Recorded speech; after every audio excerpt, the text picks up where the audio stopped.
हां, हां. तेल बनवायला case.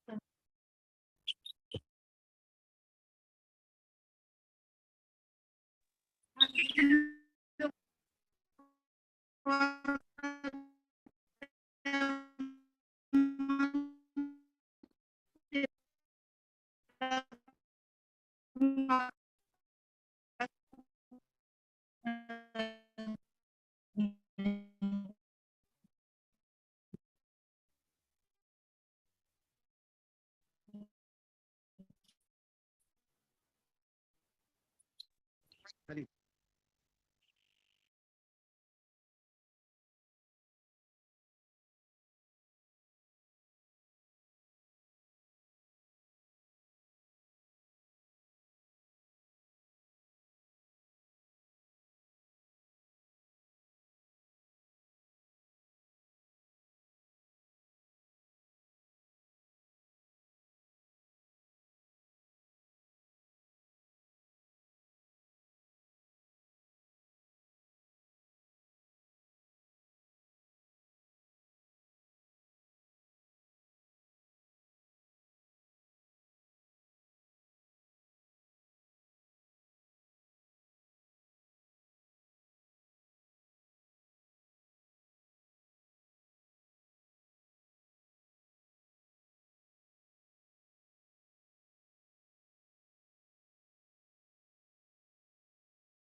Good morning, everyone.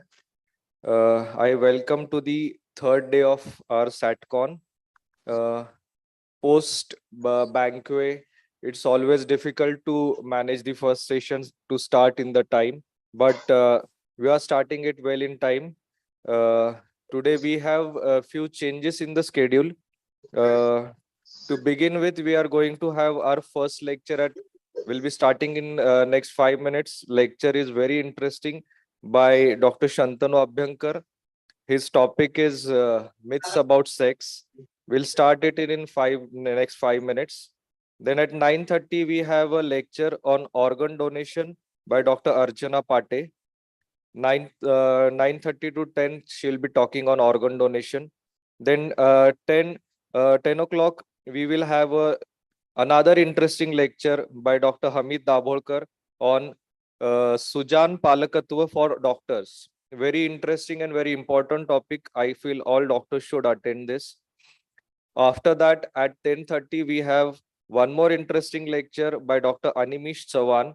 He'll be talking on stress management for medicos. I think all the topics today we have are very important, not to be missed topics. At 11 o'clock, we have a different topic, something about the health and fitness. Dr. Pramod Kuchekar will be talking about his journey towards fitness. Then at 11:30, we have a lecture, but I feel it's like rescheduled. We'll disclose it later on. At 12 o'clock, we have a lecture by Dr. Yuvraj Pawar on diabetics and vaccination needs and guidelines. At 12:30, one more interesting lecture by Dr. Rajeshri Thoke. She'll be talking about her journey towards beauty. So, in next 5 minutes, we'll be beginning with our first lecture by Dr. Shantanu Abhyankar about myths about sex.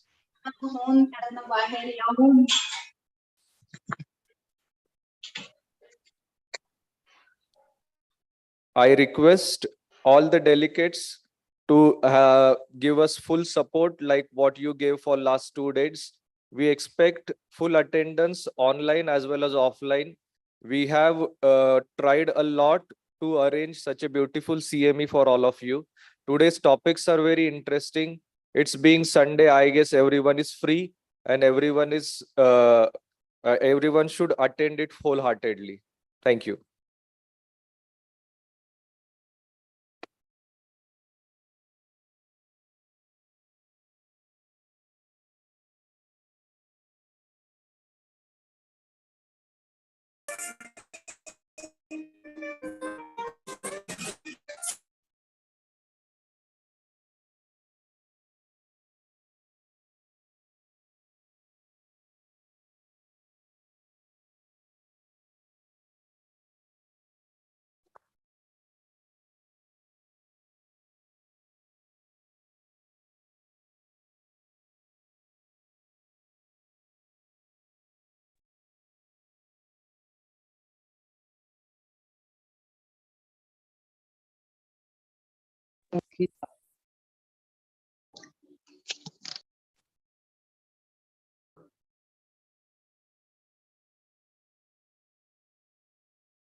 Hello, check.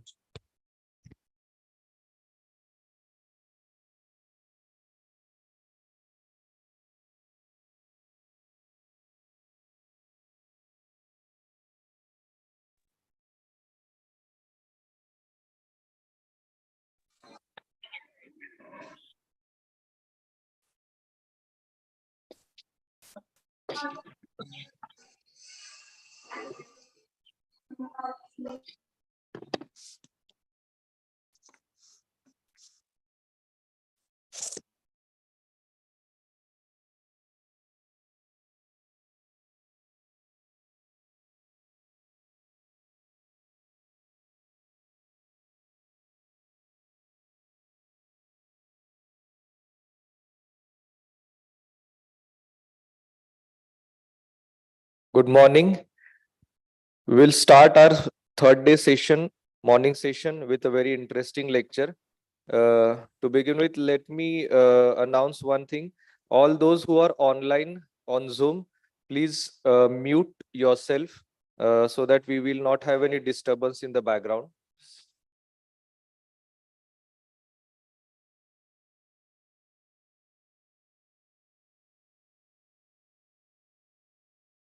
Our first speaker is Dr. Shantanu Abhyankar, a man who actually don't need any introduction. We know him very well.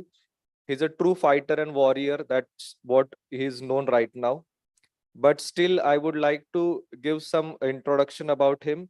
Uh, he has worked as a president of Satara OBGY Society in 2015-17. He was a chairperson of Sexual Medicine Committee FOXY in 2011 to 2013. He's a member of Rural Obstetric Committee and Safe Motherhood Committee FOXY. He was a chairperson of UA FOXY in 2010 and AMOX in 2019. He's a well-known writer, translator, he's a dramatist, orator, blogger, innovator. So I would see he's a multifaceted personality. He has contributed many chapters to specialty textbooks.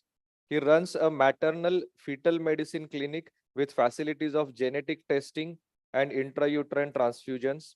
He has received a prestigious Dr. Anandibai Joshi Gaurav Puraskar for contribution to women's health by the government of Maharashtra. So we are actually very honored to have him today with us. And I welcome Dr. Shantanu Abhyankar and I request him to proceed with his talk. Thank you, sir. Thank you, Doctor. Thank you for this wonderful introduction. And I first must thank the organizers for having invited me here to be talking this morning. And then apologize to every one of you because I so much wanted to be there, present in person, to meet you, greet you, talk to you. But certain personal concerns and constraints have kept me away from you. So please forgive me for that. And let me begin my presentation. I'll be talking about common sexual myths and misconceptions. And the idea is not just to talk about sexual myths and misconceptions, but also to go into why people hold these myths and misconceptions and how to get over them. Also, sometimes it is not just the patients that have these myths and misconceptions, it is also us doctors because we hardly ever have been trained into sexual medicine. We get tidbits of sexual medicine information from our routine studies. And most of the time, by the time we pass our MBBS examination, the only sexual problem and the clinical sexual situation that we have heard is examination of a rape victim. I guess situations rapidly change. Anyway, coming to myths and misconceptions, actually, a lot of myths and misconceptions happen because sexuality is directly related to and seen as obscene. It is usually kept a secret, and curiosity about sex and sexuality is considered to be bad manners. And a lot of wrong information comes from friends, seniors, pornography, and online. You know all that. And the effects are actually devastating and could be devastating, especially at an individual level and also for the couple. Because these myths and misconceptions, they instill fear, a feeling of guilt, they lead to poor self-esteem, a lot of anxiety, depression, sexual dysfunction, marital conflicts, even divorce. It is a fallout of these sexual myths and misconceptions, and a lot of quackery thrives on these myths. Common, of course, is about the size and the angle of the penis. And the classical teaching is size does not matter. It is not the size of the penis that is directly related to sexual pleasure. But people don't usually accept this. And a lot of training needs to be instilled into the patient's mind to accept this as a fact of life. Semen is also seen to be as precious, and the traditional teaching is that there are 7 dhatus, and one of the dhatus is this semen, and loss of any dhatu is seen as a personal loss and as hazardous to health. So a lot of people will worry about loss of semen when in fact getting out of the body happens to be the very physiological function of this particular bodily secretion. That is what it is. A lot of people associate semen with physical prowess, strength, their ability to work, manliness, and so many other things. But we have to tell the patient that these are 3 different things. Your physical health is one thing, ability to procreate is another thing, and ability to have good sex is a different thing altogether. Though, of course, there are certain things that are common. But then one may be infertile and yet may be very good in bed. So that is what it is. But then you have to say this in as many words so that the patient understands and gets rid of this idea from his mouth, from his mind. A lot of patients and even women will use this word dhat. A loss of certain genital secretions. It's a vague colloquial term called dhat, and loss of dhat is considered to be a great loss and leads to weakness. A lot of patients will visit gynecologists saying that they have white discharge, and that is why they are feeling weak. In fact, they have anemia or some other such condition, which is the reason for this particular white discharge, and it is the anemia that is making them feel weak. Anyway, one must be apprised of, what is called as cultural epidemiology, wherein it explores these cultural norms. Like, just as there are so many culturally ingrained ideas in our mind, it is culturally ingrained as how a person should present to a doctor or present complaints or like present his illness, feeling of ill-being. Okay. And that is also culturally ingrained. So just like women in the past would say, ki, instead of mentioning their husband's name, they would say, Swari bahar geleli hai. Similarly, it has been sort of, culturally ingrained that dhaat jata hai is how you express your feeling of ill-being. So it does not literally mean that there is some discharge which is pathological. The discharge is physiological, but the words actually mean that I need to be looked at. I need attention. I'm not feeling well. And then you got to explore what that ill-being is. I think menstrual myths have been explored enough, and I need not go into this. And a lot of patients actually will come to you for first night blues. There are performance anxieties on both the sides, the women as well as the girls as well as the men. So for first night blues are always there, and you need to explain to the patient that the first night may not be as pink and as rosy and as happy and as ecstatic as the poets and literatures would want you to believe. They have some ideas like simultaneous orgasm, and then they try to achieve it, and when they fail, they start blaming themselves, and or they blame the other partner, and this blame game is what is more harmful. People have questions about sex during pregnancy. I guess unless directly contraindicated, sex during pregnancy poses no harm. Sex during menstruation, it's a personal choice. Oral sex, it's a personal choice, as long as adequate hygiene is maintained, and of course, depending upon the consent of the partner. That is what they have. Vasectomy myths, I think a lot of information is available, and I'm not going to that. Masturbation, I think, takes the cake as far as various myths are concerned. And women and men, they both masturbate. And in fact, it is absolutely normal. We should be promoting masturbation because it is one of the safest sex outlets. It's just a solo job. So there's no issue about harming the other partner. It does not encroach upon anyone else's freedom, and it's not immoral. It does not lead to any sexual transmitted diseases, and in fact, it leads to one of the surest and quickest way to orgasm. So I think, and it has got so many therapeutic uses also. Of course, apart from artificial insemination, you can use the masturbatory techniques in treating sexual dysfunction such as ejaculatory incompetence or quick ejaculations or the intense focus exercises. Sensory focus is something that explores masturbation pretty well. Sex after menopause, yes, people don't talk about it. And when couples come to doctors and asking about sex after menopause, doctors are surprised or they become judgmental and they say that, oh, is this an age to have sex?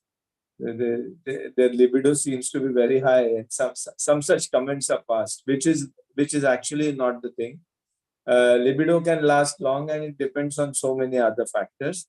In fact, sometimes women will have painful sex dyspareunia following menopause because of the shrinking vaginal barrel, because of loss of lubrication, because of loss of vaginal secretions, because of very short foreplay. So all these factors need to be treated either through counseling and through estrogen creams and relevant other therapies. If you don't use it, you lose it. That is the principle, even where vaginal mucosa is concerned. Uh, Many myths are actually because of the social structure that we have, that is the male dominating society. And therefore, men usually will look at women as their sexual counterpart, and they'll believe in such myths as they have 10 times sex desire, and the female satisfaction happens through coitus alone. That is what men would usually would want to believe, which is not the case. Sexual satisfaction in most women happens through clitoral stimulation, which is difficult to happen through penovaginal contact. It usually happens through massaging the clitoris separately, or after penovaginal coitus or before penovaginal contact. That is what it is. And usually it is found that it is the women on top position that women prefer. A lot of new research is coming up which has told us this. It is to be understood that women have a different arousal system from men, and what women present is what is called as a total body response rather than just a genital response. Therefore, men's ideas about sex are focused upon the genitals and upon penovaginal contact, but female ideas about sexual satisfaction are actually more about caring, sharing, and a sense of belonging, and that is what needs to be assuaged, and that is where actually the sexual satisfaction in women usually lies. Of course, it's an individual thing, very much an individual thing. So one needs to explore, but one needs to talk to patients very, very frankly about this, and you need to be comfortable with your own sexuality and be non-judgmental, listening and talking to the patient, giving the patient the comfort and confidence that it is okay to talk to the doctor about very much a private issue like this. Coming to the end of my presentation, a few of the most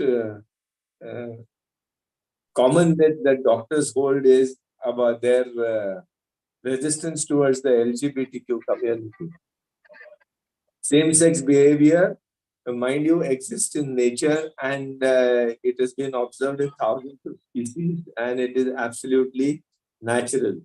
The World Health Organization also says that it is not a disease. So it is time that we get rid of this idea from our own minds and get rid of homophobia. Homophobia might be classified as a disease, but homosexuality is certainly not to be classified as a disease. So, and since it is not a disease, it just cannot be cured by even all those various cult and traditional practices which claim cure about every known condition under the sun without side effects. So mind you, it cannot be cured by anything, even homeopathy and such other things. And it's not a choice. It is not that there's something that the person chooses to do or willingly does. That is the way their brain works, and it is ingrained, and it just cannot be changed. It is we who have to change, and our attitudes need to change. And it is considered a sin in so many different religions. Fortunately, it is not considered a sin in the Hindu religion. In fact, many Hindu deities and so many characters from our great epics actually have been depicted as belonging to the LGBTQ community. What is the point if you can't reproduce? That is a common refrain and a very, very common question. Of course, same-sex couples can't reproduce. Just as some infertile couples fail to reproduce, and they will have same social and other issues like these couples. Only thing is that they are in a same-sex relationship. Over a period of time, I guess the Indian law will mature and allowing surrogate parenthood, allowing adoption, and such other things are happening, as you can see. So I guess that there is hope. And just because you have to be very supportive about this minority community that happens to be a part of our society. We got to accept it and we got to support them. And people will usually fear and worry that if they support the LGBTQ cause, they will be looked upon as belonging to LGBTQ community and they will be discriminated against. But then, of course, somewhere you have to draw the line. When you say that save tigers, it doesn't mean that you are a tiger. Similarly, when you say support LGBTQ community, it doesn't mean that you belong to that community. I am a man and I fight for women's rights, and that is how it is. Because anyway, these are some of the common myths that are prevalent amongst doctors also. Sometimes some doctors believe that it is the LGBTQ community that has led to the AIDS epidemic, which is again a myth. AIDS, of course, was common amongst the LGBTQ community, but it was never restricted to that. And most sexual contacts happen among the heterosexuals and not homosexuals. So you know where it actually spread from. It's wrong and disgusting. That is the feeling that usually one gets when one listens to such stories. But then, disgust is something that when we become judgmental and we try to see the world from our perspective, that is what it happens. Anyway, we have to get over our own ideas and correct our own ideas, and it is through such forums and such meetings that it happens. Coming to the last part, how do you treat it? The principle I will go through it is called PLICIT. P standing for giving permission. PLICIT, that is PLICIT, that is the acronym that's usually used. P is giving permission, like when somebody is doing it right, you just say that you are okay and continue doing what you're doing. For example, if somebody is fantasizing about sex and worrying about that, you just have to tell that person that there's nothing to worry. Limited information is that you just bust the myths about, say, genital size, about the breast size, about sex during menstruation by providing whatever relevant information needs to be given. Specific suggestions, that is providing alternative explanations, learning and conditioning. And then finally, it is intensive therapy, which is of course a team effort wherein you involve a therapist, and then there is sensate focus exercises and such other things. These are the principles of myth busting. And with this, I conclude my presentation. I thank the organizers once again for having invited me here. And thank you everyone for being here this Sunday morning with me. Thank you and goodbye. Thank you so much, sir. Uh, in spite of having so many troubles and hurdles, you still managed to take out time and present on this very interesting topic. Actually, this is a topic which everyone should talk about, should know about, but it's sad to say that it's less discussed or people feel shy to talk about this topic. And you thrown so much of light on this that I feel henceforth everyone will be comfortable talking about at least myths of sex. I am so happy that we have such a wonderful orator with us in IMA Satara. And we would have actually loved to talk to you in person. But maybe next conference, you'll be here talking on the stage and everybody interacting with you, asking so many questions. It would be a very nice scene to see the interaction. We would have also loved to present something like a token of appreciation, but because it's like online session, maybe we will sometime come to Y and present you some token of love. You do come to Y, but then the invitation in itself is a mark of love and respect, and thank you so much for that. Thank you so much, sir. It was wonderful to have you with us, sir. Now we proceed to our next talk. Next lecture is by Dr. Aparna Pate, madam. She will be talking on organ donation. Some introduction about her. She is MBBS from Mumbai University. She has done her MD medicine from Mumbai University. Right now, she is working as a consultant physician. She's a medical director at Astha Hospital and Critical Center. She's a founder of Teen Talk series. She has special interest in adolescent health, geriatric medicine, women's health, organ donation, and medical ethics.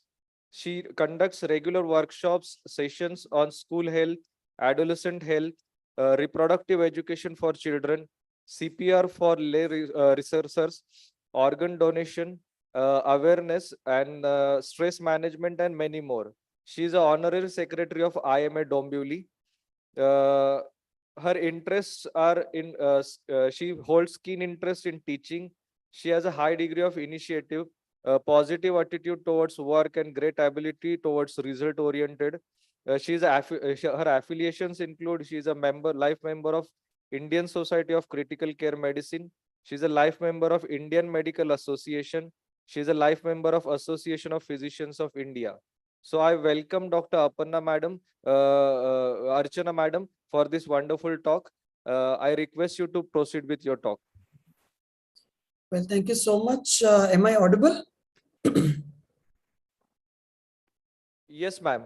Yes, I really apologize for my voice quality. I think somebody's, yeah. So because I've got severe laryngitis. I request all the Zoom members to please mute their mic. Okay, so should I begin? Yes, ma'am. Yeah, so I apologize. I've got severe laryngitis. So my voice, if it is not audible at some point in time or not understandable, I request you to please let me know. And after such an interesting topic, and of course, I have seen the schedule for the whole day. So there are practical oriented topics. And what I have been given is, something of a very technical topic. I'll try to make it as simple as possible. And I'll just share my screen. Give me a minute. Yeah, is my screen visible to all? Okay. So our topic today is infrastructure development of organ donation at district level. So basically, it's nothing which is different at district level, but it is something which can be done, at different levels. And so here we are today talking about on a Sunday morning at SATCON. And before we begin, I would like to sincerely thank Dr. Khandare, who's President IMA Satara, Dr. Jagtap, who's Secretary IMA Satara, Dr. Kartaria, and the entire organizing team of SATCON for having invited me here to talk about this important topic. So, the situation of organ donation is in India is quite grim.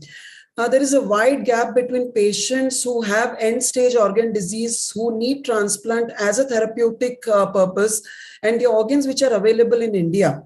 And this ratio is very, very low. That is 0.52 per million population of organs are donated. So now if I was to convert this in numbers for an easy understanding, it is like every 20 lakh deaths, one person may donate his or her organ. So that is how grim the situation in India is. Now let us just have a look at a little bit of requirements and the gap, rather, what is the requirement and what are the available organs. So for kidneys, if the yearly requirement is say 1.8 lakhs, the number of transplants happening are 8,000 on an average. For liver, 80,000 requirements. The number of transplants are nearly 1,800. For heart, it is very, very poor. And this data is from the NOTO website. So it is an authentic data. So for 50,000 organs, 50,000 hearts needed, only 10 to 15 are being transplanted because only so many cadaveric organs are available. And for 1 lakh cornea requirements, 25,000 are replaced. Okay, so I'm not able to shift. All right. So now what are the issues and challenges? Why there is such a wide gap? Why do we have this kind of a shortage of organs? So a lot of study has been done, and what has been found that yes, there is a very big demand and the supply is quite poor. There is a poor infrastructure at majority of the places, except if we bar the multi-speciality corporate giants. And also in government sector hospitals, the facilities are not, or the infrastructure is not as it should be. There is lack of awareness of concept of brainstem death. When we talk about organ donation to lay people, basically, yes, the concept of brainstem death has taken up, but majority of people understand as death. That is, when the cardiorespiratory function has ceased, they take that as the death and the time to think about organ donation, even if they wanted to, which is technically not correct. Poor rate of brainstem death certification by hospitals. This requires quite a skillful approach, and a board of medical experts are needed who can certify brainstem death in the hospitals which are registered with the appropriate authority under the THOA Act. So only those can certify the brainstem death. Lack of organized systems for organ procurement from deceased donor, maintenance of standards in transplantation, retrieval and tissue banking, prevention and control of organ trading, because it is a crime to sell or procure organs. High cost, these are not covered. The transplantations are still not covered. Very, very few insurance companies have started taking up, the cost of organ transplantation into their wing. But otherwise, it is for uninsured and poor patients. The costs are really high and, something which people cannot afford. There is poor awareness and attitude towards organ donation. And there are lots of myths around organ donation, though the religious myths generally are taken care of, because all the religious gurus or all the religions have now started appreciating and rather promoting the cause of organ donation. Now, let us just understand a little bit about the legal framework in India, because when you talk about increasing the infrastructure, you have to understand the legal framework. So the human organ and tissue donation and transplantation in India is governed by THOA 1994, that is Transplantation of Human Organs Act, which provides a system of removal, storage and transplantation of human organs for therapeutic purpose and for the prevention of commercial dealings in human organs. This was adopted by state of Maharashtra in 1995. There is an appropriate authority who is responsible for giving registrations to hospitals for retrieval and transplants of the organs, for registering under the THOA Act. And this appropriate authority is the Director of Health Services. Then there is this authorization committee which assists and aids the appropriate authority in the decision-making process. And this was appointed by GR in 1997, that is DMER, DHS, and the Dean of GMC Mumbai. The government of Maharashtra adopted the rules which are with this THOA in 2015. Roto-Soto is the networking organization for Western region and the state of Maharashtra. And this was established in February 2017 by Ministry of Health and Family Welfare under THOA with headquarters at KEM Hospital, Mumbai. The ZTCC and Maharashtra Confederation for Organ Transplant was formed with the government resolution which was notified by government of Maharashtra in 1999. And this ZTCC basically is a non-profit government formed coordinating agency which functions to promote disease donor transplant, to optimize use of all cadaveric available organs, and to reach out to every needy waiting recipient with fair distribution of organs as per the government guidelines. And this maintains the computerized waiting list blood group wise for each organ and as per the criteria given in the Maharashtra state guidelines. So now, what are the ways and means by which we can increase the rate of organ donation at various levels? So one is what we are aware of and what many of us, they are very passionate about is increasing the organ donation awareness. But mind you, the organ donation awareness needs to be increased in medical professionals as much as it needs to be increased in lay people.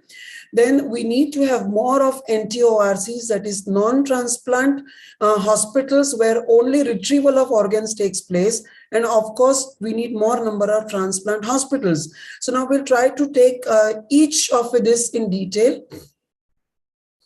So now how do we go about, increasing the awareness of organ donation in community? They need a lot of awareness because, as I said, the concept of brainstem death is not very well understood. There are lots of myths and superstitions which we need to reach out to people. See, there was a survey conducted in 2018, which was an online survey where nearly 23,000 participants from across 28 countries, they participated. And it was found that in India, almost 74% of the people had willingness to donate their organs only if they knew what was the correct way to do it. So we definitely need to increase the awareness regarding this. Encourage people to pledge their organs and discuss about their wish with family members. Now, we had, a session we had taken with RTO. And this question was asked to us by the RTO people that we do so much of organ donation awareness, but why it is not culminating into the actual organ donations? And this is what we had to tell them, that actual organ donations occur only in NTORCs or in transplant hospitals where the patient is having a brainstem death, and only when the patient is certified brainstem death. And at that point in time, since the patient is in coma and is not in a position to give authorization for removal of the organs, the legal rights are with the next of kin or, the near relatives. And unless and until they are aware of, the willingness of the patient, that the patient wish to donate organs, or at that point in time, if they refuse to donate the organs, then there is nothing which can be done. So basically, the people need to pledge their organs. So if you see in Form 7, this has to be signed in front of 2 witnesses, out of which one is a near relative. So unless this is not discussed with the near relatives, this does not culminate into an organ donation. Any pledges collected through any organ donation drive must be informed to Roto Soto. Assure the pledger that the pledge can be withdrawn at any time, and this can be done online. We can make videos, take awareness sessions for community and specifically for population with a larger public outreach. That is, say, in schools, colleges, housing societies, corporate houses, law enforcement, senior citizen clubs, and so many. There are so many avenues which we can explore to increase the organ donation awareness. Now we come to the next is organ donation awareness for medical professionals. Now when we talk about medical professionals, basically we are talking about different subset of people. One is medical professionals is as in healthcare workers. So healthcare workers are all which are associated with, the healthcare sector, that is the nurses, the RMOs, people from allied medicine, people from our own fields of medicine, people from various specialities, family physicians, and of course, then comes the role of intensivists. But we see that across various sectors, there is lack of awareness about various aspects of organ donation and transplantation in medical professionals. We should understand that we as healthcare workers become the first point of contact for patients and their relatives. And in the stressful times when their patient is on deathbed or they have to make a decision, regarding organ donation, they may reach out to us or they may look up to us for a correct guidance. So unless we are aware of all the aspects of organ donation, we will not be able to guide them. There is lack of awareness in healthcare workers regarding working in ICUs, basically, about the concept of brainstem death. Even brainstem death is not known to all. About the THOA, contacting ZTCC or appropriate authority in case of potential donors and other aspects of organ donation. And hence, training and awareness sessions for healthcare workers is very, very important. And there are certain rules also which bind us. It makes it our responsibility that we are aware of all these concepts and we inform the appropriate authority or the ZTCC in case we notice that in our hospital there is a patient who may be a potential brain dead patient and who can become a potential organ donor. Mind you, brain death certification, or rather brainstem death certification or announcement is not permitted to be done by the hospitals which are not registered as NTORC or transplant centers. But yes, we can detect, we can understand that a patient is having a GCS of less than 5 and the patient may be having a brainstem death. And in such cases, it is important for us to report this to appropriate authority as per the circular issued in November 1996 by the government of Maharashtra. Also, Section 5 of Transplant of Human Organs and Tissues Rules 2014, there is a section on duties of RMP for RMPs working in ICUs not registered under THOA as NTORC or transplant center, that if they identify potential brain dead donor, they need to contact ZTCC, arrange for transplant coordinator. ZTCC arranges for the transplant coordinator to come to your hospital.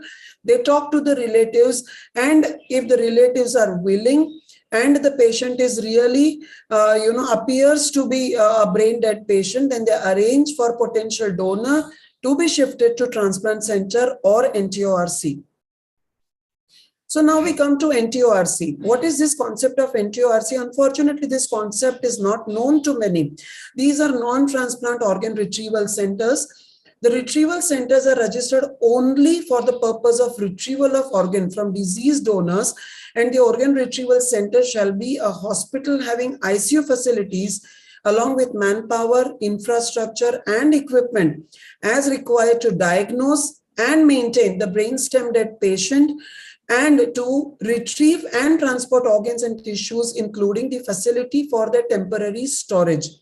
So far, only 65 NTORCs are registered under THOA in Maharashtra. So you see the number is really a small number.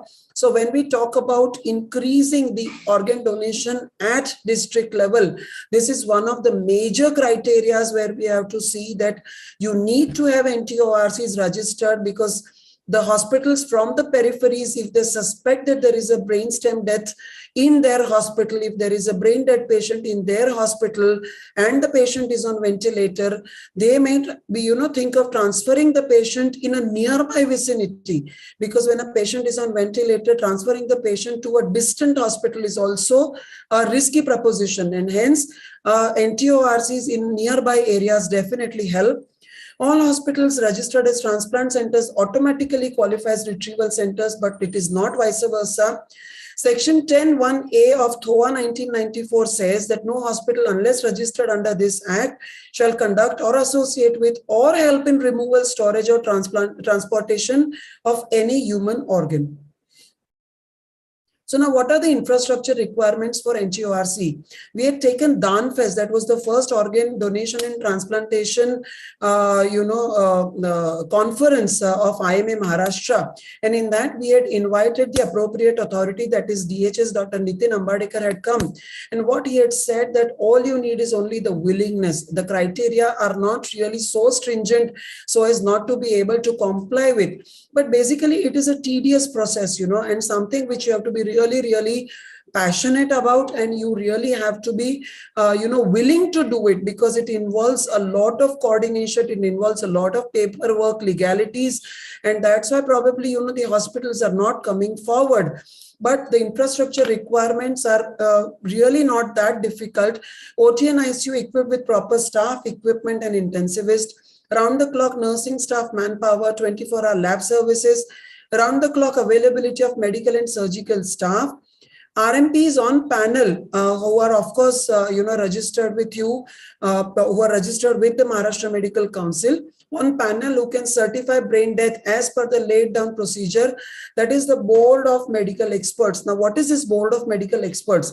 Basically, 4 people are needed to certify brain death, and they have to be, the names have to be sent to the appropriate authority, and they have to be authorized from there to be able to certify brain death.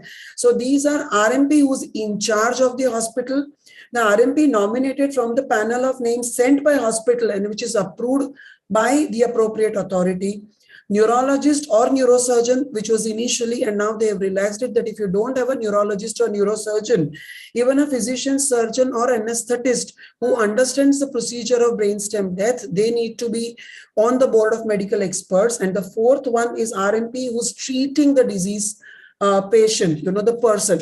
So this is the board of medical experts. All 4 board of medical experts have to conduct something called as brainstem death. There is a criteria which is laid down. There are 3 essential findings in brain death. That is coma, absence of brainstem reflexes, and apnea, which have to be tested at least 6 to 12 hours apart twice. And only when they are really satisfied that the person is having a brainstem death, they need to certify the brainstem death on Form 10. And then after that, the procedure of organ donation and the further technicalities may be started. So registration of the hospital is compulsory under Bombay Nursing Home Act. And of course, the hospital has to comply with all aspects of Bombay Nursing Home Act, including biomedical waste registration. How do you become an NTORC? Government created a dedicated cell at Arogya Bhavan, Mumbai, which is headed by Assistant Director of Health Services. Application to register healthcare setup is to be done in prescribed format in Form 13 and submit. There are no charges for applying to register as NTORC. The appropriate authority, after holding an inquiry and after satisfying itself that the applicant has complied with all the requirements, they grant certificate of registration as specified in Form 16, which is valid for a period of 5 years, and after which you can apply for a renewal. And before a hospital is registered under the provisions of this rule, it is mandatory for the hospital to appoint a transplant coordinator. So now there are certain points which you need to remember when you are applying for an NTORC, that the panel of doctors who can certify brainstem death need to be available and approved by appropriate authority. And their training may need to be given how to certify a brain death. Training of staff needed for maintenance of potential organ donor, because the patient is on ventilator. What we are looking for is a proper circulation so that all the organs are perfused well when the patient is on ventilator. After brainstem death certification, no charges can be billed to or recovered from the donor family. Once they say, yes, we want to become donors, we want to donate the organs of our patient who is brainstem dead, we cannot ask for any bill from that point onwards. Once registered as NTORC or transplant hospital, organ harvesting should be performed in the same hospital where brainstem death is diagnosed. No case should be transferred to another hospital except when there is an absolute necessity. And having a transplant coordinator right from the time when you apply for, registration as NTORC is mandatory. I cannot move my slide. Okay. And the donor hospital reports the donor only to ZTCC. I'm finishing. The donor hospital reports the donor only to ZTCC. The donor hospital is compensated for maintenance of brainstem dead donor and retrieval surgery as per rules of ZTCC. There can be no financial transactions of any form between the donor hospital and the recipient hospital directly. Any consumables, disposable items utilized by the retrieval team during organ retrieval surgery in the donor hospital are generally replaced or paid for by the recipient hospital. Now, this is something about the transplant centers, which I'm not going to go in detail, but yes, the number of transplant centers are also very less, only 248 registered centers in Maharashtra. Also, there are certain laid down criteria, and they have to apply. If anybody wants to become a transplant center, again, apply in Form 12 to appropriate authority with a fees of rupees 10,000. And these are certain criteria, which I'm not going to be going in detail. All right. So what are the take-home points? There is a collective will which is needed to increase organ donations. There can be a think tank which can be formed at taluka level and district level to brainstorm on how to increase, organ donation by conducting various organ donation programs. IMA branches can take a big lead. They can organize various organ donation awareness programs for lay people and also for medical practitioners to promote the concept of organ donation. Meet up with multi-speciality hospitals of the area. A meeting can be organized and they should be made aware of the concept of NTORC. Organize workshops for hospitals which are interested in registering as NTORC to guide them regarding TOA, registration process, requirements, how to form board of medical experts and train them in brain death certification. And of course, collective efforts will yield great results. So where there's a will, there's a way. Thank you so much. And if there are any questions, I'll be happy to take them.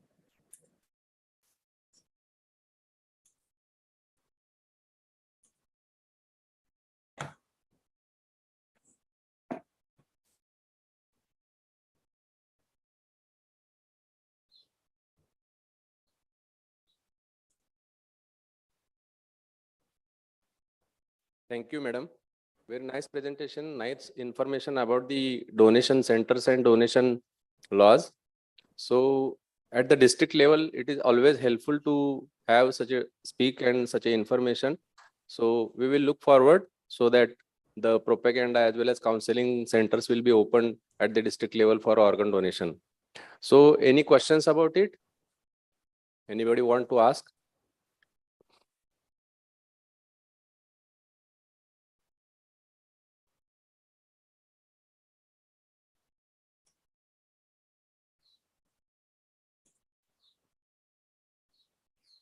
Nice presentation, madam.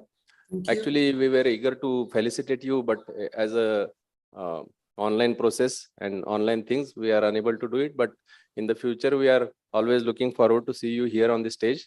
From the Absolutely. behalf of Satara IMA, we appreciate your lecture and thanking you. Thank you. Thank you. Appreciate you calling me for this important topic. Thank you very much, IMA Satara.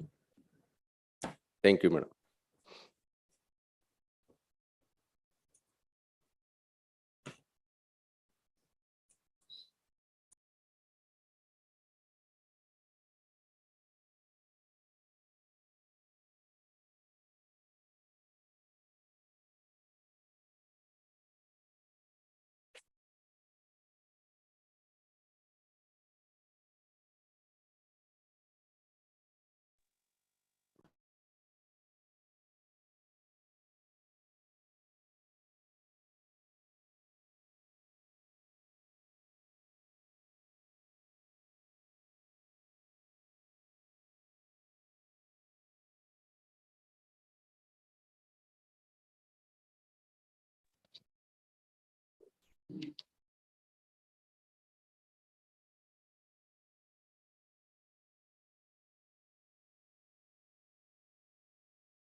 We will now proceed to our next talk.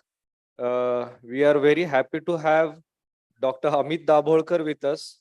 Amit Dabholkar doctor doesn't need any introduction. ते एक psychiatrist आहेत, साताऱ्यामध्ये practice करतात आणि अंधश्रद्धा निर्मूलन समितीचे सदस्य आहेत. ते आज आपल्या बरोबर एका अतिशय महत्वाच्या टॉपिकवर बोलणार आहेत. सुजान पालकत्व, खास करून डॉक्टरांसाठी. May I welcome doctor Hamid on the dais please.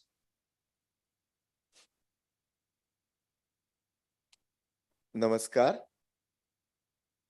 IMA चे सगळे पदाधिकारी, डॉक्टर शरद जगताप, सूर्यकुमार खंदारे आणि त्यांची सगळी टीम आणि उपस्थित ऑफलाईन आणि ऑनलाईन सगळे डॉक्टर बंधू भगिनींनो, सगळ्यात पहिल्यांदा तर मला खूप कौतुक करायचंय सातारा IMA आणि आभार पण मानायचेत की सातत्याने एक चांगली वेगवेगळ्या विषयांचा आवाका घेणारी कॉन्फरन्स ते ऑर्गनाईज करतायत.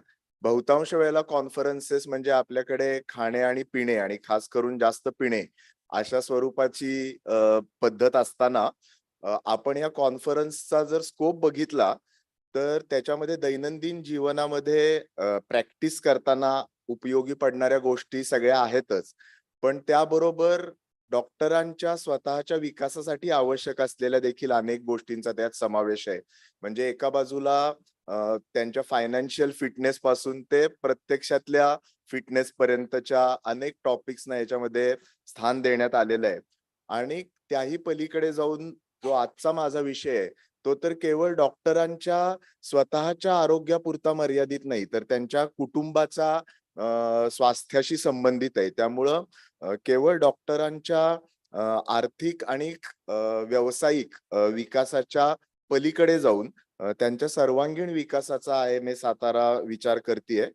ही खूप समाधानाची आणि आनंदाची बाब आहे आणि त्याच्यामध्ये तुम्ही मला बोलायची संधी दिली त्याच्याविषयी कृतज्ञता व्यक्त करतो. सुरुवातीलाच मला आज ज्या विषयावरती बोलायचंय तो विषय आहे सुजाण पालकत्व आणि खास करून डॉक्टरांच्या मेडिकोजच्या संदर्भामध्ये तो विषय आपण समजून घेणार आहे.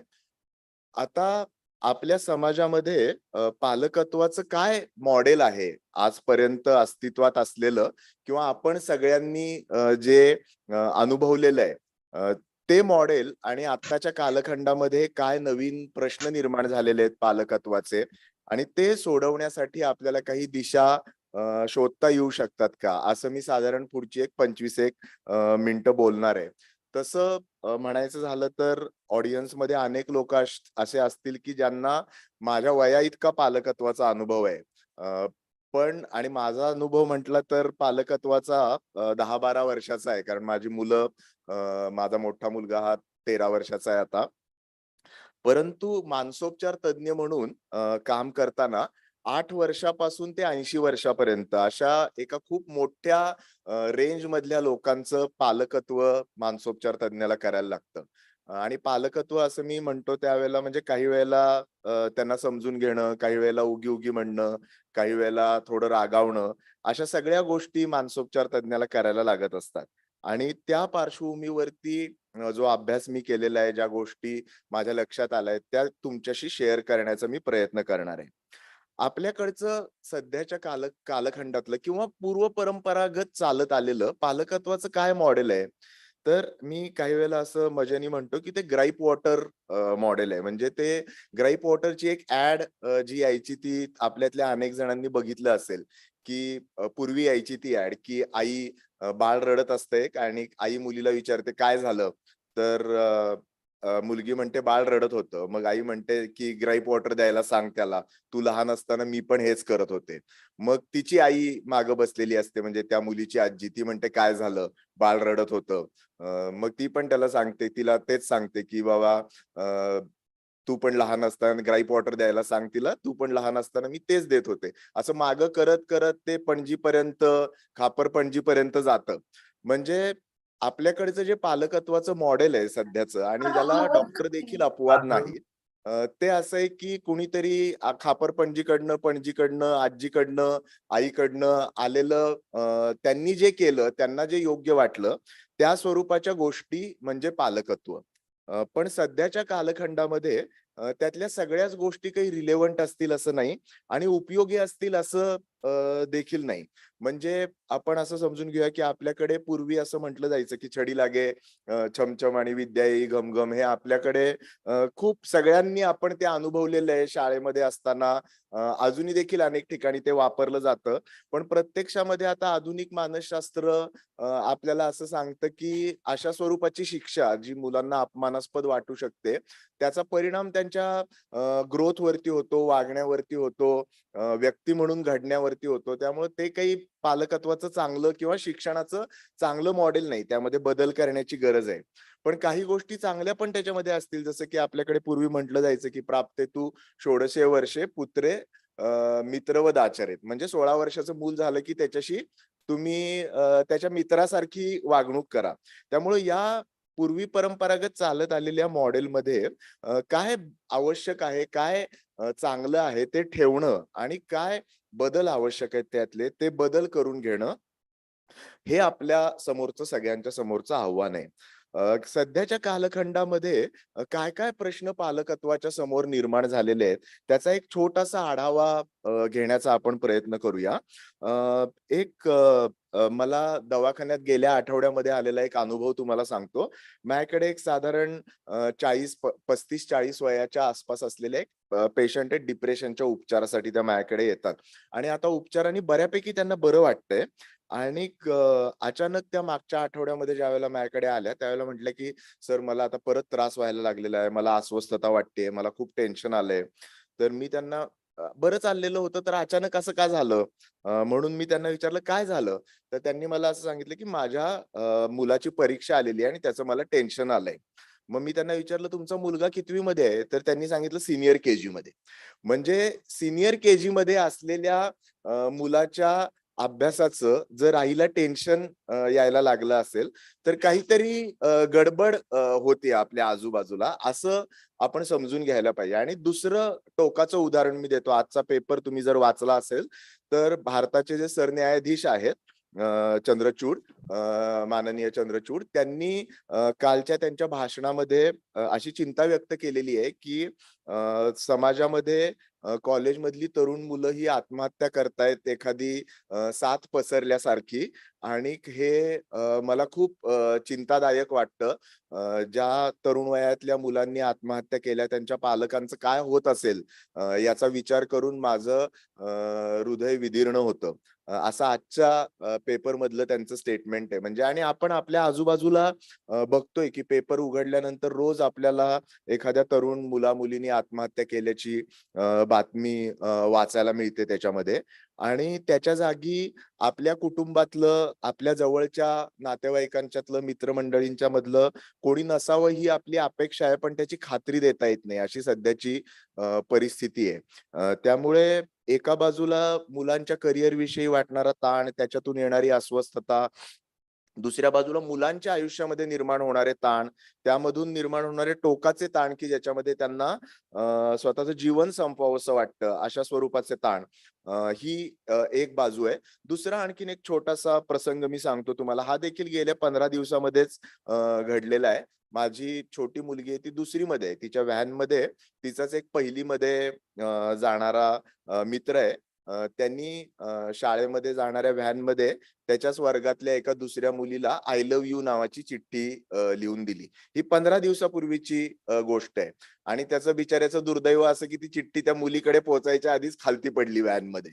आणि व्हॅनमध्ये खूप सारी बाकीची मुलं असल्यामुळे 8वी 9वी 10वीची पण मुलं असतात. मग त्यांनी ती उचलली, मग चर्चा झाली, मग शाळेमध्ये सगळीकडे त्याची चर्चा झाली की एवढा मुलगा, लहान मुलगा कसा. मग पालक आले, तो आमच्या मुलीला असं कसं, नाव लिहिलेलं होतं ना तिच्यावरती तिचं. त्यांचे पालक आले, शिक्षकांना त्यांनी हे केलं की कसं काय शाळेमधला तुमच्या 1लीतला मुलगा असा आमच्या मुलीला करतो. मग ह्याच्या आईला, ते आमच्या समोरच राहतात, आईला बोलवून घेतलं की तुमच्या मुलाची व्हॅन बंद करा, शिक्षकांनी सांगितलं. आणि त्या आईचा माझ्या बायकोला, मुग्धाला फोन आला की मला पॅनिक होतंय, हे काय करायचं मला कळत नाहीये. आता तो 1लीतला मुलगा, त्याला काही कशाचं काही त्याला पडली चिठ्ठी, काय काही त्याला माहिती पण नाही. आणि ती चिठ्ठी जर बघितली तर त्यात त्यांनी असं लिहिलंय की तू किती चांगली वागतेस, किती चांगली बोलतेस, किती चांगला अभ्यासात मदत करतेस. म्हणजे ऍक्च्युली त्यांनी लिहिलेत ते सगळ्या त्या मुलीच्या चांगल्या क्वालिटी आहेत. आता पालक म्हणून आपल्याला कोणी याचं प्रशिक्षणच दिलेलं नाही की अशी परिस्थिती झाली की काय करायचं. म्हणजे भले डॉक्टर जरी आपण असलो तरी देखील अशा परिस्थितीमध्ये काय वागायचं याचं आपल्याला कोणी सांगितलेलं नाही, प्रशिक्षण दिलेलं नाही. आणि शिक्षकांना पण त्याचं प्रशिक्षण नाही, माहिती नाही. मग अशा स्थितीमध्ये ज्या वेळेला असा प्रसंग निर्माण होतो त्यावेळेला बहुतांश वेळेला तो टकिंग अंडर द कार्पेट म्हणतात तसं, म्हणजे जणू काही घडलंच नाही अशा पद्धतीनं सगळेजण त्याकडे बघून वागायला लागतात. त्याचा त्या आजूबाजूच्या मुलांवरती, शाळेवरती, स्वतःवरती काय परिणाम होतो याचा आपण विचार करत नाही. आणि अशा स्वरूपाच्या कितीतरी गोष्टी आपल्या आजूबाजूला घडतायत जी आपल्या कालखंडातल्या पालकत्वासमोरची आव्हान आहेत. म्हणजे सोशल मीडिया ज्या पद्धतीनं आपल्या सगळ्यांच्या आयुष्यामध्ये घुसलेला आहे, ते बघता आपण कुठलीही वेबसाईट बघत असताना, युट्यूब बघत असताना, फेसबुक बघत असताना त्याच्यामध्ये कुठली तरी सेन्सेशुअल ऍड येणार नाही किंवा पोर्नोग्राफिक रील येणार नाही याची काही आपण खात्री देऊ शकत नाही. आणि त्याच्यामध्ये आपलं 2री 3री पासून वयात असलेलं ते 16-18 वर्षापर्यंत असलेलं मूल देखील ते आपल्या बरोबर ते बघत असू शकतं. आणि त्यांना हा सगळा कंटेंट हा एका क्लिकवरती उपलब्ध झालेला आहे.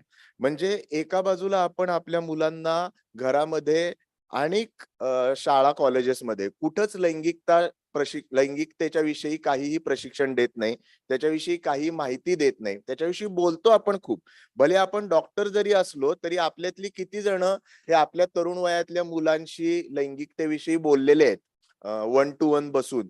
याचा जर आपण विचार केला तर त्याचं नकारार्थी उत्तर येण्याची शक्यता खूप जास्त आहे.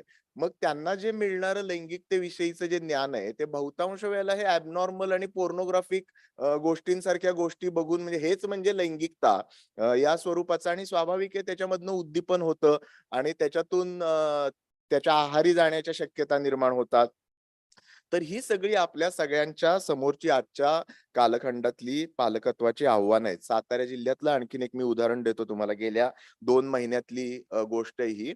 सातारा जिल्ह्यात तुम्ही वाचलं असेल की कोयता गँग आणि बकासूर गँग अशा नावाच्या 2 गँग साताऱ्यामध्ये तयार झालेल्या आहेत आणि ती सगळी साधारण 10 ते 16 वर्षाच्या कालखंडामधली मुलं आहेत आणि यांनी सोशल मीडियावरती बकासूर गँग नावाचं पोर्टफोलिओ तयार केलेला आहे स्वतःचा आणि त्याच्यामधून ते मुलांच्या मध्ये दहशत पसरवणं, त्यांच्याकडून खंडणी घेणं, कोयता गावामध्ये 12 वाजता तलवारीनं केक कापणं, कोयते नाचवणं, हे सगळं पेपरमध्ये आपण गेल्या 2 महिन्यामध्ये 2-3 महिन्यामध्ये वाचलं असेल. आता यामध्ये आपली मुलं नाही आहेत हे समाधान आपण कदाचित मानू शकतो, पण आपल्या मुलांचे मित्र, त्यांच्या मित्रांचे मित्र हे करोनासारखं संसर्गजन्य आहे हे आपण समजून घ्यायला पाहिजे. म्हणजे एकदा ते त्या वयाच्या मुलांच्या मध्ये त्याची क्रेज आली की स्वाभाविकपणे त्याचं रूपांतर कधी त्याचा संसर्ग आपल्या मुलांना देखील होईल हे सांगता येत नाही आणि म्हणून या सगळ्या गोष्टींच्या विषयी आपण जागरूक असणं आवश्यक आहे आणि त्यांना सामोरं कसं जायचं याच्याविषयीचे काही ठोकताळे, म्हणजे मला माहिती आहे की अर्ध्या तासामध्ये काही आपण सगळं पालकत्वाचं प्रशिक्षण घेऊ शकत नाही, पण काही छोटे मोठे ठोकताळे, काही छोट्या ट्रिक्स आपण या निमित्ताने समजून घेण्याचा प्रयत्न करूया.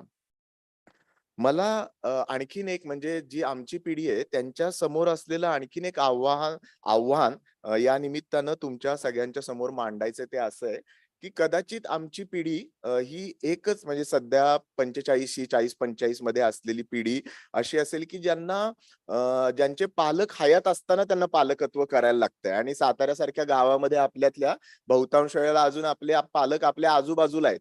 आमच्या पिढीच्या बाबतीमध्ये ते घडण्याची शक्यता जवळजवळ नाही, कारण आमच्या पिढीतल्या फार कमी लोकांची मुलं ही साताऱ्यामध्ये राहतील ज्या पद्धतीने जग बदलतंय ते लक्षात घेता.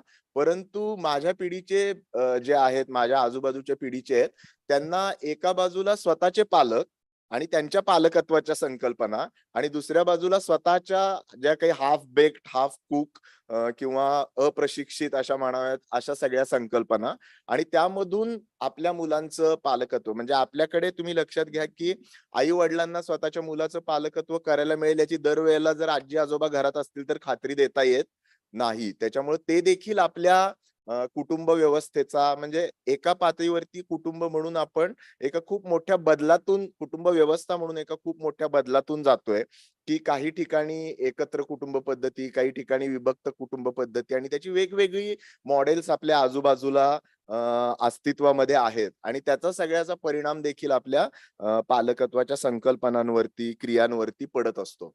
तर या पार्श्वभूमीवरती काही छोट्या छोट्या गोष्टी मी आपल्या समोर शेअर करू इच्छिणार आहे की ज्या काही गोष्टी आपण करू शकतो आणि काही गोष्टी टाळू शकतो.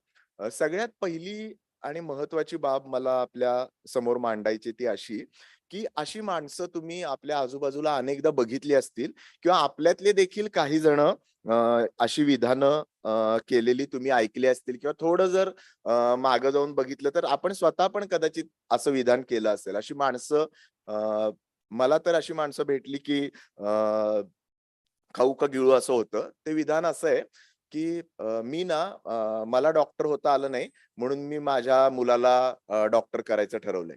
मला वकील होता आलं नाही म्हणून मी माझ्या मुलाला वकील करायचं ठरवले. अशी विधानं तुम्ही ऐकली असतील की नाही आणि आपल्या आजूबाजूला राईट, लेफ्ट, सेंटर सगळीकडे ही विधानं ऐकू येत असतात आणि ते सांगणारी जी व्यक्ती असते ती अतिशय आत्मविश्वासाने आणि अभिमानाने हे आपल्याला सांगत असते की मला जे जमलं नाही ते मी माझ्या मुलाला करायचं ठरवलेलं आहे. मग माझ्या मनामध्ये पहिला प्रश्न आहे, तर तुला विचारलंय कोणी? बरोबर की नाही? म्हणजे प्रश्न जर मुलाला काय करायचंय हा जर असेल तर तो पालकांनी त्याचा निर्णय घेण्याचा स्वातंत्र्य तुम्हाला कोणी दिलं किंवा आपल्याला कोणी दिलं? मुलाला काय करायचंय हे ठरवण्याचं स्वातंत्र्य त्याला असायला पाहिजे की नाही? आणि बहुतांश वेळेला आपल्याकडे असं होतं की आपल्या आयुष्यामध्ये ज्या काही आपल्या अपुऱ्या इच्छा राहिलेल्या आहेत त्या इच्छा पूर्ण करण्याचं माध्यम म्हणून आपण आपल्या मुलांकडे बघायला लागतो आणि त्यामधून खूप साऱ्या अडचणी निर्माण व्हायला लागतात. त्यामुळे त्या मुलाला एक स्वतंत्र अस्तित्व आहे. त्याला स्वतःची मला काहीतरी दिसत ना पप्पांना आणि ती स्वप्न शोधण्यासाठी आपल्याला त्याला मदत करायची आहे. हे मला वाटतं पालकत्वाचं सगळ्यात महत्वाचं प्रिन्सिपल आहे आणि ते अनेक वेळेला ते मांडायला खूप सोपं आहे, पण प्रत्यक्षामध्ये आचरणात आणण्यासाठी तितकंच अवघड आहे.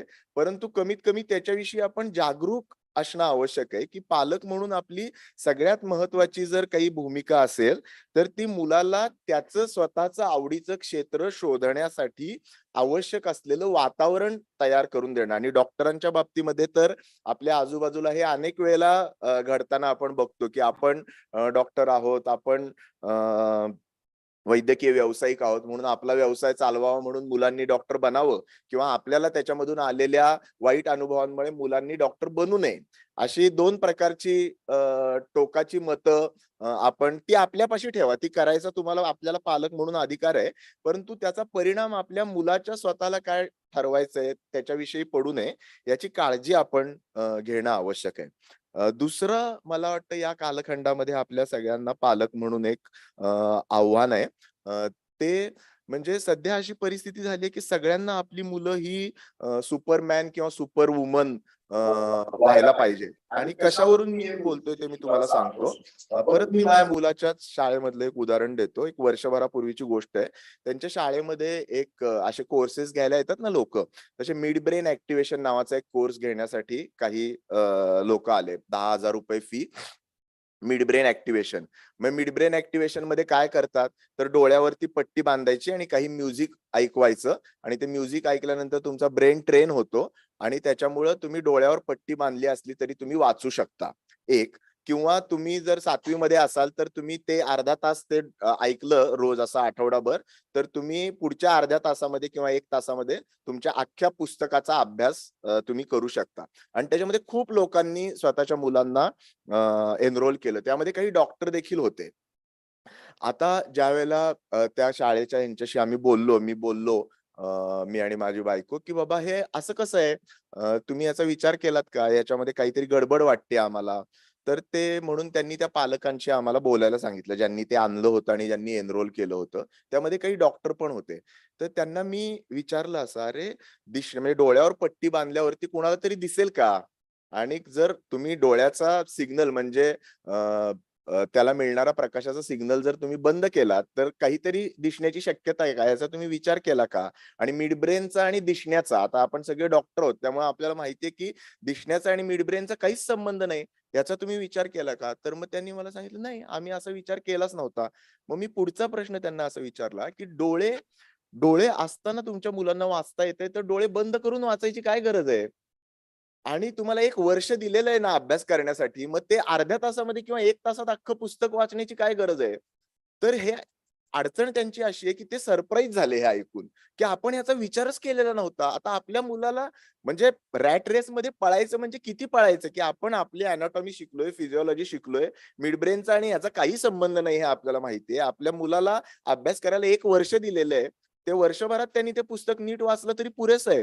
पण हा विचार करत नाही आपण पालक म्हणून, आपल्यातले अनेक जण करत नाहीत आणि मग त्याचा गैरफायदा घेतला जातो आणि त्याचा मुलावरती काय परिणाम होतो. तर त्या मुलाला आपण हे शिकवतोय त्या ह्याच्यामध्ये की तुझ्याकडे काहीतरी एक्सेप्शनल पॉवर असायला पाहिजे, दुसऱ्यांपेक्षा तू वेगळा असायला पाहिजे.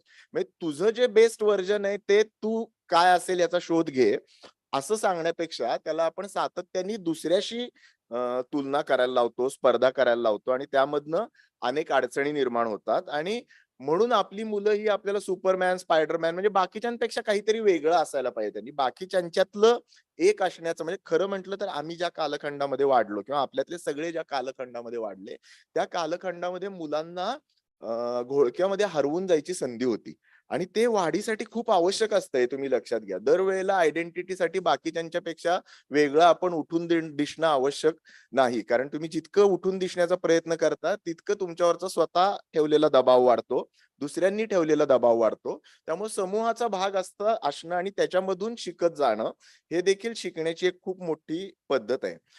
आणखीन एक गोष्ट मला आपल्या समोर मांडायची ती अशी आहे की अपयशी होण्याचं स्वातंत्र्य हे आपण आपल्या मुलांना देतो का? म्हणजे आपली मुलं जर अपयशी झाली, नापास झाली, अपयशी म्हणजे आजकाल तर नापास होणं हे अपयशाचं हे राहिलेलंच नाहीये, कारण पासच होतात सगळेजण. पण समजा 10वी किंवा 12वी किंवा आणखीन कशाला जर ती नापास झाली किंवा त्यांना अपेक्षित असलेल्या स्पर्धा परीक्षांना बसतात ते स्कॉलरशिपला, MTS ला आणखीन कशाला, तर त्याच्यामध्ये त्यांना कमी मार्क पडले किंवा नापास झाली, तर त्याच्याकडे आपण काय नजरेने बघतो?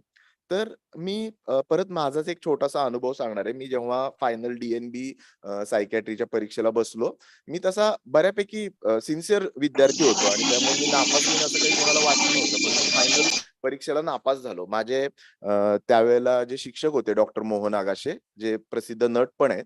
तर मी नापास झालो आणि मग आता त्यांना सांगायला जायचं होतं मला. बहुतांश त्यांना कळलं होतं ते आधी. तर मी त्यांच्या केबिनमध्ये गेलो. आता ह्यांना कसं सांगायचं आपण नापास झालोय अशा विचाराने. तर त्यांनी मला बोललो, "अरे ये." ते मामा होते आमचे, त्यांना म्हटले, "अरे जरा चहा सांगा, पेढे सांगा, डॉक्टर नापास झालेत, त्यांचं कौतुक करूया." तर मी एकदम सरप्राईज झालो. मी बसलो त्यांच्या समोर जाऊन. मग ते मला म्हटले, "हे बघ, एक गोष्ट लक्षात घे, की तुम्हाला सगळ्यांना ना आतापर्यंतच्या शिक्षणामध्ये फक्त चांगल्या मार्कांनी पास होण्याचं प्रशिक्षण मिळालेलं आहे. अपयशी होण्याचं प्रशिक्षण आतापर्यंतच्या शिक्षणात तुमचं राहिलेलं होतं आणि ते आता तुझं कंप्लीट झालं. त्याच्यामुळे आता आयुष्यात काही अडचण येणार नाही तुला." तर माझ्या मनावरचं सगळं दडपणच एका क्षणामध्ये गळून गेलं.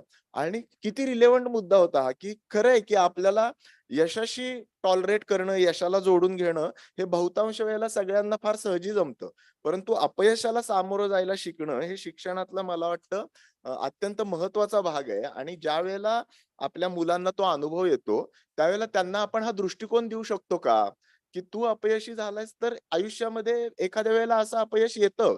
आणि खरं म्हटलं तर आपली जी मुलं आहेत, म्हणजे डॉक्टरांची जी मुलं आहेत, ज्या आजच्या पिढीतल्या डॉक्टरांची जी मुलं आहेत, त्यांना तर खरं मला वाटतं की हा अनुभव येणं आवश्यकच आहे आणि ते अफोर्ड पण करू शकतात हे. म्हणजे तुम्ही लक्षात घ्या की आपल्यातले बरेच जण जे पहिल्या पिढीचे ज्यांचं शिक्षण शिकणारी पहिली पिढी होती किंवा आधीची पिढी ही तेवढी स्थिर नव्हती. अशा पार्श्वभूमीवरती नापास होणं, त्याच्यातनं बाहेर पडणं हे अडचणीचं होऊ शकत होतं. पण आज आपल्या सगळ्यांच्या आयुष्याचा आणि करिअरचा स्पॅन हा इतका वाढलाय की 25 वर्षापासून तुम्ही साधारण 65, 70, 75 वर्षापर्यंत जवळजवळ 40-45 वर्षाचं तुम्हाला करिअर मिळतं. आणि त्या कालखंडामध्ये एखाद दुसरं वर्ष नापास होण्यात आणि ते त्याच्यातनं काही गोष्टी शिकण्यामध्ये जर आपण घालवलं, तर मला वाटतं ते काही फारसं भयंकर घडलेलं आहे असं आपण समजू नये. त्याच्यामध्ये शिकण्याच्या खूप शक्यता असतात. आणि जसं ही नापास होण्याची संधी आहे, तसंच मला वाटतं भरकटण्याची संधी देखील आपण आपल्या मुलांना देतो का? तर हे जरा अ, म्हणजे हे जरा काहीतरी मी विचित्रच बोलतोय असं वाटू शकेल तुम्हाला. पण भरकटण्याची पण संधी मुलांना असायला पाहिजे की नाही? की आता आपल्यातल्या किती जणांना 12वी मध्ये किंवा इव्हन MBBS होईस्तोपर्यंत तरी कळत होतं आपल्याला नक्की काय करायचंय ते. आपण पण बहुतांश वेळेला कोणतरी जातंय त्या मार्गाने जात राहिलो आणि त्यामधनं आपली करिअर घडत गेली. पण आज आपल्याकडे आर्थिक स्थिरता आहे, आज आपल्याकडे वय आपल्या बाजूला आहे. अशा परिस्थितीमध्ये आपलं मूल एखाद दुसरा वर्ष भरकटलं, तर काय हरकत आहे त्याच्यामध्ये? त्याला त्याला शोध घेऊ. म्हणजे जोपर्यंत ते काही चुकीच्या गोष्टी करत नाहीये आणि त्यामधनं ते काहीतरी शोध घेतंय, याची आपल्याला खात्री आहे, तोपर्यंत मला वाटतं आपण ते करण्याची त्याला संधी द्यायला पाहिजे. काही वेळेला सर्जन जर कोणी इथे ऐकत असतील ना, तर सर्जरी मधला हा एक खूप भारी शब्द आहे, जो मी मानसोपचारामध्ये देखील अनेकदा वापरतो, मास्टरली इनॅक्टिव्हिटी. तर सर्जरीमध्ये तुम्ही वाचलं असेल लव्ह अँड बेलीमध्ये काही ठिकाणी मास्टरली म्हणजे काही न करणं ही इनॅक्टिव्हिटी आहे, पण मास्टरली आहे. म्हणजे ज्याच्यामध्ये तुम्ही काही करत नाहीत. अनेक वेळेला कारण नसताना गोष्टी केल्या जातात आणि त्यामधनं कॉम्प्लिकेशन्स वाढतात. तसं मुलांना दिलेलं स्वातंत्र्य आणि भरकटण्याचं स्वातंत्र्य आणि त्याच्या मर्यादा, म्हणजे जसं ते गायी बैलांना सोडलेली परदेशातली मोठी, म्हणजे माझ्या नजरेसमोर जे चित्र येतं ते सोडलेली मोठी जी फील्ड्स असतात ना, त्यांना फेन्स असतात. परंतु त्याच्या आतमध्ये खूप मोठी जागा असते, ज्याच्यामध्ये त्यांना फिरण्याचं स्वातंत्र्य, एक्सप्लोर करण्याचं स्वातंत्र्य असतं. नाहीतर इकडे जाऊ नको, तिकडे जाऊ नको. म्हणजे त्याला कुंपण हे असायला पाहिजे. पण त्या कुंपणाच्या मर्यादा काय आहेत ह्याच्याविषयी आपल्याला जागरूकता असणं आवश्यक आहे. तसंच दुसरा पण एक पालकत्वातला इंटरेस्टिंग कन्सेप्ट मला वाटतो, तो पण आपण सगळ्यांनी लक्षात घ्यावा. जसा हा मास्टरली इनॅक्टिव्हिटी आहे, तसा बिनाइन निग्लेक्ट हा देखील मला वाटतं, म्हणजे सगळ्या गोष्टींमध्ये आपण लक्ष घालण्याची गरज नसते. बिनाईन आणि मॅलिग्नंट हे शब्द आपण अनेकदा वापरतो. म्हणजे जो हार्मलेस निग्लेक्ट आहे ना, म्हणजे मी तुम्हाला उदाहरण देतो की बाबा 14 वर्षाचं मूल हे चोरून जर काहीतरी सेक्शुअल कंटेंट वाचताना दिसलं, हा, आणि तुम्हाला त्याच्या बाकीच्या ग्रोथ मध्ये काही फारसा प्रॉब्लेम आहे असं दिसत नाहीये तुमच्या, तर प्रत्येक वेळेला लगेच ते चर्चेला घेऊन त्याच्याविषयी काहीतरी इश्यू करून त्याला एम्बरॅस करणं याची गरज आहे का? काही वेळेला काही छोट्या छोट्या गोष्टींकडे आपल्या मुलाची जर वाढीची ट्रॅजेक्टरी ही ठीक आहे असं तुम्हाला वाटत असेल, तर मला वाटतं काही छोट्या छोट्या गोष्टींकडे देखील आपण दुर्लक्ष करू शकतो. अजून एक महत्वाची गोष्ट आहे जी पालक म्हणून आपण खास करून नवरा बायकोंनी दोघांनी करणं आवश्यक आहे, की अनेक वेळेला आपल्यामध्ये मतभेद होतात आणि ते आपल्या मुलांच्या समोर व्यक्त करतो आपण. मला एका माझ्याकडे काउन्सिलिंगला येणाऱ्या एका 7-8 वर्षाच्या मुलीनी असं मला सांगितलेलं, की माझे आई बाबा ज्यावेळेला भांडतात त्यावेळेला मला ते राक्षसांसारखे दिसतात. म्हणजे मुलांच्या वरती काय, ज्या वेळेला आपण आपली मतभिन्नता मुलांच्या समोर व्यक्त करतो आणि मतभेद होतात नवरा बायकोच्या मध्ये, असे कोणी नवरा बायको नाहीत की ज्यांच्यामध्ये मतभेद झाले नाही, पण ते आपले मतभेद हे आपल्या मुलांच्या समोर होणार नाहीत याची काळजी खात्री आपण सगळ्यांनी बाळगायला पाहिजे. नाहीतर त्याचा परिणाम हा आपल्या मुलांच्या दीर्घकालीन वाढीवरती होतो. आणि तसंच मुलांना घडवण्यासाठी त्यांना शिक्षा देणं हे देखील एक प्रकार आपल्याकडे अनेकदा केला जातो, किंवा खास हाय अचिव्हिंग मुलं असतील ना, त्यांनी जर पुरेशी एखादी गोष्ट अचीव्ह केली नाही तर पालक अनेकदा त्यांच्याशी अबोला धरतात. म्हणजे मुलांशी अबोला धरणं ही देखील मला वाटतं एक अतिशय चुकीची शिक्षा देण्याची, कारण त्या मुलाला कळतच नाही की आपलं काय चुकलंय. अनेक वेळेला की 3-4 चुका केल्या असतील तर नक्की कुठल्या चुकीसाठी आपले पालक चिडलेले आहेत आपल्यावरती, हे त्यापेक्षा मुलाला. आणि अनेकदा असं होतं की अशा स्वरूपाच्या राग, अबोला धरणं ही पॅसिव्ह अग्रेशन म्हणतात त्याला मानसशास्त्रामध्ये, की ते पण राग व्यक्त करण्याचीच एक पद्धत आहे. आणि ज्या वेळेला अशा पद्धतीनं आपण त्या मुलांशी वागतो त्यावेळेला ती मुलं स्वतःचा त्या पालकांचा राग करण्याऐवजी स्वतःचा राग करायला लागतात. कारण पालकांचा राग करणं त्यांना एका मर्यादेपलीकडे परवडणार नसतं, कारण सगळं त्यांच्यावरतीच अवलंबून असतं. आणि त्यांच्या व्यक्तिमत्वामध्ये स्वतःचा राग करणं, स्वतःला कमी समजणं, अशा सगळ्या गोष्टी घडायला लागतात. तर शेवटच्या 2 मुद्द्यांकडे मी येतो, ते असं की मगाशी मी जे सांगितलं तुम्हाला तसं लक्ष ठेवणं आणि लुडबुड करणं याचा योग्य बॅलन्स मला वाटतं आपल्याला आपल्या पालकत्वामध्ये साधणं फार आवश्यक असतं.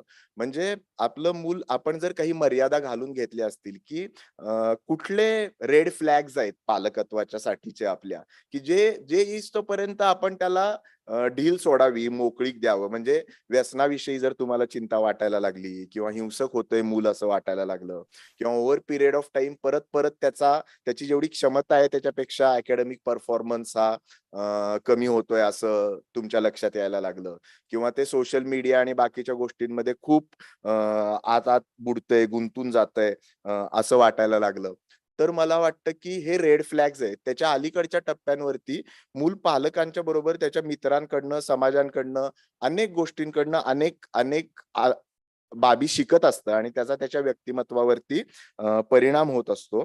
तर तो देखील होण्याची संधी आपण त्याला द्यायला पाहिजे.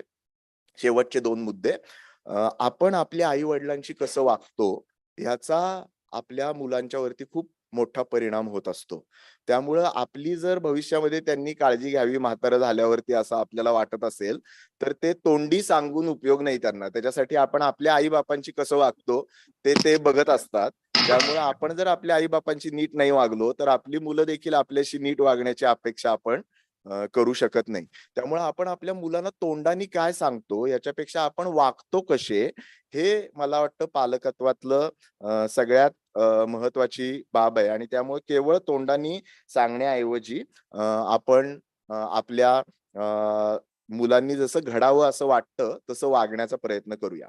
आणि सगळ्यात शेवटी सध्याच्या कालखंडामध्ये, म्हणजे एका बाजूला ते ग्राईप वॉटर मॉडेल पासून आपली सुरुवात होऊन दुसऱ्या बाजूला आपण परफेक्ट पेरेंट, हे एक दुसरा ट्रॅप आहे की ज्याच्यामध्ये म्हणजे मी आयडियल, माझ्या पालकांनी मला केलं नाही, मग मी आयडियल पेरेंट व्हायला पाहिजे. मग त्याच्यासाठी मी सगळंच करायला पाहिजे मुलाचं. मग त्याला खेळता पण यायला पाहिजे, त्याला डान्सला पण जायला पाहिजे, त्यांनी म्युझिकला पण जायला पाहिजे, त्यांनी अभ्यास पण करायला पाहिजे, आणि मी पण सगळं आदर्श त्याच्यासाठी पालक असायला पाहिजे.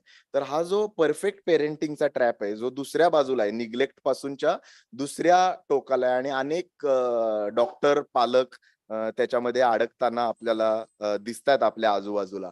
तर या ट्रॅप पासून आपण दूर राहूया. तो एक कोट आहे, मला फार आवडतो तो. मी सांगणार आहे आणि थांबणार आहे की there is means perfect parenting is a myth, but means there is no ideal way of becoming perfect parent, but there are 1,000 ways of becoming a good parent. त्याच्यामुळे परफेक्ट पेरेंट होण्याच्या ऐवजी चांगला सहृदय, मुलाला आनंद देणारा, त्याच्या वाढीच्या शक्यता शोधण्यासाठी त्याला मदत करणारा पालक होण्याची आपल्या सगळ्यांना खूप खूप सदिच्छा. आणि हा स्वतःसाठी खूप आनंददायी प्रवास आहे, कारण त्याच्यामध्ये आपण मुलावरती काम करण्यापेक्षा जास्त स्वतःच्या व्यक्तिमत्वावरती काम करत असतो, आणि त्यामधून आपलं स्वतःचं व्यक्तिमत्व अधिक चांगलं होतं, आपल्याला आनंद मिळतो. त्यामुळे लौकिक यशाच्या बरोबर कौटुंबिक यश देखील आपण जर एक उद्दिष्ट मानत असू आपल्या आयुष्याचं, तर हे आपण सगळ्यांनी करूया. एवढं सांगतो आणि थांबतो. धन्यवाद. हॅलो.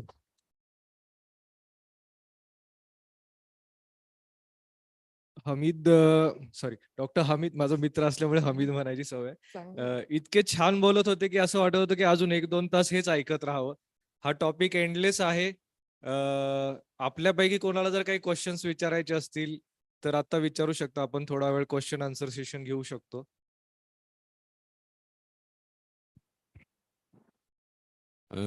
परत एकदा आमचे मित्र, क्रिकेट टीम आणि सगळ्याच गोष्टींमध्ये आदर्शवत असलेले, हमीद रणजी ट्रॉफी क्रिकेट खेळलेला आहे महाराष्ट्राकडून, आणि चांगला क्रिकेट अजूनही खेळतो.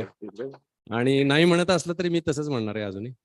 आणि मला एक प्रश्न आहे हमीद, की स्क्रीन टाइम मुलांच्या बद्दल तू थोडंसं कमी सांगितलेस, म्हणजे सगळंच सांगितलेस, पण हे पण थोडंसं सांगावंस असं मला वाटतं. हो, खरं आहे. राहिला माझा तो मुद्दा. वेळेकडे माझं जास्त लक्ष असल्यामुळे इकडच्या स्क्रीन टाइम कडे.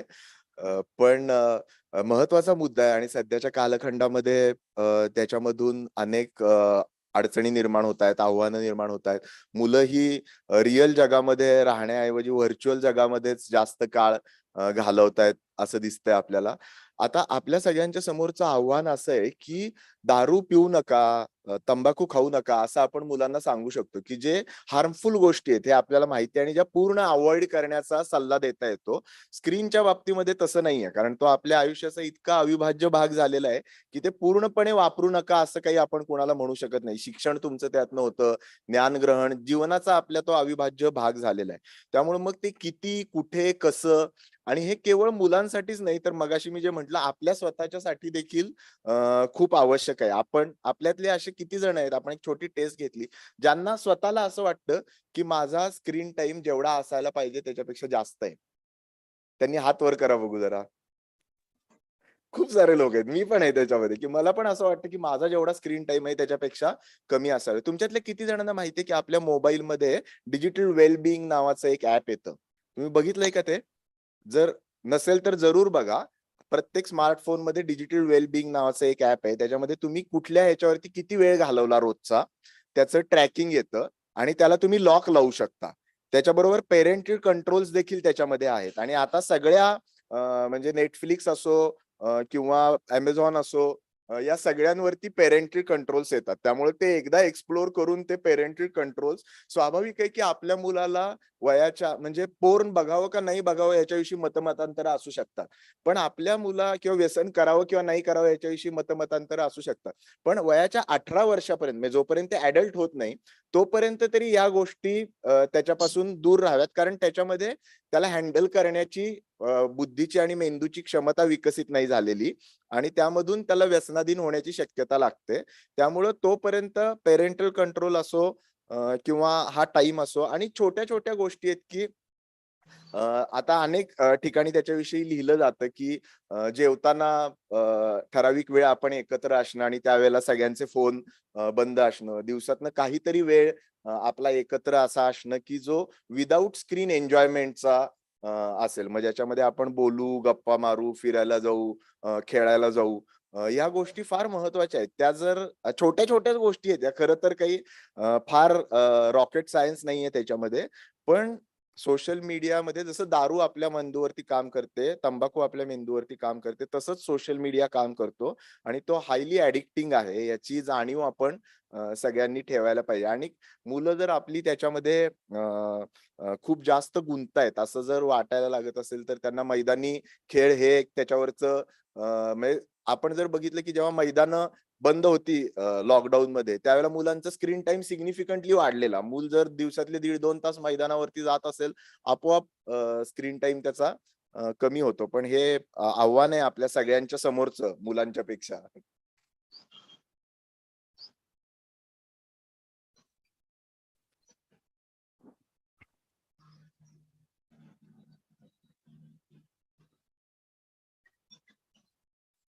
प्रत्येक पालकांना वाटतं की आपल्या मुलाचं प्रोग्रेस चांगलं व्हावं.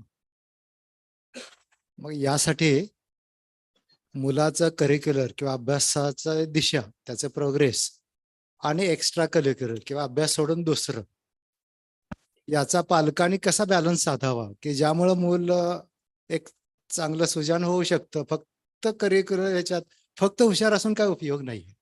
कारण त्या हुशारीचा खरा उपयोग त्या फॅमिलीला, त्याला किंवा समाजाला हा कुठेतरी बॅलन्स असला पाहिजे. तर त्याविषयी काय आणखी हायलाइट ऍडिशनल सांगता येईल? हे मगाशी मी माझे जे सायकॅट्रीचे शिक्षक मोहन आगाशे त्यांचं उदाहरण दिलं ना, तर ते ते ते असं म्हणतात की हे एक्स्ट्रा करिक्युलर आणि करिक्युलर हे आपण जे मुलामध्ये सेपरेशन केलेलं आहे ना, तेच मुळामध्ये हास्यास्पद आहे. की तुम्ही आयुष्याच्या म्हणजे बहुतांश सगळ्या गोष्टी आयुष्य जगण्यासाठी ज्या लागतात, त्या आपण एक्स्ट्रा करिक्युलर मधनं शिकत असतो.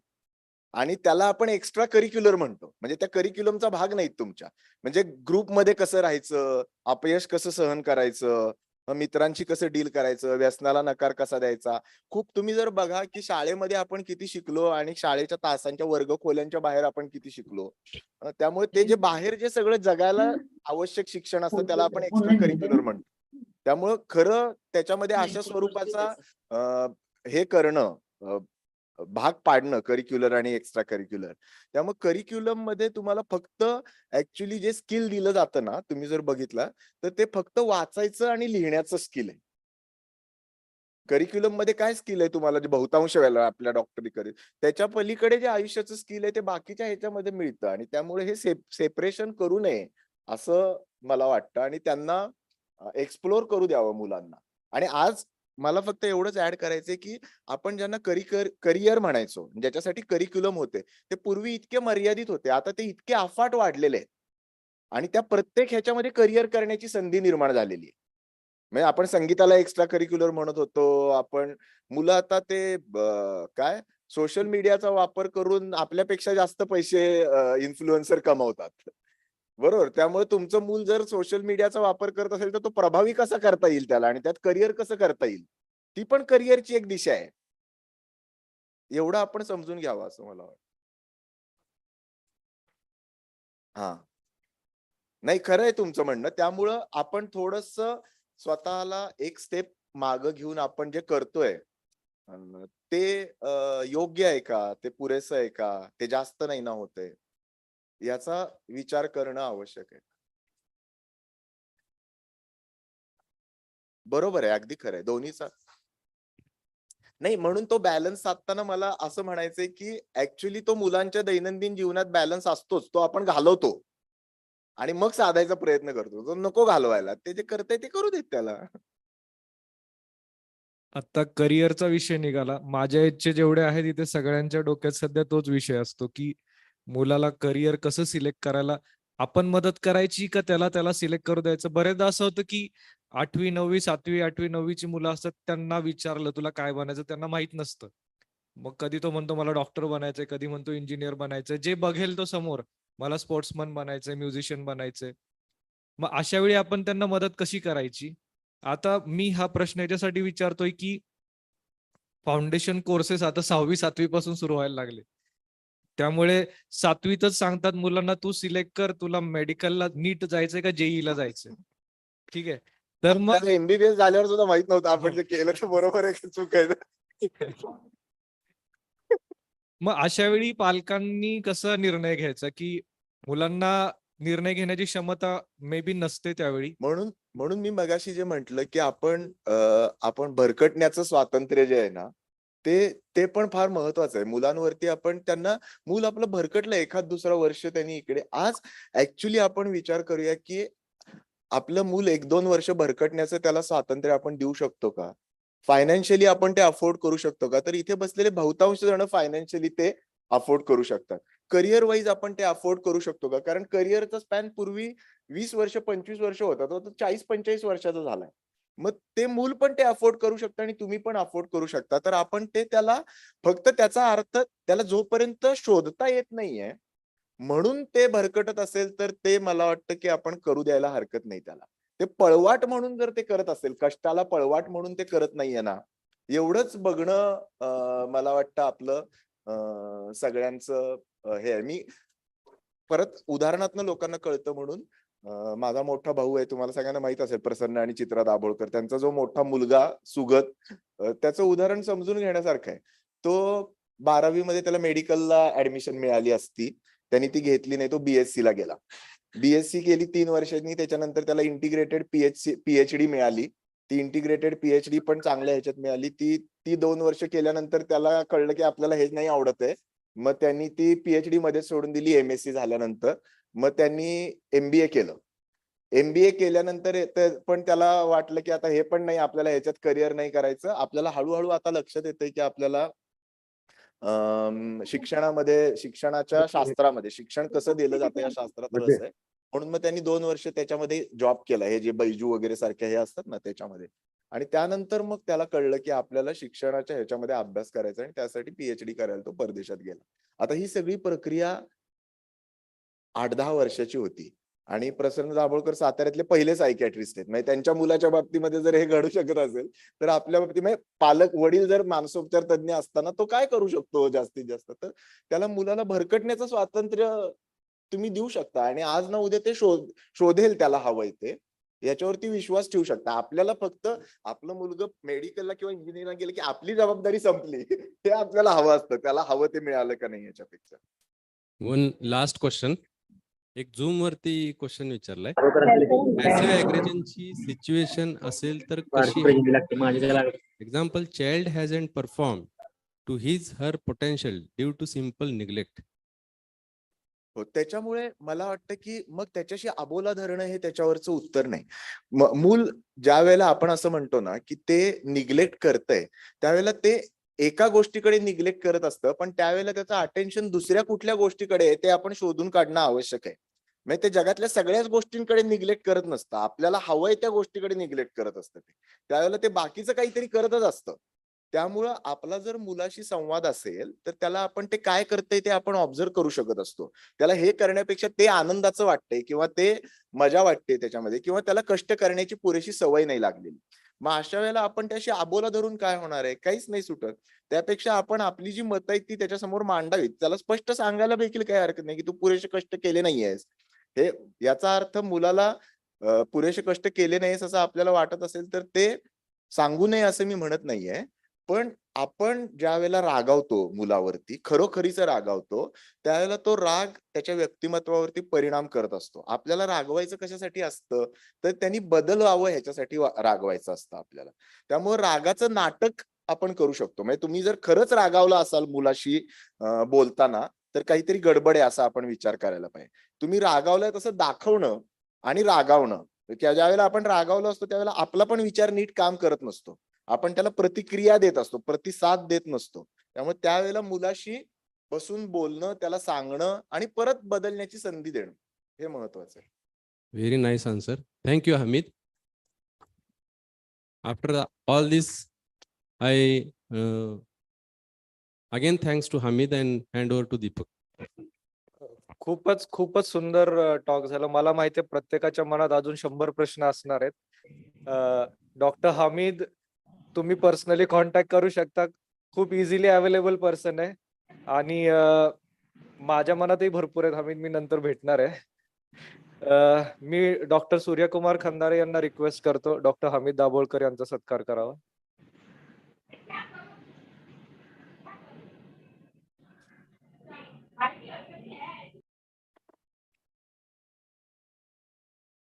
खूप महत्वाच्या विषयावर अतिशय चांगले लेक्चर दिले त्यांनी.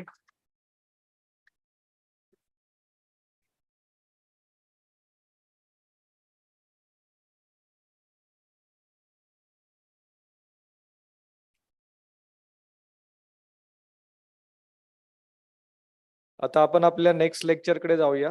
Our next speaker is doctor Animish Chavan.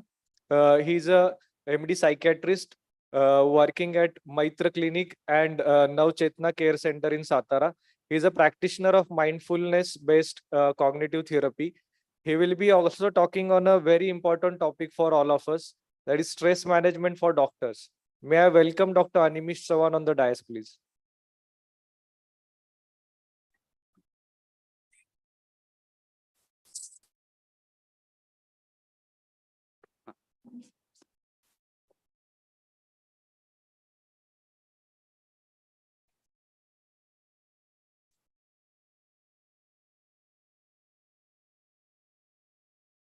Good morning सर्व आयोजक आणि उपस्थित असणारे सगळे माझे मित्र आणि ज्येष्ठ डॉक्टर्स. अगदी स्ट्रेस फ्री वातावरणातून आता स्ट्रेसकडे न्यायला मला जरा नकोसं वाटतं. खरं तर हा विषय जेव्हा मला सांगितला तेव्हापासून माझ्या मनात असं येत होतं की हा विषय मला म्हणजे अगदी मुंडेन विषय का दिला. लोकांना कसं तुम्ही फार फॅन्सी विषय देताय. म्हणजे जर शंतनू इथं आहे का मला माहित नाही, ऑनलाईन कदाचित असेल. सकाळी येऊन गेला. तर त्याला मी म्हणणार होतो की आपण जरा असा टॉपिक चेंज करूया की तू मिथ्स अबाउट सेक्स जो बोलतोस त्याच्याऐवजी मिथ्स अबाउट स्ट्रेस मी बोलतो आणि तू सेक्स मॅनेजमेंट फॉर डॉक्टर्स असं बोल. म्हणजे कदाचित आपला सगळ्यांचा TRP वाढेल चांगला. तर हा प्रश्न पण जेन्युइनली माझ्या मनात आहे की स्ट्रेस मॅनेजमेंट ही गोष्ट किती वेळा आपण बोललो असतो आणि डॉक्टर्स तर अनेकदा हे बोलतात, इतरांना सांगतात.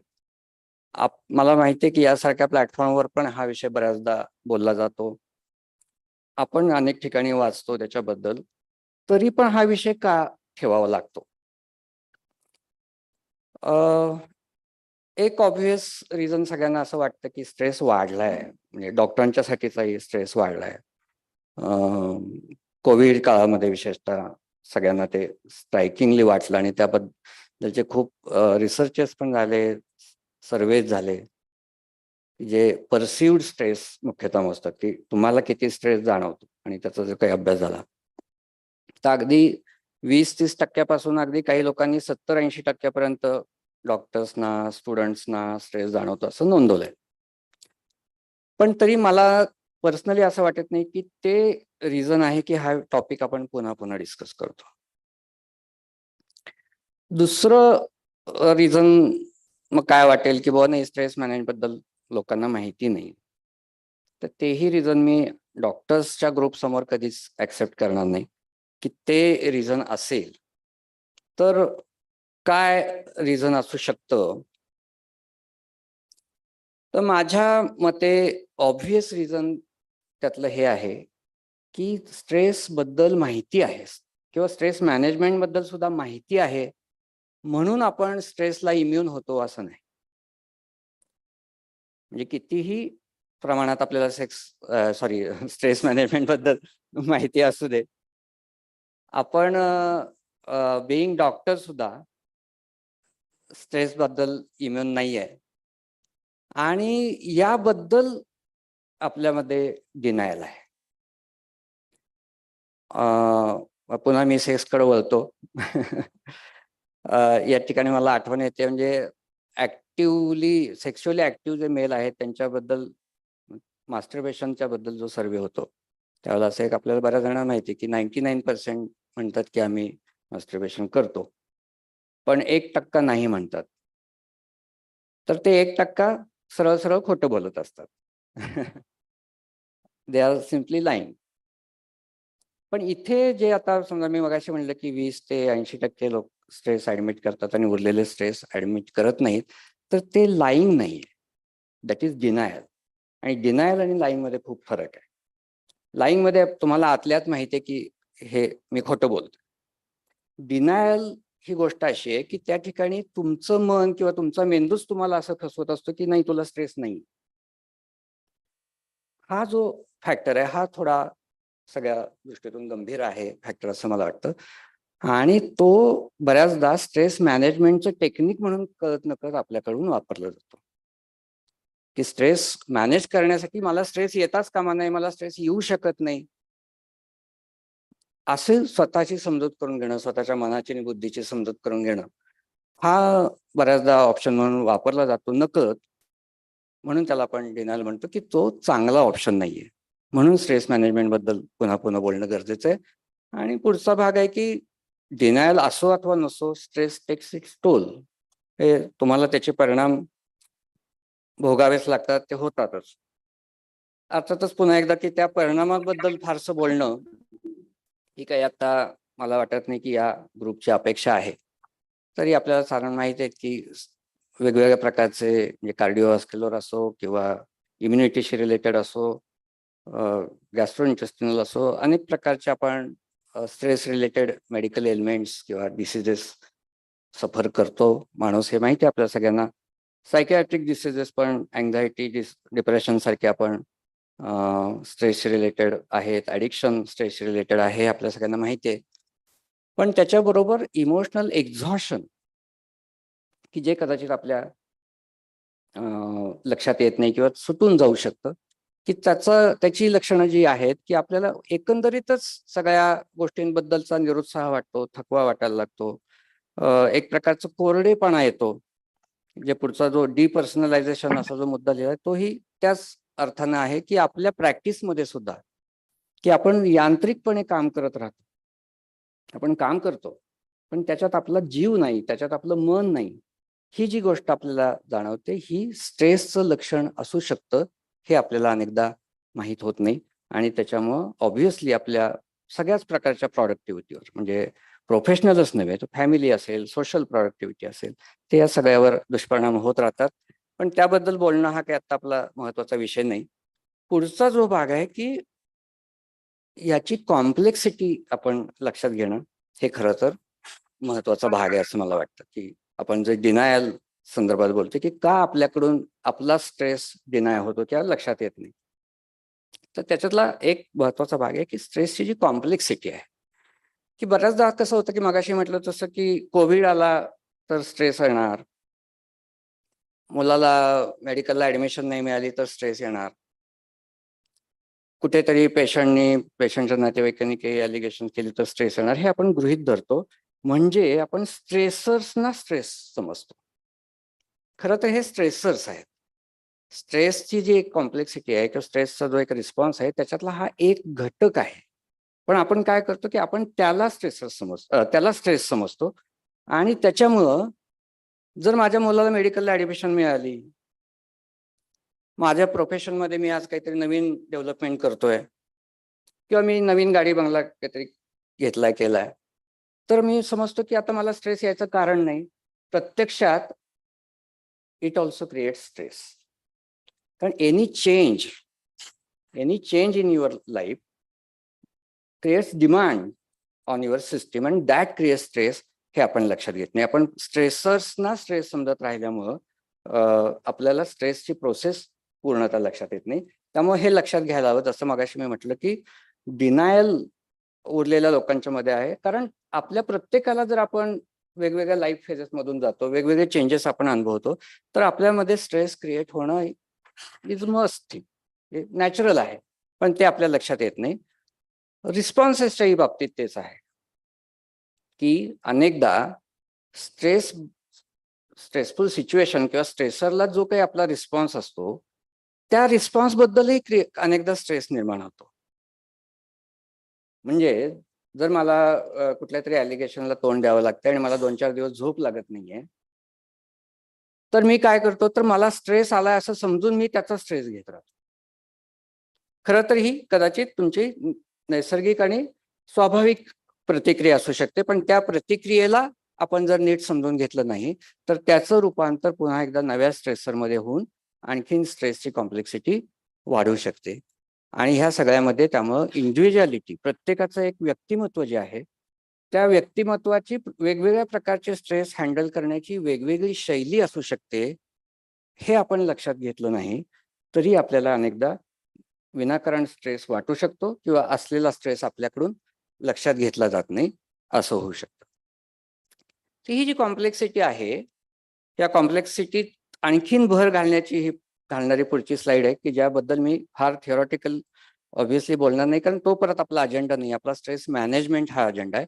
पण तरी देखील ती कॉम्प्लेक्सिटी कशी आहे, की जसं वर हे 3 मुद्दे आहेत जे मगाशी आपण बोललो, की स्ट्रेसर्स, त्याचे रिस्पॉन्स आणि त्यातली जी इंडिव्हिज्युअल पॅटर्न प्रत्येकाचा, त्याच्यामध्ये पुन्हा आणखीन भर घालणारे हे घटक आहेत, की तुमचा स्ट्रेसर जो आहे तो सायकोलॉजिकल आहे का फिजिकल आहे का एन्व्हायरमेंटल आहे, याच्यानुसार परत तुमचा पुढचा रिस्पॉन्स बदलत राहतो. त्याचे वेगवेगळे जे मेडिएटर्स आहेत, ते न्यूरोकेमिकल मेडिएटर्स असू शकतात, बॉडीली मेडिएटर्स असू शकतात. तर त्यांच्याशी असणारा परत एक फीडबॅक लूप, मगाशी मी जसं म्हटलं, की तुम्हाला स्ट्रेसच्या बद्दलचा जो रिस्पॉन्स आहे, त्या रिस्पॉन्सलाच परत तुम्ही स्ट्रेस मानणं, ते तुमच्या शरीरानं मनाने स्ट्रेस मानणं, या प्रकारची फीडबॅक लूप्स त्याच्यामध्ये असणं. आणि त्याहून आणखीन महत्वाचं म्हणजे की हा स्ट्रेसर तुमच्या आयुष्यात कुठल्या टप्प्यावर आला, तुमच्या कुठल्या डेव्हलपमेंटच्या स्टेजवर आला, त्या स्टेजला तुमची सपोर्ट सिस्टीम कशा प्रकारची आहे आणि कशा प्रकारे नाही, या सगळ्यावर अवलंबून पुन्हा तुमचा स्ट्रेस रिस्पॉन्स हा अवलंबून आहे, की जो खरं तर ॲडॅप्टेशनसाठी असतो. आणि आपण मगाशी मी म्हटलं त्याप्रमाणे जेव्हा आपल्याला स्ट्रेस परसिव्ह होत नाही, जाणवत नाही, तेव्हा सुद्धा आपण हा ॲडॅप्टेशन प्रोसेसमधून गेलेलो असतो. स्ट्रेस आपण डेव्हलप झालेला असतो आणि तो मॅनेज केलेला असतो. पण ते जे काही ॲडॅप्टेशन आपण केलेलं असेल, ते दरवेळेला हेल्दी असेलच असं नाही. काही वेळेला ते अनहेल्दी पद्धतीनं पण तो आपण ॲडॅप्टेशन पूर्ण केलेलं असतं आणि त्यामुळे आपल्याला वाटतं की मला स्ट्रेस आलेला नाही किंवा मला स्ट्रेसचा प्रॉब्लेमच नाही. प्रत्यक्षात आपण ते कदाचित मिस केलेला भाग असू शकतो आणि त्यामुळे ही कॉम्प्लेक्सिटी फक्त लक्षात घ्यायची, एवढाच आता ह्या स्लाइड्स समोर ठेवण्याचा उद्देश होता. आपला खरा विषय आहे की तो अप्रोचेस, की हा स्ट्रेस मॅनेज करण्यासाठी आपण काय करणार आहोत. आणि ऑब्व्हियसली परत ही कॉम्प्लेक्सिटी आपण डोक्यात ठेवून हे अप्रोचेस बघणार आहोत. जे शेजारी एक चित्र दिसतंय, की म्हटलं तर सिंपल आहे, की जे तुम्ही विचार करता, जे तुम्हाला वाटतं त्यानुसार तुम्ही काहीतरी फील करता, काहीतरी सेन्स करता आणि ते फिलिंग जे आहे त्यानुसार तुम्ही काहीतरी ऍक्शन घेता किंवा ऍक्ट करता. हे एक सिंपल म्हटलं तर चक्र आहे, की जे समजायला काही फारशी हरकत नाही. त्यातली कॉम्प्लेक्सिटी आत्ता मी बोलत नाही, परंतु हे जे चित्र आहे तर त्यानुसार साधारण प्रकारे 3 प्रकारचे अप्रोचेस आपण लक्षात घेऊ शकतो. मी पुन्हा कॉम्प्लेक्सिटी कमी करून ते सिम्प्लिफाईड कसं करता येईल या दृष्टीतून या प्रकारचे 3 अप्रोचेस तुमच्या समोर ठेवू शकतो, की एकाला म्हणू आपण बॉटम अप अप्रोच, एकाला म्हणू टॉप डाऊन अप्रोच आणि तिसरे आहे ते लाईफस्टाईल अप्रोच. काय आहे बॉटम अप अप्रोच? तर बॉटम अप अप्रोच हा आपल्याला यासाठी, आणि तो बऱ्याचदा तातडीनं आपण वापरणारा स्ट्रेस मॅनेजमेंट मधला अप्रोच आहे, कारण बॉडी रिॲक्ट्स फर्स्ट. जे काही घडतं सबकॉन्शियसली अनकॉन्शियसली बॉडी पहिल्यांदा रिॲक्ट होते. फिजिओलॉजिकल रिॲक्शन ही पहिल्यांदा येते आणि देन द माइंड थिंग्स. पुन्हा एकदा मागच्या स्लाइडकडे जाऊ, की मगाशी आपण पाहिलं की आपण जे काही विचार करतो त्यानुसार आपण फील करतो, पण आता जर बारकाईने पाहिलं तर लक्षात येईल की तिथं बाय डिरेक्शनल एरो आहे. म्हणजे तुम्ही जे फील करता त्यानुसार परत तुमचं थिंकिंग प्रोसेस पुन्हा चालू होत असते. आणि आता आपण बॉटम अप अप्रोच मध्ये हे बघतोय की पहिल्यांदा जेव्हा काही घडतं, स्ट्रेसर तुमच्या समोर येतो, तेव्हा your body reacts first and then your mind thinks. तर त्यामुळं पहिल्यांदा या लेवलवर स्ट्रेस मॅनेज होणं किंवा स्ट्रेस मॅनेजमेंटची टेक्निक्स वापरणं गरजेचं आहे, की ज्याच्यामध्ये आपण ऑब्व्हियसली की ब्रेन स्टेम एरियाज आणि लिम्बिक सिस्टीम जो आपला काय म्हणू प्राईम ओल्ड ब्रेन आहे त्या ठिकाणी ह्या सगळ्या गोष्टी होतात. कारण त्या ऑब्व्हियसली जे आपले रिफ्लेक्स ऍक्शन्स आहेत किंवा आपल्या सबकॉन्शियस मेमरीज आहेत आणि सर्व्हायवल रिस्पॉन्सेस ज्याला आपण फाईट, फ्लाईट, फ्राईट असं आपल्याला सगळ्यांना माहिती आहे. तर या प्रकारचे जे रिस्पॉन्सेस आहेत ते या लेवलवर होत असतात आणि त्यामुळं त्या ठिकाणची मॅनेजमेंट ही पहिल्यांदा आपल्याला स्टॅबिलाइज करण्यासाठी गरजेची असते. सेफ्टी आणि स्टॅबिलायझेशन हे पहिल्यांदा गरजेचं आहे आणि त्यामुळं हा बॉटम अप अप्रोच आपल्याला स्ट्रेस मॅनेजमेंटमध्ये महत्वाचा आहे, की ज्याच्यामध्ये काय येतं तर ज्याच्यामध्ये ज्याला आपण सिंपल प्रोग्रेसिव्ह मसल रिलॅक्सेशन म्हणतो, योग निद्रा अनेकांना माहिती आहे, डीप ब्रिदिंग माहिती आहे, योगा, प्राणायाम या सगळ्या गोष्टी काय करतात तर आपली ही जी काही बेसिक रिफ्लेक्सेसची जी सिस्टीम आहे तिला स्टॅबिलाइज करण्याचं काम करतात.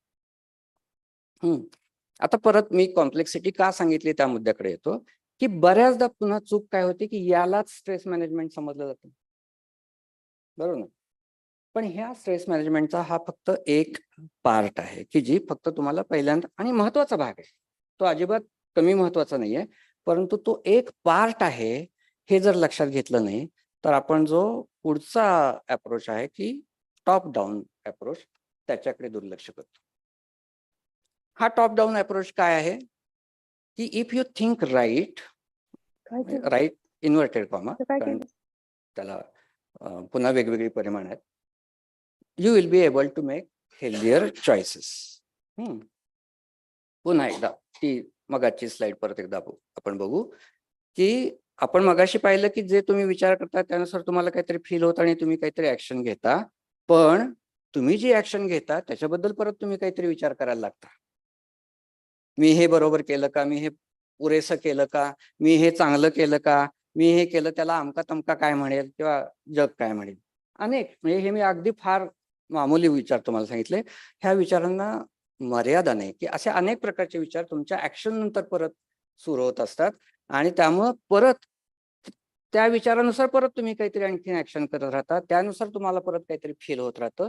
ही कॉम्प्लेक्सिटी लक्षात घेतल्यामुळं आपल्याला हा जो टॉप डाऊन अप्रोच आहे तो दुर्लक्षित करता कामा, की तो आपल्या न्यूअर ब्रेनवर म्हणजे frontal lobe, prefrontal lobe, neo cortex या लेवलवर हा काम करत असतो की जिथं आपलं थिंकिंग आणि सगळ्यात महत्वाचं म्हणजे अवेअरनेस अबाउट अवर सेल्फ हा पार्ट महत्वाचा आहे, की मी काय विचार करतोय, मी काय फील करतोय आता हे समजणं ही जी एक आपली फॅकल्टी आहे असं आपण म्हणूया, आपल्या माणसांच्या तरी किमान नक्कीच आहे ती, तर तिचा वापर करणं हे आपल्याला ह्या टॉप डाऊन अप्रोच मध्ये अपेक्षित आहे.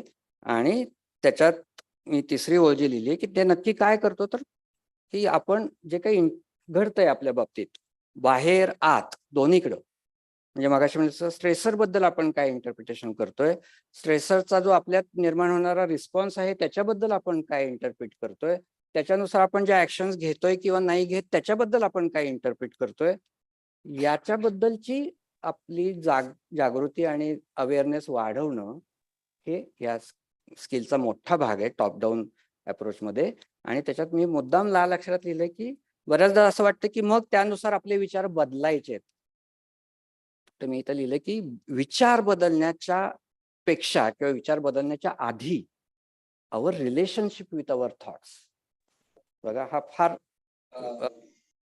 कदाचित पटकन लक्षात न येणारा फरक आहे की relationship about our own thoughts. म्हणजे जर माझ्या मनात येत आहे की आता हे फार बोर चाललंय, हा माझा थॉट आहे, तर मी त्या थॉटला बिलीव्ह करतो, थॉटमध्ये बिलीव्ह करतो, हे माझं युज्युअल रिलेशन आहे. का तर माझ्या मनात आलं की उठून निघून जावं, तर मी बिलीव्ह करतो की हा माझा थॉट आहे, त्या अर्थी it must be a true thing. But thoughts are not necessarily facts. ही खूप महत्वाची गोष्ट आहे. आणि हे जेवढं इंटेलेक्च्युअली कळतं तेवढं प्रत्यक्षात आपल्या काय म्हणू वागण्यामध्ये येणं, यासाठी ही स्किल खूप महत्वाचं आहे. की आपल्या थॉट्स बद्दलची आपली एक वेगळी रिलेशनशिप डेव्हलप व्हायला पाहिजे. थॉट बद्दल रिलेशनशिप डेव्हलप व्हायची याचा अर्थ काय, की थॉट पासून आपण थोडे सेपरेट होऊ शकलो पाहिजे. त्याशिवाय ती रिलेशनशिप कशी डेव्हलप होणार? ती एक स्पेस निर्माण करणं, की जे माझ्या मनात येतंय त्या मोमेंटला मी त्या थॉटच्या आहारी जाण्याची गरज आहे का, याचा एक फ्रॅक्शन ऑफ सेकंद किंवा फ्रॅक्शन ऑफ मिली सेकंद थांबून मी चॉईस डेव्हलप करणं, याला म्हणायचं रिलेशनशिप विथ थॉट. आणि हा अप्रोच जर आपण डेव्हलप केला नाही स्ट्रेस मॅनेजमेंटमध्ये, आणि मगाशी म्हणलं तसं बॉटम अप अप्रोच मध्येच आपण जर समाधानी राहिलो, तर बॉटम अप अप्रोच मध्ये अनेक काही चुकीच्याही गोष्टी आपल्या हातून होत राहू शकतात. कारण बॉटम अप अप्रोच काय करायचं, फक्त स्टॅबिलायझेशन करायचं ना. जे काही ऍक्टिव्हेशन झालं ऑटोनॉमिक नर्वस सिस्टीमचं ते काम डाऊन करायचंय. मग त्याला आपल्याला माहिती आहे की अनेक सारे उपाय आहेत आणि आपण समजत राहतो की मी स्ट्रेस मॅनेज करतोय. प्रत्यक्षात तो स्ट्रेस मॅनेजमेंटचा भाग नाही आहे हे, आणि ते आपल्याला मग डिनायलला मगाशी म्हणलं तसं एक महत्वाचं कारण आहे. तर ह्या टॉप डाऊन अप्रोचेस मध्ये काय येतं, तर मग त्याच्यामध्ये सायकोथेरपीज ज्या मुख्यतः कॉग्निटिव्ह बिहेवियरल थेरपीज आहेत, त्यात तो एक मोठा बंच आहे. म्हणजे त्याच्यात तुम्ही विशेषतः REBT बऱ्याचदा ऐकले, rational emotive behaviour therapy, CBT cognitive बेकची CBT म्हणून एक थेरपी आहे. अशा अनेक जी मी प्रॅक्टिस करतो. मगाशी मी उल्लेख मुद्दाम त्याचा केला होता की या विषयाशी संदर्भित की माइंडफुलनेस बेस्ड कॉग्निटिव्ह थेरपी हा पण एक त्यातला एक पार्ट आहे की ज्याच्यामध्ये मगाच्या बॉटम अप अप्रोच मध्ये ध्यान हे एक भाग येतो आणि टॉप डाऊन अप्रोच मध्ये मी माइंडफुलनेस म्हणतो. दोन्हीत काय फरक आहे? बऱ्याच जणांना असं वाटतं की तेच ते आहे ना, ध्यानच करायचं माइंडफुलनेस मध्ये, तर नाही. बॉटम अप अप्रोच मध्ये जेव्हा तुम्ही नुसतं ध्यान करता तेव्हा ती तुमच्या मगाशी म्हणत असतं कामिंग डाऊन किंवा रिलॅक्सेशनची प्रोसेस आहे. याच्या उलट जेव्हा तुम्ही माइंडफुलनेस बेस्ड कॉग्निटिव्ह थेरपी करता किंवा घेता, तेव्हा तुम्ही त्या स्पेसचा वापर करून आपल्या थॉट्सची वेगळी रिलेशनशिप डेव्हलप करायला शिकता. आणि ही खरंच मी माझ्या अनुभवातून सांगतो की खूप सुंदर गोष्ट आहे. तुलनेनं वाटते तितकी अवघड नाहीये. फक्त थोडासा सराव आणि थोडंसं टेक्निक जर आपण वापरलं तर आपल्या मनामध्ये ऑटोमॅटिक थॉट्स जे अनेक चालू असतात, मॅक्झिमम थॉट्स हे ऑटोमॅटिक असतात आणि थोडेच डेलिबरेट थॉट्स असतात. पण आपल्याला हे दोन्हीतलं जर डिफरन्सिएशन झालं नाही तर आपण त्या ऑटोमॅटिक थॉट्सच्या प्रभावाखाली येत राहतो आणि आपण अनेक चुकीच्या गोष्टी किंवा अनहेल्दी गोष्टी किंवा निरुपयोगी गोष्टी आपण करत राहतो. पण हे जर टेक्निक आपण शिकलो तर आपल्याला खूप मजा येते की अरे मला 10 चॉईसेस आहेत आता या मोमेंटला, त्यातला मी हा निवडू का हा निवडू का हा निवडू, ही पॉवर किंवा हा चॉईस माझ्याकडे आहे, हे फिलिंग येण्यासाठी हा अप्रोच पण महत्वाचा आहे. आणि तिसरं जे लाईफस्टाईल आहे त्याच्याकडे जाण्याआधी मी थोडंसं असं म्हणेन की आपण थोडंसं की स्ट्रेस हार्डी पीपल जे आहेत, स्ट्रेस हार्डी पीपल म्हटल्यानंतर हमीद आहे इथं आहे तर मला नेहमी नरेंद्र काकांची आठवण येते की ते स्ट्रेस हार्डी पर्सन म्हणून मी बघत आलेलो आहे. हमीदही कदाचित त्याच वाटेवर असेल की ही माणसं उदाहरण वैयक्तिक घ्यायचं कारण नाही, पण अशी काही माणसं असतात ते आपल्याला वाटतं की अरे ह्यांना कसं स्ट्रेस येत नाही किंवा ह्यांनी ही गोष्ट कशी अशा पद्धतीने मॅनेज केली. तर त्याच्यामध्ये मी 3 भाग करतोय की what they know, what they do and what they don't do. तर व्हॉट दे नो, तर सगळ्यात महत्वाची पहिली गोष्ट म्हणजे की stress is a normal and expected part of life. मगाशी म्हटलं तसं की स्ट्रेस मला येणारच नाही, मला कसा येईल किंवा मला येताच कामा नये, मी आता स्ट्रेस मॅनेजमेंटचं लेक्चर घेऊन गेलो आणि आता मी म्हणतोय मला स्ट्रेस आला असं कसं म्हणू, तर हे नाही. स्ट्रेस हा नॉर्मल, आणि मगाशी म्हणजे आपण त्या कॉम्प्लेक्सिटीमध्ये पाहिलं की तुम्हाला अडॅप्टेशन शेवटी दिसतंय पण मध्ये झालेली प्रोसेस आपण लक्षात घेत नाहीये, तर ती नॉर्मल आणि एक्सपेक्टेड आहे. तर हे मान्य असणं मनामध्ये, बुद्धीला आणि मनाला दोन्हीला मान्य असणं हे स्ट्रेस हार्डी पीपलचं महत्वाचं वैशिष्ट्य आहे. दुसरं काय की हा पण महत्वाचा भाग आहे की स्ट्रेसरचा स्ट्रेस कधी होतो? म्हणजे एखाद्या स्ट्रेसर एखाद्यासाठी स्ट्रेसफुल आणि एखाद्यासाठी होत नाही, याचं कारण काय? तर त्याचं कारण की स्ट्रेस रिस्पॉन्सची जी खूप पहिल्यापासूनची डेफिनेशन केलेली आहे लॅझरस म्हणून जे आहे, तर त्यांनी केलेली ही बेसिक डेफिनेशन खूप महत्वाची आहे की a particular relationship between the person and the environment is apprised by the person himself as taxing or non taxing. म्हणजे काय की एखादी घटना घडल्यानंतर ती घटना किंवा ते संकट, ती अडचण, ती समस्या ही माझ्या रिसोर्सेसच्या पुढे जाते की नाही याचं मी माझ्या मनात जे काही इंटरप्रिट करतो त्याच्यावर स्ट्रेस येणार की नाही, पुढचा रिस्पॉन्स कसा राहणार हे अवलंबून राहतं. मला जर असं वाटलं की अरे एवढी गर्दी आहे, मी कसा इथनं ट्रॅफिक मधनं गाडी काढणार, तर मला स्ट्रेस येतो. नाही, पुढची रिस्पॉन्सेस वेगळ्या पद्धतीने राहतात. आणि तेच जर मी म्हणलं की अरे आहे, पण मला माहिती आहे मी असं बऱ्याचदा केलेलं आहे आणि मी जाऊ शकतो यातनं, आणि काय थोडंसं इकडे तिकडे होईल, पण मी 5 मिनिटं उशिरा का होईना पण जाईन. सिच्युएशन तीच आहे, पण त्यामुळे तुमच्या फिजिओलॉजिकल, बायोलॉजिकल, सायकोलॉजिकल सगळे रिस्पॉन्सेस जे पुढचे आहेत ते त्याच्यानुसार बदलतात, आणि हे त्या स्ट्रेस हार्डी पीपलना माहिती असतं. पहिल्यांदा माहिती असतं, हे खूप महत्वाचं आहे. त्याहून पुढचा महत्वाचा भाग आहे की they know when they are stressed. कारण मगाशी पहिल्यांदाच आपण म्हणले की स्ट्रेस ही नॉर्मल आणि स्वाभाविक गोष्ट आहे, हे एकदा मान्य केल्यानंतर आता मला स्ट्रेस आलेला आहे हे मला कळणं हे त्यावेळेला खूप पुन्हा महत्वाचं आहे. ते त्या मोमेंटला मला ओळखू यायला पाहिजे. त्यासाठी काय हवंय, तर त्यासाठी माझ्या बॉडीशी मुख्यतः आणि माझ्या माइंडशी माझं कनेक्शन असलं पाहिजे.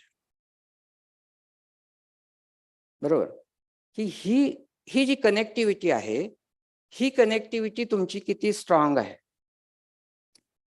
आणि किती तुम्ही त्यात माहीर आहात, त्याच्यावर तुम्हाला कळणार आहे की आता रे माझा स्ट्रेस वाढत चाललाय बरं का, किंवा आता असं केल्यावर स्ट्रेस थोडा मॅनेज झालाय बरं का. हे जितकं आपल्याला सातत्यानं त्या मोमेंटला बायो फीडबॅक टेक्निक्स आपण जे म्हणतो की त्या मोमेंटला आरसा धरल्याप्रमाणे जर आपल्याला दिसायला लागली, तर आपण स्ट्रेस चांगल्या पद्धतीनं मॅनेज करू शकतो.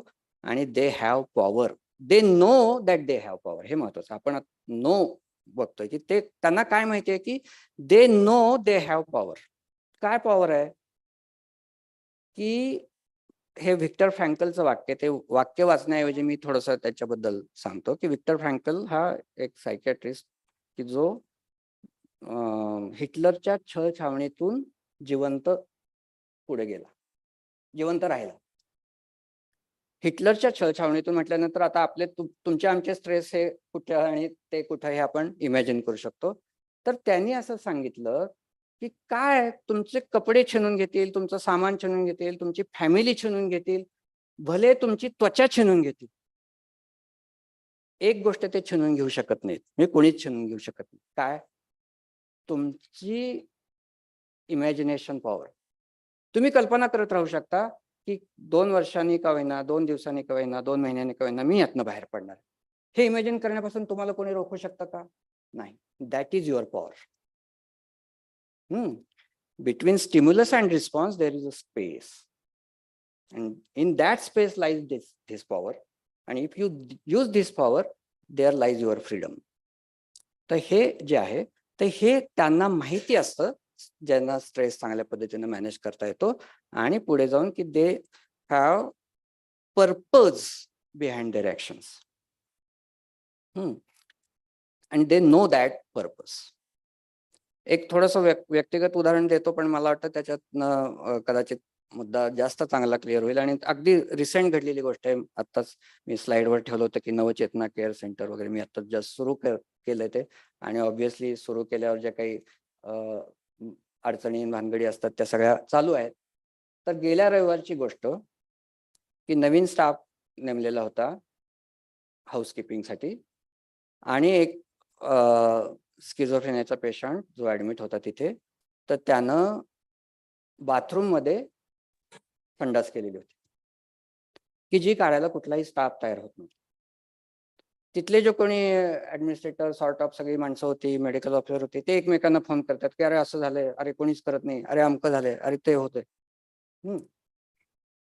आणि निरोप ऑब्व्हियसली माझ्यापर्यंत येत होते की ते असं होतंय, मग वासच येतोय, मग ते अमकं म्हणतात, आम्ही असलं करणार नाही वगैरे म्हणतात, वगैरे वगैरे, हे सगळं चालू होतं.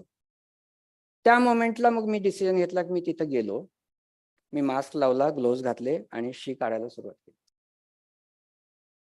पुढं काहीच करावं लागलं नाही मला, ऑब्व्हियसली पुढं काहीच करावं लागलं नाही. सगळं परत सुरळीत झालं. सगळ्यांना समजलं की काय चुकलं.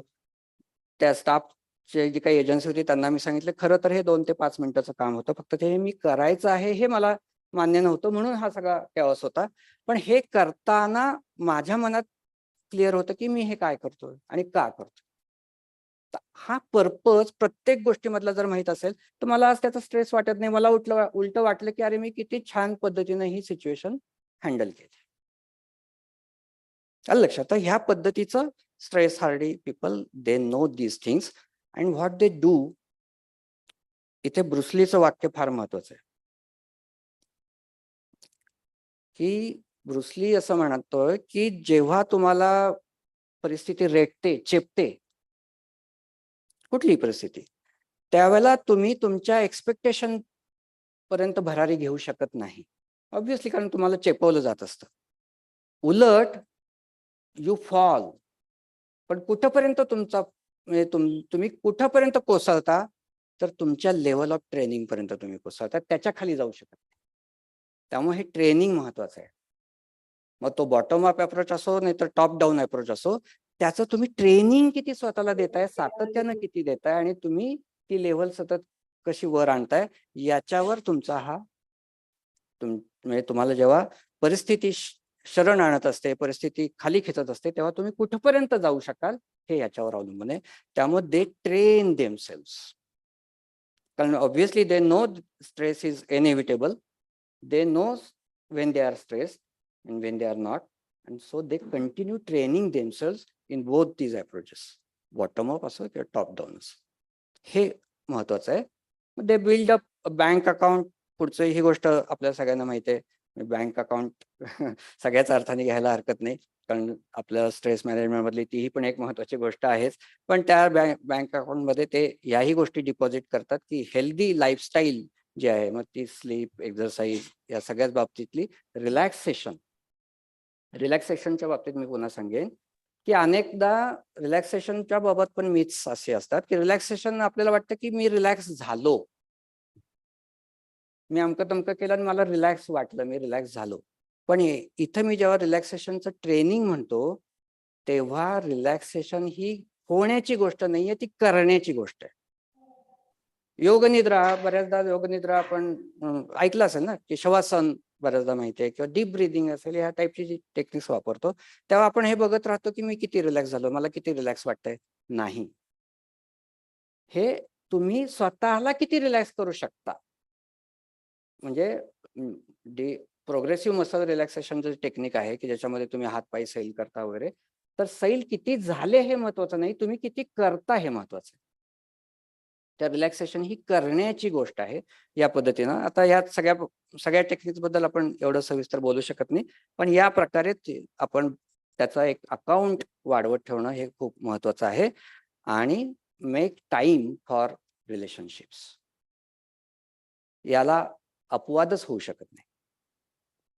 मग ती तुमची नाती किती आहेत हे महत्वाचं नाहीये, ती किती काय म्हणू आपण हेल्दी आहेत, किती काय म्हणू संतृप्त आहेत हे महत्वाचं. तर तुमच्या पर्सनॅलिटीनुसार असू शकतात, पण ती नुसती फेसबुकवरची लाईक्सची संख्या नव्हे किंवा इन्स्टावरचे फॉलोअर्स नव्हे. तर तुम्ही जिथं स्वतःचा, लोकांना वाटतं की स्वतःचं दुःख शेअर करणं म्हणजे चांगलं रिलेशन. नाही, स्वतःचा आनंद पण तुम्ही जर शेअर करू शकत असाल तर ते चांगलं रिलेशन. तुमची अचिव्हमेंट, तुमचा आनंद, तुमचा प्रोग्रेस ज्याच्यापाशी तुम्ही चांगलं शेअर करू शकता, ते खरं तुमचं चांगलं रिलेशनशिप. बरोबर. तर म्हणजे हे जाता जाता मी सांगितलं, पण कुठल्याही परिस्थितीत आपण ही रिलेशनशिप आपल्या गरजेनुसार डेव्हलप केली पाहिजे. आणि ह्याबाबतचं एक असं सायंटिफिक ऑब्झर्वेशन आहे की तुमची शेकडो मित्र असू देत, हजारो मित्र असू देत, खरे असे ज्याच्यामध्ये इंटिमेट आपली इमोशनल रिलेशन अशी हँडफुलच असतात, एक 4-5 असू शकतात, पण ते असणं आणि त्यासाठी वेळ काढणं, स्वतःसाठी पण वेळ काढणं. Self care is not selfishness.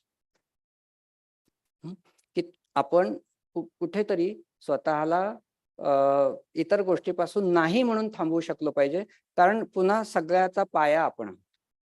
तर त्यासाठी आपल्या सेल्फ केअरसाठी, मग ते इमोशनल असेल, फिजिकल असेल, त्यासाठी वेळ देणं हे एक महत्वाचं आहे. Give credits. They give credits to whom? To all including themselves. आपण क्रेडिट्स इतरांना द्यायची पटकन आपल्या समोर कल्पना येते की ह्याने माझ्यासाठी हे चांगलं केलं, आज परिस्थिती चांगली आहे, आज मला यांनी निमंत्रण दिलं, ह्या सगळ्याबद्दल आपण क्रेडिट देतो. पण मी हे केलं, मी ह्यासाठी प्रयत्न केला, मी ही धडपड केली, याला सुद्धा आपण क्रेडिट्स द्यायला हवीत. ही क्रेडिट्स वारंवार देणं हे महत्वाचं आहे. अनहेल्दी हॅबिट्स बद्दल मी फारसं बोलत नाही, पण ह्या टाळणं, की इटिंग, स्मोकिंग, ड्रिंकिंग, आपण बऱ्याचदा कम्फर्ट साठी या गोष्टी करतो. Comfort eating. मगाशी मी म्हणलं की बॉटम अप अप्रोच, आपल्याला असं वाटतं की माझं स्ट्रेस मी मॅनेज करतोय, पण तो जर टॉप डाऊन अप्रोचशी कनेक्टेड नसेल तर बऱ्याचदा या प्रकारचे कम्फर्ट बिहेवियरला पण आपण बऱ्याचदा स्ट्रेस मॅनेजमेंट समजतो, किंवा मी रिलॅक्स झालो असं समजतो. मी शॉपिंग केलं भरपूर आणि मला रिलॅक्स वाटलं. This is not stress management. आलं लक्षात? त्यामुळे रिलॅक्स वाटणं म्हणजे स्ट्रेस मॅनेजमेंट नाही आहे, हे आपण लक्षात घ्यायला पाहिजे. स्लीपिंग, सर्फिंग, शॉपिंग याबद्दल फार काही मी बोलत नाही, आपल्याला या सगळ्या गोष्टी माहिती आहेत. त्यामुळे मी शेवटच्या काही समारोपाच्या गोष्टीबद्दल बोलतो की आपण मगाशी मी लाईफस्टाईलचा मुद्दाम बाजूला ठेवला होता की स्ट्रेस हार्डी पीपल काय करतात हे पाहिलं तर खरं तर तीच लाईफस्टाईल आपल्याला अंगीकारणं अपेक्षित आहे. तर याच्यामध्ये जो पहिला मुद्दा मी इथं लिहिलाय की don't wait for happiness to find you. बऱ्याचदा लोक म्हणतात की आनंदाचा मार्ग कुठला आहे, आनंदी राहण्याचा मार्ग कुठला आहे.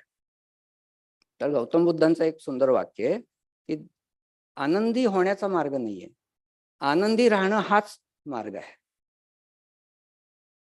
हट्टानं आनंदी राहा. अल्बर्ट एलिस म्हणायचे की तुम्ही हट्टानं आनंदी राहायला पाहिजे. म्हणजे काय की तुमच्या इमोशन्स ह्या तुमच्या थॉटच्या चॉईसवर अवलंबून आहेत, तर त्या तुम्ही वापरा. तुम्हाला त्याची सिल्वर लाइनिंग बघता येतं ब्लॅक क्लाउडचं, पण ते तुम्ही बघण्याचा चॉईस तुमचा आहे. तो तुम्ही वापरला नाही तर तुम्ही दुःखी असता. त्यामुळे आनंद कधीतरी येईल आणि मग मी आनंदी होईन असं नाही. मला आनंदी राहायचं म्हणून मी काहीतरी करत राहिलं पाहिजे. हा यातला मार्ग आहे. They don't laugh at others', they laugh with others and may be they laugh at themselves. की आपल्या स्वतःतल्या कमतरता, आपल्या स्वतःतल्या चुका त्रुटा याच्याबद्दल आपल्याला हसू आलं पाहिजे. आपल्याला गिल्ट वाटणं, आपल्याला शेम वाटणं याच्यापेक्षा आपल्याला हसू आलं पाहिजे. आणि का हसू येऊ शकतं की आपल्याला कळतं जेव्हा की it is part of life, आणि मी इतरांच्या पेक्षा काही फार दिव्य वेगळा नाहीये. माझ्याही चुका होऊ शकतात, इतरांच्याही चुका होऊ शकतात, मी पण फॉलेबल आहे. हे जेव्हा मला कळतं तेव्हा मला ते आपसुक हसू येतं, आणि ते हसू महत्वाचं आहे. दुसऱ्यांच्या कमतरतांवरचं हसणं इथं अपेक्षित नाहीये. मग अशी म्हटलं तसं स्वतःला वेळ काढण्यासाठी say no, stop comparing your self to others, आणि व्हॉलंटिअर. व्हॉलंटिअरिंग हा एक खूप मोठा आणि महत्वाचा भाग आहे. आणि गंमत म्हणजे हेल्दी व्हॉलंटिअरिंगचा किंवा स्ट्रेस मॅनेजमेंटमध्ये व्हॉलंटिअरिंगचा डोस पण ठरलेला आहे. म्हणजे ऑब्झर्वेशनवर ऑब्व्हियसली की आठवड्याला जर तुम्ही 2 तास व्हॉलंटिअरिंग केलं तर इट हेल्प्स मिनिमम. नाही, अवघड नाहीये. आणि व्हॉलंटिअरिंग कुठल्याही बाबतीत आपण करू शकतो. अगदीच नाही तर बायकोच्या कामात तरी व्हॉलंटिअरिंग करू शकतो. तर त्यामुळं या प्रकारे व्हॉलंटिअरिंग हा एक ऑप्शन आपल्याला आहे. तर मी शेवट करण्यासाठी ह्या सगळ्याचा एक समारोप म्हणता येईल अशी एक प्रार्थना तुमच्या समोर सांगेन की जी आपल्या ह्या सगळ्या अप्रोचचा एक समप आहे म्हणता येईल की जे टाळणे अशक्य दे शक्ती ते सहाय. आयुष्यातल्या काही गोष्टी अशा की ज्या टाळताच येणार नाही. जे टाळणे अशक्य दे शक्ती ते सहाय, सहन करायला. जे शक्य साध्य आहे निर्धार दे कराया. मला आनंदाच्या मार्गावर चालणं शक्य आहे, तर मग निर्धार दे कराया. आणि माझं काय शक्य आहे आणि आहे अशक्य काय, माझे मला कळाया, यावा विवेक तो कराया. मला विवेक करता आला पाहिजे. हे या सगळ्याचा समप आहे असं मी म्हणेन. पण हा महत्वाचा विषय थोड्या वेळात का होईना आपल्या समोर मांडण्यासाठी आणि हा विषयाचं महत्व लक्षात आपण सगळ्यांनी घेतलं याबद्दल मी आपल्या सगळ्यांचे आभार मानतो. थँक्यू.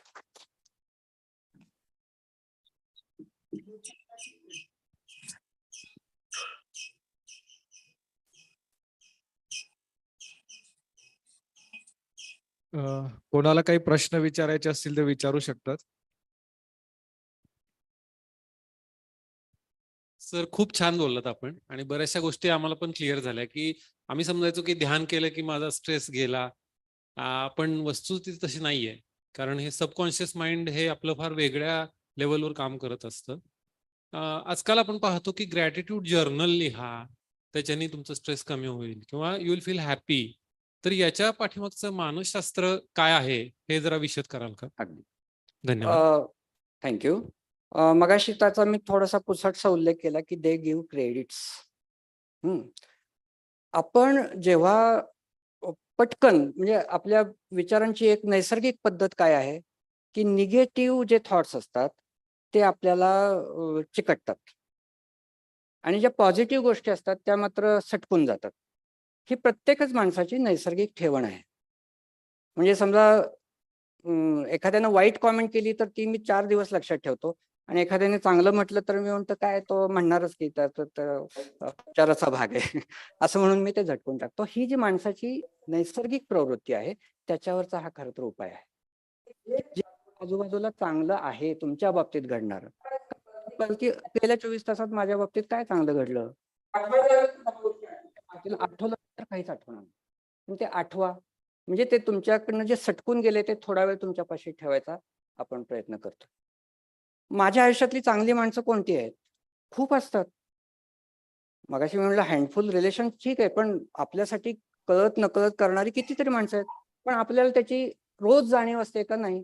कारण आपण फक्त काय बघतो की माणसं किती भ्रष्टाचार आहेत, माणसं किती स्वार्थी आहेत, हे मात्र आपल्याला चिकटून राहिलेलं असतं. त्याच्या उलट ह्या ज्या काही चांगल्या गोष्टी आहेत त्या थोडा आवर्जून आठवणं this is a training for gratitude journaling जे आहे ते त्यामुळं महत्वाचं.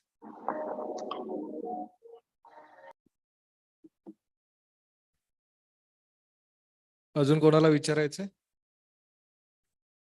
मॅनेजमेंट आणि अँगर मॅनेजमेंट सेम आहे तो त्या तुम्ही म्हटलं की आपण हॅपी राहायचा प्रयत्न केला पाहिजे जे नेहमी शक्य. बरोबर. कधी कधी गोष्ट घडते आणि आपल्याला जे स्वभावावर आहे तर तो अँगर मॅनेज कसा करायचा की त्या सिच्युएशनला कंट्रोल कसा करायचा. बरोबर आहे.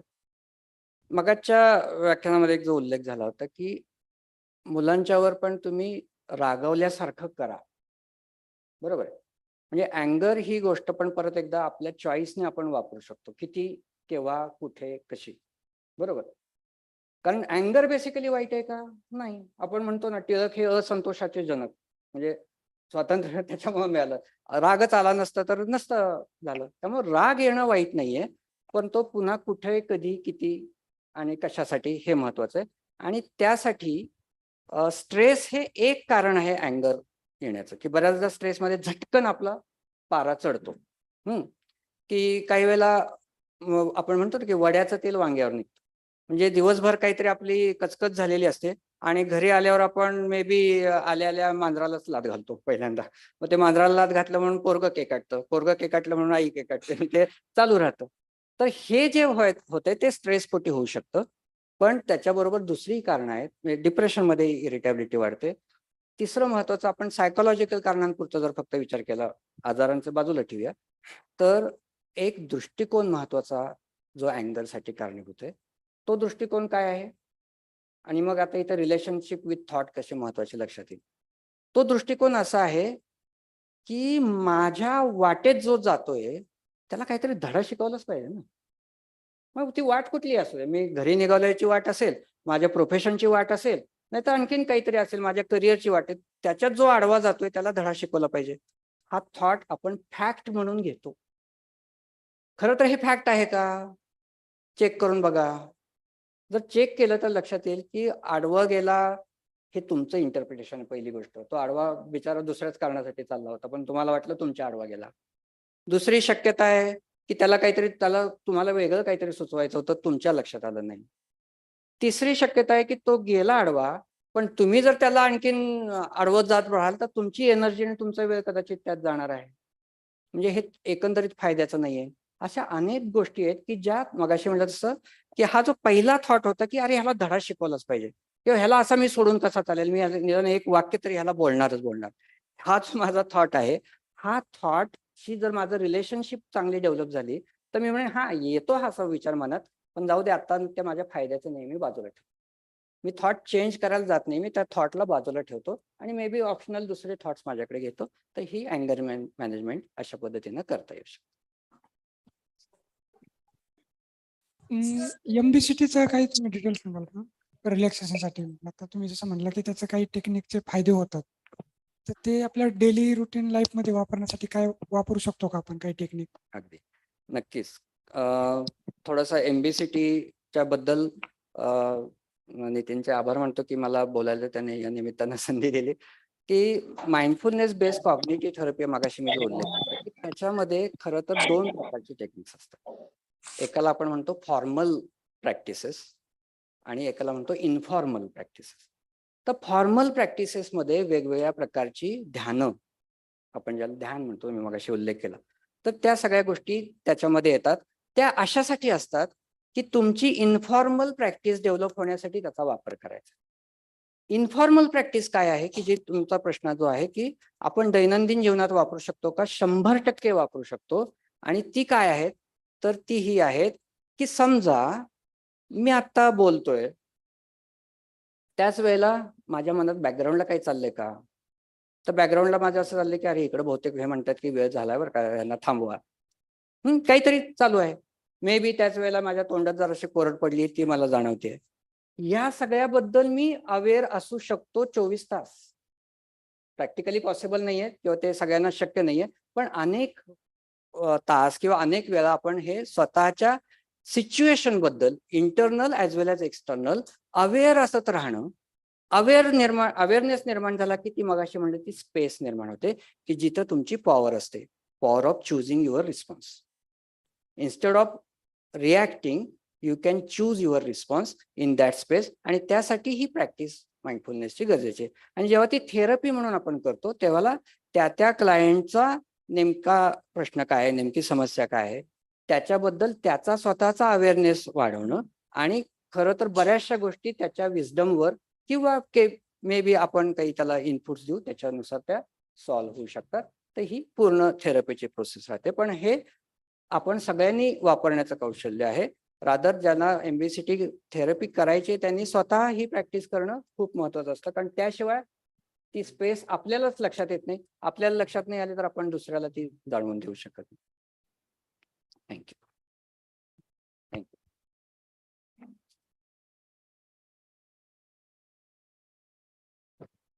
Thank you so much sir. खूपच चांगलं टॉक होतं हे, खूप महत्वाचं टॉक होतं. मी डॉक्टर दीपक थोरात सरांना रिक्वेस्ट करतो, त्यांनी अनिमिष सरांचा सत्कार करावा.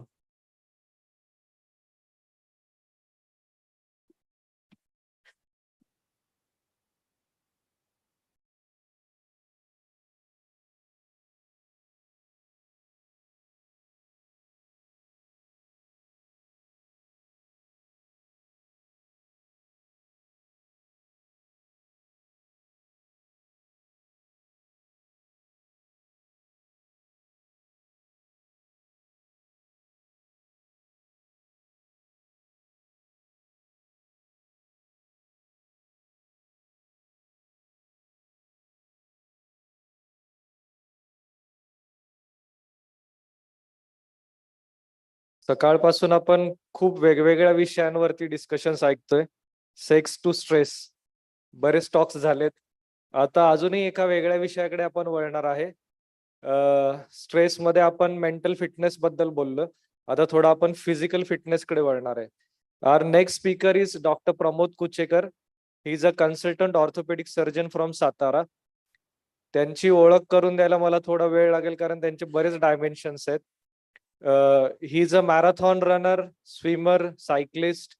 He has completed full Ironman and proud to say that he is fastest Ironman from Satara. त्यांची जर्नी मी खूप पूर्वीपासून बघितली, from non swimmer to a long distance swimmer. म्हणजे मला आठवतंय की सर आणि मी एकत्र स्विमिंग करायचो. आम्हाला 50-100 मीटर पण यायचं नाही. आणि recently he finish 20 kilometres swimming. So that is how he has progressed. ते माउंटेनियर आहेत, त्यांनी एव्हरेस्ट बेस कॅम्पचा ट्रेक केलाय. ते एक गिटारिस्ट आहेत, ट्रिनिटी युनिव्हर्सिटीची त्यांनी एक्झाम क्लिअर केली आहे. अशा बऱ्याच गोष्टी सरांनी केल्यात. सरांचा वेळ मी घेत नाही. सर, तुम्हाला रिक्वेस्ट करतो तुमचं journey towards he will share his journey towards fitness with us. Welcome sir. Thank you Deepak. Rati Bharati लोकांचे लेक्चर ऐकले, डॉक्टर हमीद दाभोळकर, अविनाश चव्हाण, आणि माझा स्ट्रेस वाढायला लागलाय. Topic is my journey towards mind and body fitness. I first thank the members of the IMA crew, Satara, for giving me the opportunity to share my journey. This journey is long and exhaustive, but I'll just show the glimpses of my journey, which many of us can follow in future to achieve their own goal. This is divided into two phases: the body fitness and the mind fitness. Now let us see who I was 10 years ago, say around 2012. A routine practicing orthopedic surgeon, getting up by 7:30 in the morning, having good breakfast, exercise as a walk of 15 to 20 minutes, then some family time, going to OPD, come back by 3 o'clock, have a lunch, nap of 1 or 2 hours, again go back to OPD, surgery, whatever it is. I have lunch by around 10:30 p.m. Then nice having TV, family talks, go to sleep, and the cassette repeated. This was my daily routine. I used to work on Sundays also. The calls are coming, I used to go attend the patient, and these calls are attended only to earn money. I'm just accepting and expressing all true facts which I have faced in my life. There is no exaggeration. That was just to earn more money for more luxury. I earned money even on Sundays at the cost of my family time, which was very, very important. There is to be one cocktail dinner every week. And I had no idea about how to spend life, how to spend time on yourself, what were the hobbies, and what should be the family time. The target was to earn money, that's all. What to do about money, not known. What was the result? I was 75 kg, globular, contoured body, low physical efficiency, opted inactivity, and there was no target about body and mind fitness. I was totally in comfort zone. That is what I used to say in those times. But it is said that the graph always go up and down. One fine morning, I just recalled that when I was in second MBA in BJ Medical College, there was some group of students who had visited Himalayas. And that time, that was 1988. That time I just kept reminding or dreaming, imagining that sometime in my life, I will go and visit Himalayas. That thought started a process. I formed a group of 4 people from Satara. They're all younger to me by 10 years. And we started training. And the target was to go to Everest Base Camp. Now, I visited, this thought had come in 2012. We formed a group. The training continued for 6 months. And we visited the Everest Base Camp in 2013 May. Very successfully. I got an opportunity to stay and halt at base camp, which is not easily possible. And I was a support team member of Everest Lhotse expedition. It's a matter of proud for me. Now forget what I learned as a trekker during trek in the Himalayas. It's a big story which I'm not going to discuss here. The thing is that apart from trek, what I learned in Himalayas, why sadhus were going to Himalayas, and why people go to Himalayas to understand the internal legacy. Just Anish told that you should give credit to yourself. That legacy is understood in the peaceful atmosphere of the Himalayas. There's no noise, no mobiles, no birds chirping, only peace, peace and peace. Only you can hear is your own eternal voice, if you understand. So during that trek, I met n number of people who were coming from all the corners of the globe, of varied ages, varied professions. And to be short, what I learned that these people explored life. Most of them, they were Westerners, 95% they were Westerners, only 5% of the people were Indians, though it is very close, Everest is very close to India. What I learned was that these people were working for 10 months, 2 months in a year. They're using the life to explore the world and to understand what is life. That was the message I took home when I came from the Everest. I returned to Himalaya with a decision that I'll change my lifestyle. When I came back, I was charged. I read Sir Edmund Hillary, his autobiography in Marathi, Shikhara Varun. Excellent book. How he started his journey, how he went to Himalayas. He has also done Arctic and Antarctic expeditions. Everything is given in that. And the type of thinking pattern he implemented during all these expeditions, how he, as Animi said, how he combated the situation to alleviate the stress. But to have all these big achievements, you have to have some physical fitness, which I was not having. I was aware of it, that I was not physically fit for these big adventures. My mind was changing and I was ready to do something new, but I was not knowing what to do. I came back to Satara and I registered for Satara Hill Marathon. The year was 2013. But the distance I registered was 5 kilometers.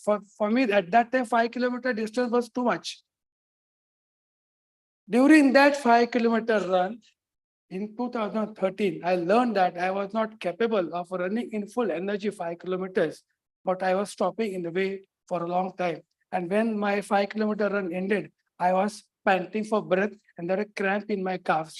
But I was more in depression than my physical energies. That people of that time I was 45 years old. People of 60 years, 65 years, male, female, from those people who have come outside Sadhana, they're running in a full, good, happy mood. 21 kilometers, they were coming back and they're dancing at the end. And I was just succumbed, totally drained at the end of 5 kilometers run. Something was wrong, which I need to rectify. I was physically unfit. I was not happy with that. And that scenario had changed my mind. Something should be done. I again registered next marathon of 2014, 21 kilometers. I thought now I have changed, I have done some sort of gym and all. But in 2014, out of that 21 kilometers, I could hardly make up 10 kilometers. And 10 kilometers, I had to walk. Again, the same situation, same scenario repeated, cramps, dehydration, pains, and everything. So there was something missing in my body, which I was not able to find out, or I was not accepting the fact that I was physically unfit for that big adventure. In 2016, I decided to change the track. And I made a sankalpa that I'll do something challenging to the marathon, which I'm not able to do, challenging to the Everest Base Camp trek, which was simple for me now at that time. I'll do something bigger than that and challenge my body and mind physically and mentally. So I decided to do a solo expedition of Mount Stock Kangri, which is 20,184 feet high in the mountains of Leh. Everest, height of Everest is 28,000, and I climbed up to 21,000 feet. I joined a group of 10 mountaineers. 6 of them were from Pune and 4 from Satara. All of them were around 30 to 35 years of the age. And considering the scenario when we were at the base camp of that expedition, it was just from part of the discussion, it was noticed that if someone gives away or falls back, I would be the first person that means to get away from the expedition, and all other people, they were fit. But the things which happened, they were totally different. From the day one of my practice of that trek, I had decided if I start this practice, I'll end up positively. I will do or I will finish my trek. So what happened actually in the trek, at the height of 10,000 feet, almost 6 people gave up. From Pune, 6 people gave up and they came back. At a height of 8,500 feet, 2 more people gave up. Now only 2 are left. It was myself and one was Sandeep Gokhale. He was from Pune. He was 23 years fellow and he was a good person. So finally, only 2 of us, we finished that solo expedition. The thing was that right from the beginning of the training, I was decided and I was fixed that I will do and I'll finish my trek, and I've done this. During this training, I implemented the principles of 3D. D for dedication, D for discipline, and D for determination. These three Ds I implemented all during the training that led to my championship. In this regards, I'll give a quote of Muhammad Ali. He always said, I hated every minute of single training because that training was very hard. But I always kept on visualizing that after this training, you will be the champion and you will live champion throughout life. So this training of 1 minute is more important. And I followed this principle. After coming from the expedition in October, that expedition ended up in May. In October, I went for a rock climbing expedition, and I finished the rock climbing of Lingana Fort, which is near Torna. It is 3,000 feet high rock climbing patch, which is most dangerous in Maharashtra, and I finished that. In 2018, I was accidentally introduced to the sport of triathlon. Triathlon is a sport where you practice 3 sports: swimming, followed by biking, cycling, and by run. Now, this sport is a very endurance demanding and energetic sport. Now here, the game started to change. Up till now, this was only body game. Now, from here, mind fitness was introduced to me gradually in this sport, and my life changed. Gradually, it took a turn. In March 18, I was introduced to a sport, and I enrolled for that triathlon which was being conducted in Malaysia in November 2018, Ironman Malaysia. My group had decided to participate in the sport, but I was not swimming. In that sport, we were supposed to swim 2 kilometers, then 90 kilometers bike, followed by 20 kilometers of the run to be completed in 8 hours and 30 minutes. I was not a swimmer. I was just a beginner, could swim only around 10 meters. So I joined that swimming club, swimming pool, stadium swimming pool. I started swimming. It took around 3 to 4 months for me to swim 300 meters in the swimming pool. But at that moment also, in spite of thinking whether I could do or not do, I straight away, Arya Par, I registered the event. It took around 1.5 lakh rupees to register the event because you have to show the flight tickets, hotel tickets, everything. I had to swim 2 kilometers. I had only 3 months in my hand, and I was swimming only 300 meters. From that point onwards, I implemented the principle of determination, dedication, and discipline. I was swimming daily for 1 hour to the pool. And at the final moment, when we land up in Malaysia, we were just discussing, and there was small fear of unsatisfaction among my group. Ki sarancha swimming hoil ka nahi. All these people, they were young to me by 10 to 12 years. And they were swimmers. I was the only person who was not able to swim. And I could not swim 2 kilometers in 70 minutes. 70 minutes was the cutoff time. Till the time I landed in Malaysia, I could not swim 2 kilometers in 70 minutes. But I was determined in my brain. The command had already been given in my brain that I will come out of the swim in 70 minutes. On the race day, I came out of the swimming in 60 minutes. I finished my cycle in 3 hours, 45 minutes. And I finished my Ironman 35 minutes before the cutoff time. I was declared Ironman. Here, I understood that mind can work if the proper positive commands are given to the brain, body molds accordingly. That was a lesson which I learned. I was strong at mind. Now, during this training of the triathlon, I improved my swimming, I was mountaineering, I was running, cycling. I was also thinking about my lifestyle and life pattern. I read many books. After those books, I will just name 5 books which changed my life, for whom I am here on the dais. The 5 books which I notify is The 5 AM Club by Robin Sharma, The Unposted Letters by Mahatria Ra, The Secrets by Rinda Bryan, The Power of Subconscious Mind by John Murphy, and The Power of Positive Thinking by Norman. I read these books multiple times. I read them in between the lines and I went beyond them. And finally, I came to a conclusion that mind is the main part. It's the main game changer. Body can mold according to the thoughts of the mind. This mind, it's of two types, as now Animesh can say more, can tell you much in detail, but this is what I have learned and what I'm implementing. Brain is the hardware, I can say, and mind is the software. There are two types of mind, the conscious and unconscious, subconscious mind. Conscious mind has less power, subconscious mind has tremendous of power. Conscious mind commands the subconscious mind. Conscious mind is aware when you are awake. Subconscious mind works when you are sleeping. It understands subconscious mind. My main part of this talk is subconscious mind. This subconscious mind will understand the language of the images, your sankalpas, your activities. It doesn't understand the line of the language of writings. So whatever you visualize, this visualization will feed your subconscious mind. Subconscious mind works when you're sleeping, and that moves your body. Body is elastic. The more you train, the more it is elastic, more it sustains, and it becomes very strong. The technique of using subconscious mind was also used by Nikola Tesla, the famous scientist. He used to submit his issues and problems before going to sleep to the subconscious mind. Of course, after training your subconscious mind, and the problem was to be solved in the morning. So there are techniques to understand and to train your conscious mind and subconscious mind. That is to be done. Now,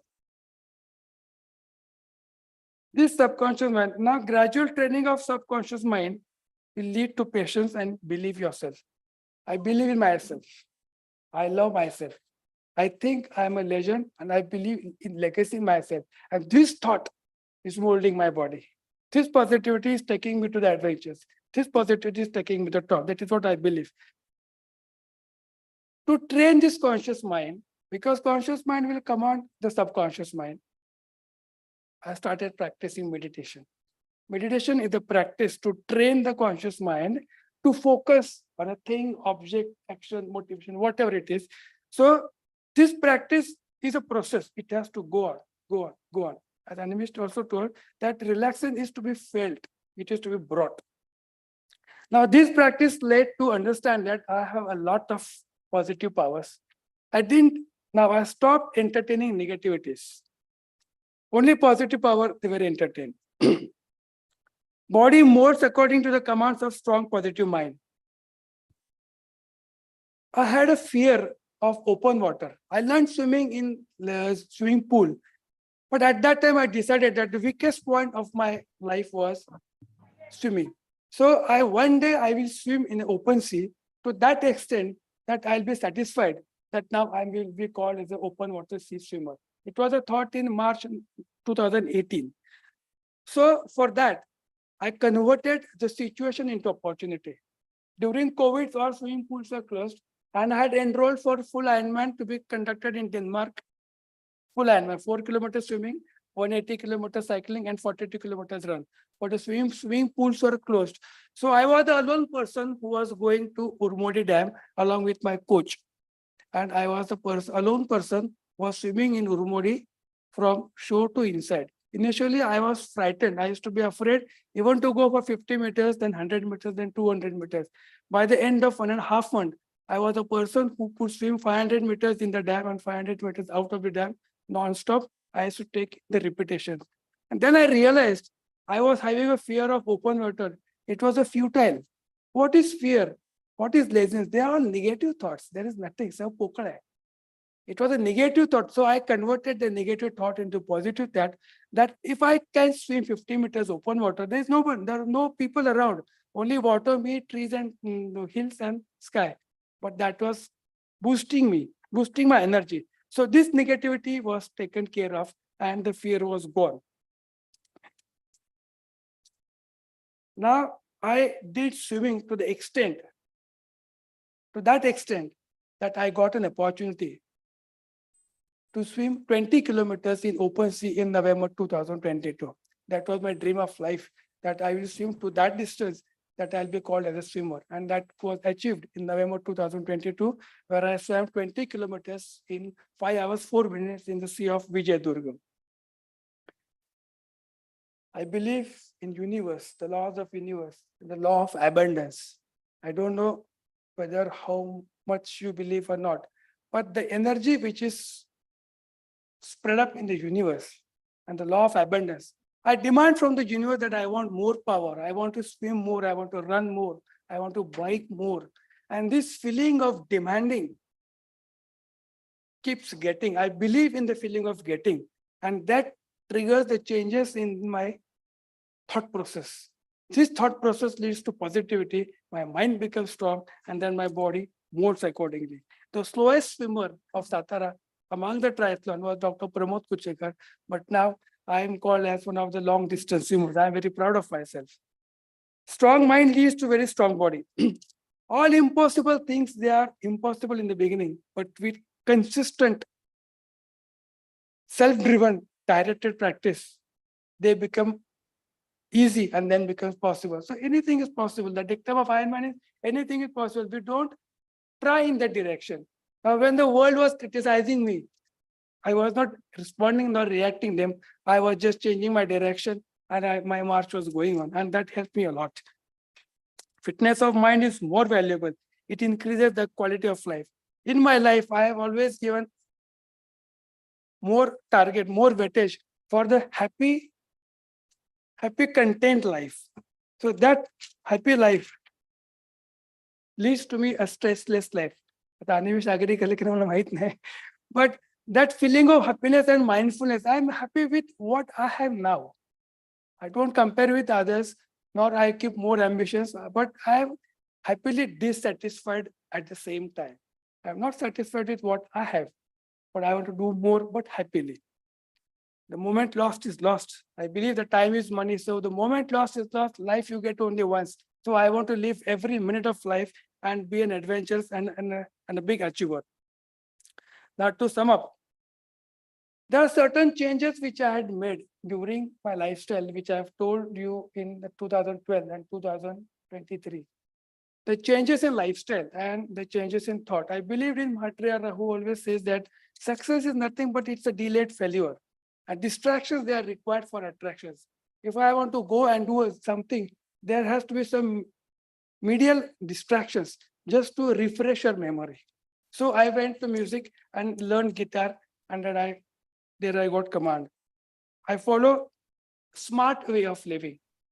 SMART. S means specific, measurable, the efforts which are doing specific, measurable, achievable, relevant, and time bound.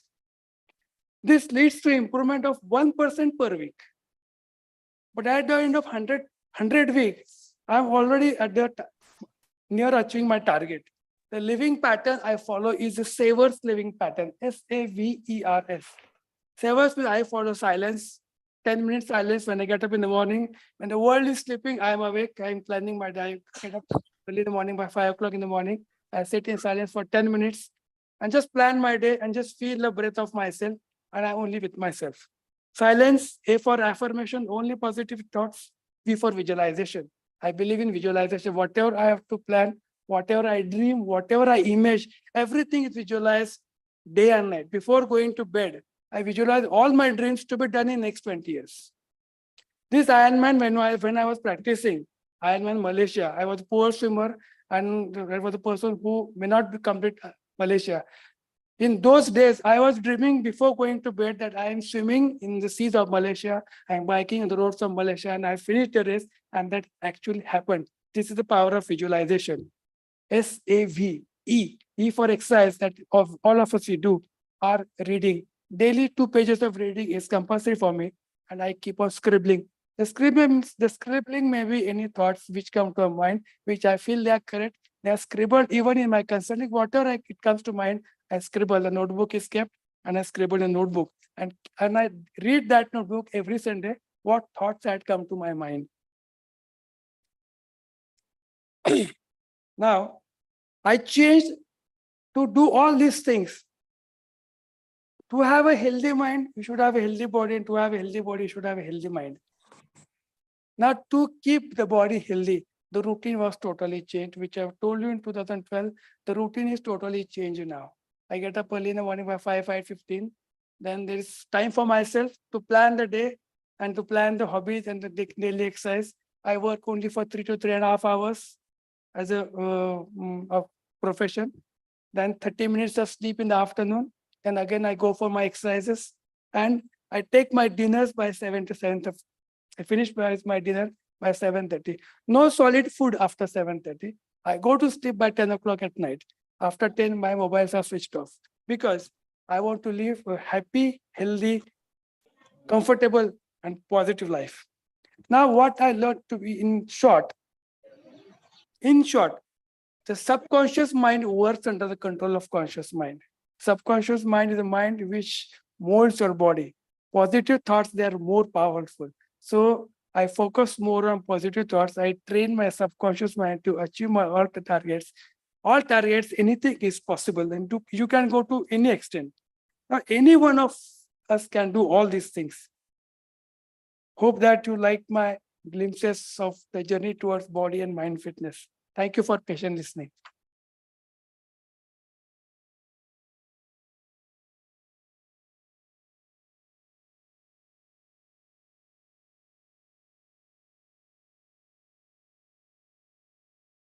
Thank you, Dr. Kuchekar sir, for giving brief idea regarding exercise, healthy mind, and your mission, impossible to possible. I will request Dr. Surya Kumar Khandare sir to felicitate Dr. Kuchekar sir by giving.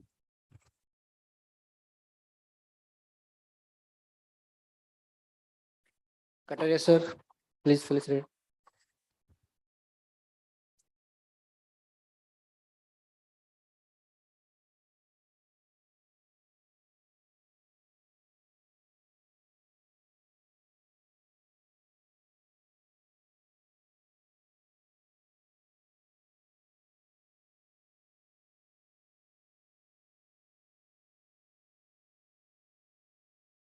Dr. Sagar wants me to speak something about a diet. To be frank, I follow natural organic diet.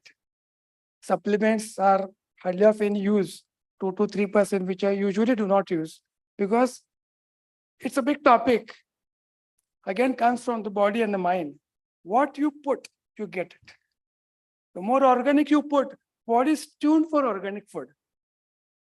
So I believe in that. I eat everything: sprouts, veg, non-veg, paneer, whatever is given at my kitchen. I eat everything. Now, habits is the timing of the food is more important than the type of the food. What we do is normally we eat too much of food, which is not required. If that food is not digested, if those calories they are not consumed, we become obese. Now, even I burn my 2,000 calories per day, but my diet, if you hear, you won't believe it. I just have one slice of bread with peanut butter in the morning. That is actually, I do my workouts empty stomach. With 1 cup of coffee, my workouts are 1.5 hours in the morning.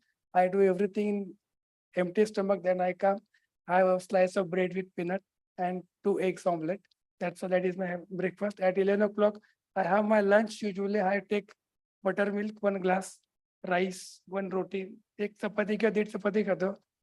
Everything, food, लोणचं, भाजी जे काय असेल ते, and good amount of ghee.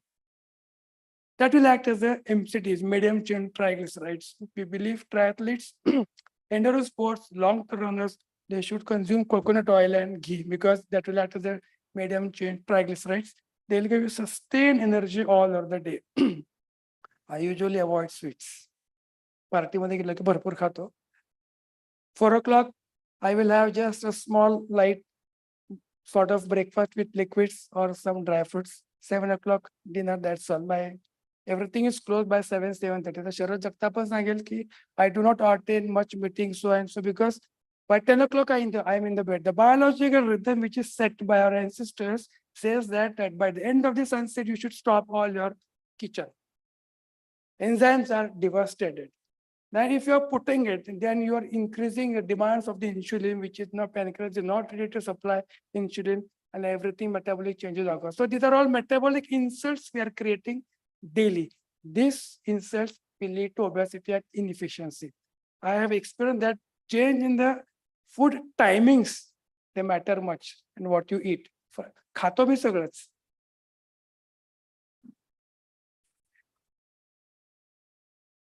अच्छा, Severs is a life pattern.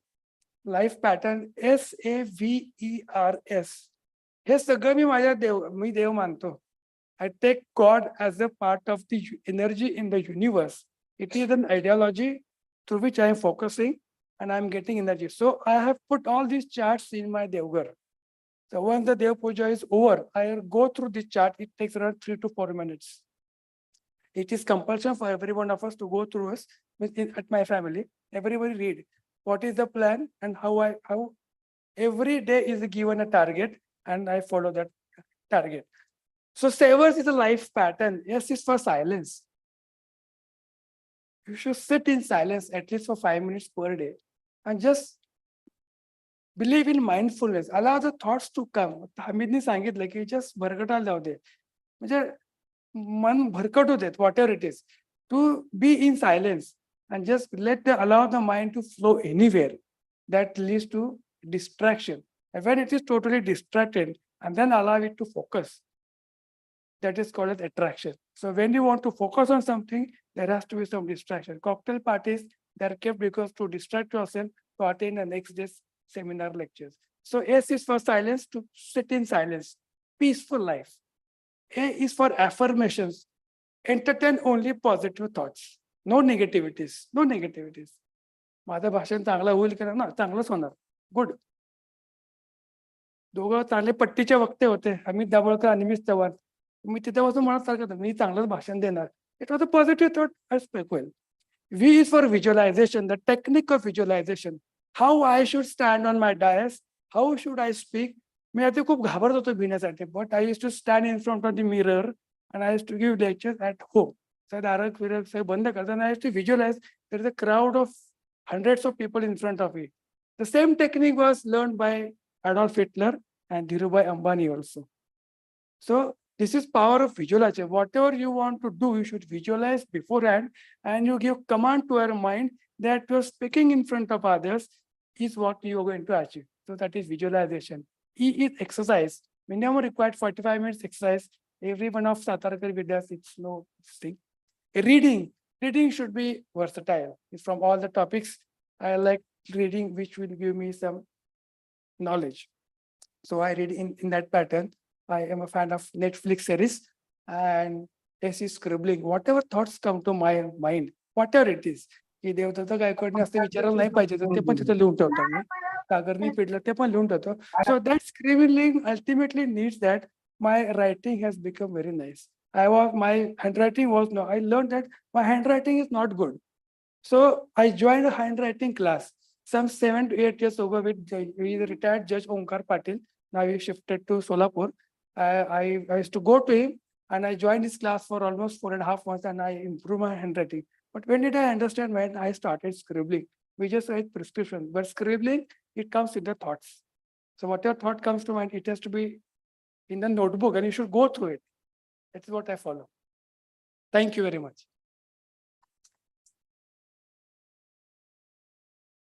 Thank you, Pramod Kochekar, sir. Our next topic, Dr. Yuvraj Pawar, sir, diabetes and vaccination. Dr. Yuvraj Pawar, sir, passed MBBS and MD medicine from Government Medical College, Solapur, practicing since 2000 at Koregaon and Symbiosis Hospital, Satara. Given many lectures at state conference and IIM conference. I welcome Dr. Yuvraj Pawar, sir, for his topic.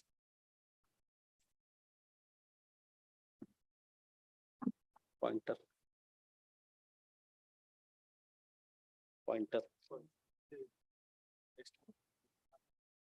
नाही next ह्याच्यावर नाहीये ह्याच्यावर होईल ना आपण आणि pointer ठीक आहे कुठला आहे okay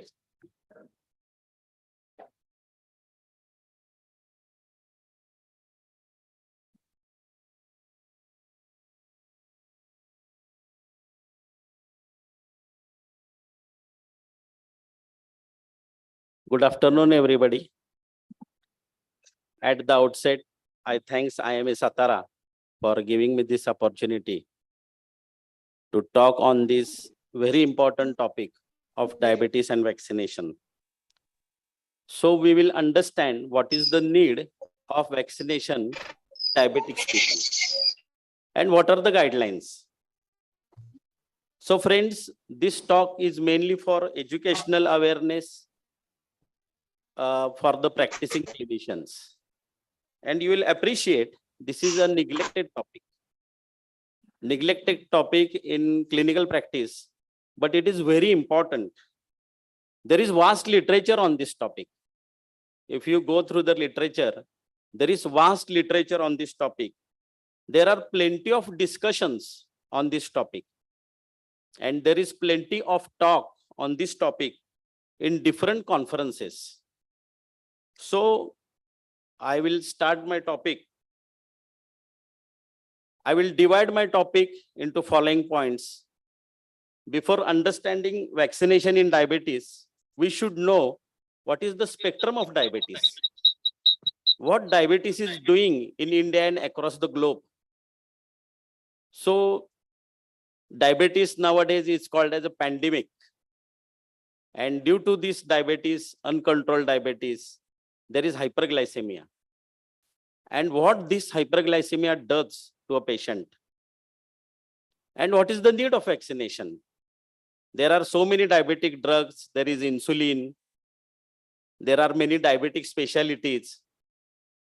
And although there is need of vaccination in diabetes, after need, there are some guidelines, there are some challenges, and finally conclusion. Hello. So we will see what is the spectrum of diabetes in India and worldwide.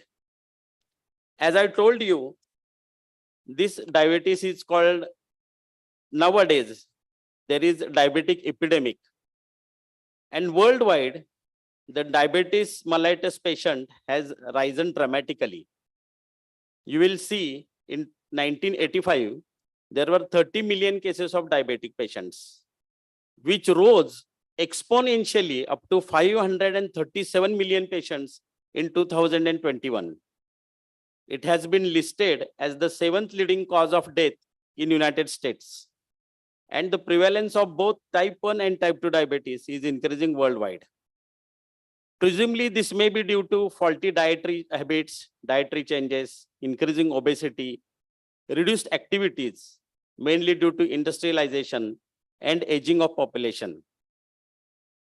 Friends, WHO and IDF, means International Diabetes Federation, they divided world into 7 geographical regions for epidemiologically and research purpose.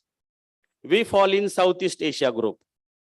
In 2021, there were 90 million cases of diabetes in Asia. And it is expected that these cases may rise up to 68% in 2045. So such is the spectrum of diabetes. That's why nowadays it is called as a diabetes pandemic is going on. So what is the Indian scenario? Over the past decade, diabetes prevalence has risen faster in lower and middle income countries. In India, what is the picture? It onset at younger age group. In low BMI patients, there is greater visceral adiposity and reduced insulin secretory capacity due to early decline in beta cell function. And there is greater insulin resistance. The ICMR has told that the prevalence of diabetes and prediabetes in all the 15 states of India has risen. And the main problem in our setup, in our scenario, is poor HbA1c control. The magic figure of 7 is not achieved by many of our diabetic patients of HbA1c. So this table shows the top 10 countries in the world where there is adult population of diabetes. And you will see in 2021, India ranks 2nd. And it is predicted in 2045, our rank will persist. And the patient of diabetes will rise up to 124 million patients. So what does this huge diabetic patients and uncontrolled sugar has got impact? It has got an impact of hyperglycemia. And what this hyperglycemia does, it leads to susceptibility of infections.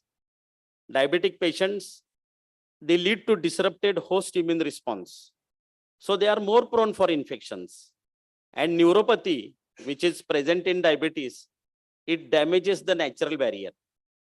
Diabetes also affects cellular immunity. The red box is very important. Read it carefully. The risk of developing infectious diseases due to diabetes is now considered a significant complication. There are many complications of diabetes, but infection is now considered as a significant complication of diabetes. And the risk, it goes up to 2 to 3 times in diabetics. The mechanisms are suppression of cytokine production, defects in phagocytosis, failure to kill microbials, and dysfunction of immune system. This slide shows impairment in the immune response. I will not go in the details. So what are the risk factors of infection in diabetes? So what are the predisposing factors? They are written on the right side. First is uncontrolled HbA1c, very important. Aging of population, then faulty lifestyle, obesity, sleep disorder in many of our patients. There is emergence of bacterial resistance. You will see there is frequent catheterization and dialysis in chronic renal failure. And added to this, there is decreased CD4 and CD8 lymphocyte ratio in diabetics. There is impaired leukocyte function. There is impaired cell-mediated immunity. There is poor antibody response to the infection, which all leads to predisposition and colonization of bacteria and pneumonia. So on this background, we should understand there is need of vaccination in diabetic patients. So friends, the major milestone in universal immunization program are eradication of smallpox, elimination of polio in 2014, and maternal and neonatal tetanus in 2015. But what about adult vaccination? All these are in children's. So what is the status of vaccination in our country? While treating diabetes, a physician naturally focuses on glucose control. He will see what are the microvascular complications, what are the macrovascular complications, what is the hypertension level of the patient, what are the lipid profiles, what are the comorbidities due to diabetes, such as coronary artery disease, stroke. But what about infection? Physicians tend to treat infections, but they don't offer any prophylaxis in the form of vaccination. So why vaccination is needed in diabetics? You have seen the pandemic of COVID-19 and influenza. It showed hospitalization and ICU admissions were very high among diabetics. And influenza and COVID-19 vaccination prevented both morbidity and mortality in diabetes. Patients with diabetes are at increased risk of death from pneumococcal infection due to their compromised immune system. And it has been shown that these death rates or morbidity rates are reduced by pneumococcal vaccination. Adults with type 1 and type 2 diabetes carry a high risk of hepatitis B virus and C virus infections. And they produce more comorbidities than non-diabetics. Because there is impaired hepatocyte regenerating capacity in diabetic patients. And these people run a more prolonged and complicated course. Cirrhosis derived from hepatitis B virus infection possesses a twofold risk for diabetes. Herpes zoster infection risk is increased in diabetes due to impaired cellular immunity, and which causes long-standing morbidity such as post-herpetic neuralgia. Patients with diabetes and peripheral vascular disease are at increased risk of many typical and atypical infections due to immune dysfunction, neuropathy, poor circulation. Skin breakdown is an important factor which provides portal of entry to the bacteria, and all these things can be prevented by appropriate vaccination in the given patient. So friends, vaccination is a means of providing specific protection against damaging pathogens. It greatly reduces the risk of infection by working with body's natural defense to safely develop immunity to the given disease. So it is a novel approach to boost the immunity of the patient. So what are the guidelines for vaccination? Once long back ago, I discussed with a professor of nephrology about vaccination of chronic renal failure patient who was diabetic. And he told me, I will start doing vaccination in diabetic patients once it comes in Harrison's. So friend, now in the 21st edition of Harrison's Principle of Internal Medicine, there is a full chapter on vaccination. There are all guidelines on vaccination in diabetics.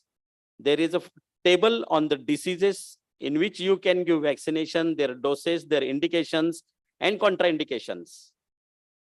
And you will see in USA, along with children's and adults, there are guidelines for vaccination.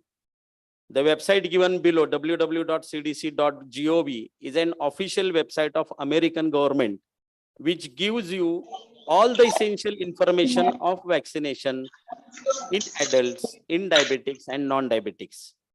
So this is the guideline given by Advisory Committee on Immunization Practice in USA.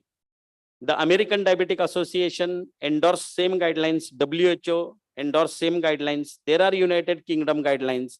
There are Geriatric Society of India guidelines, and our own association, that is Association of Physicians of India, that is API, and its branch RSSDI, that is Research Society for Diabetes in India, has given guidelines.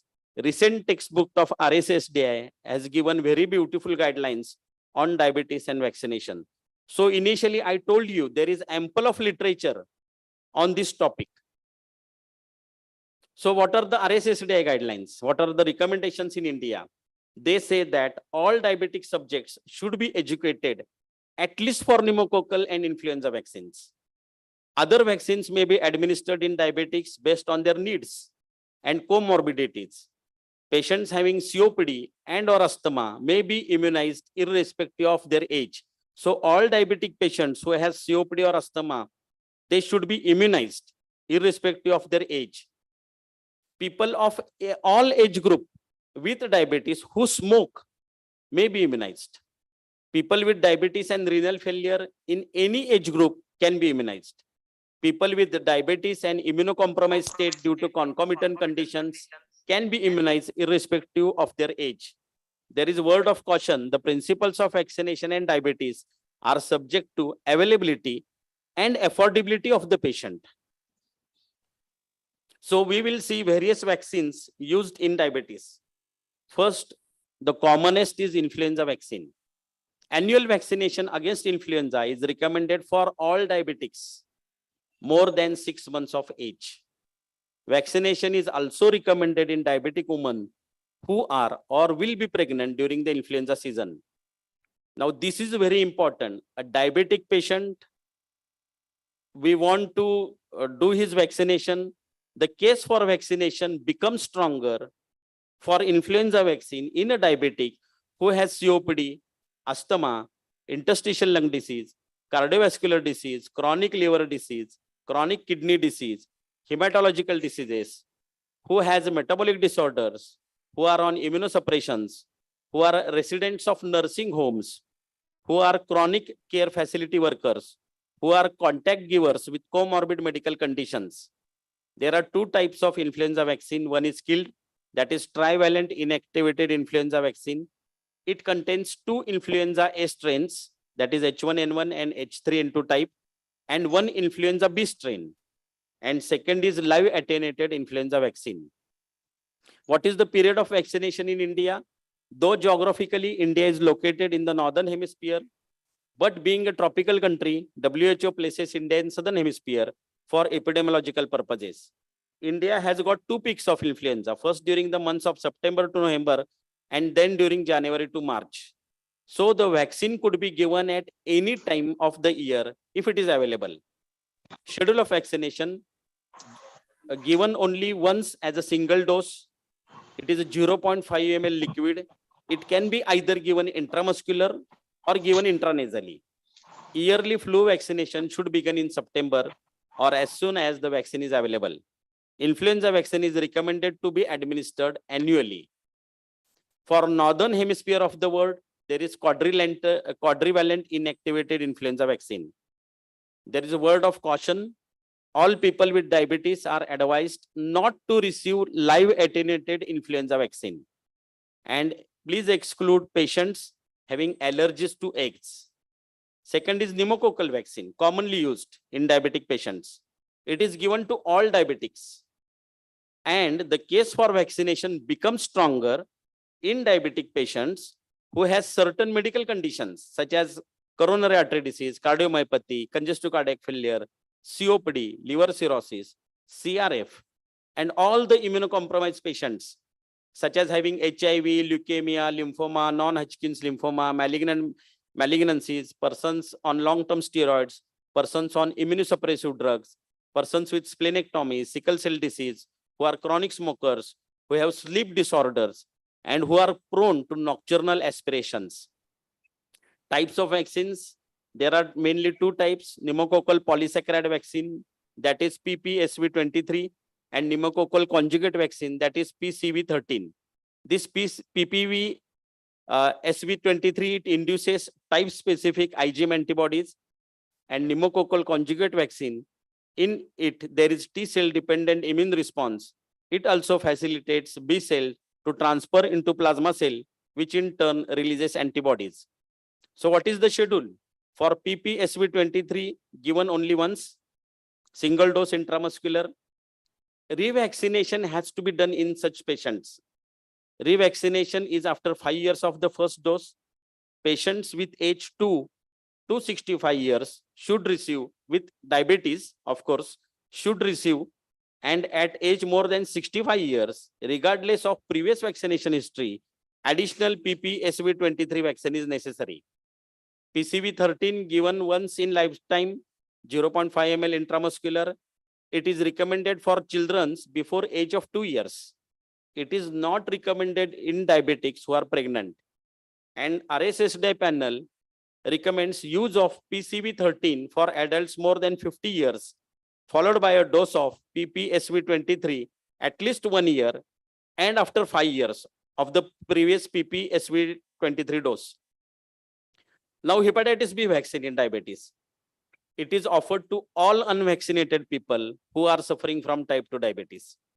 The case for vaccination becomes stronger if the diabetic has history of IV drug use, if he has history of household contact of chronic hepatitis B virus infection, if he is HIV positive, if he has chronic liver disease, chronic kidney disease, he has history of multiple blood transfusions, he has history of exposure to patients having STDs, he is medico-social worker, his or her partner is HBsAg positive. The dose is 2 to 3 doses depending on the vaccine. Consider 3 doses of hepatitis B vaccine to unvaccinated adults with diabetics age more than 60 years. And in post-exposure prophylaxis, we should give full course of vaccination in addition to single IM dose of immunoglobulins. Now, hepatitis A vaccine.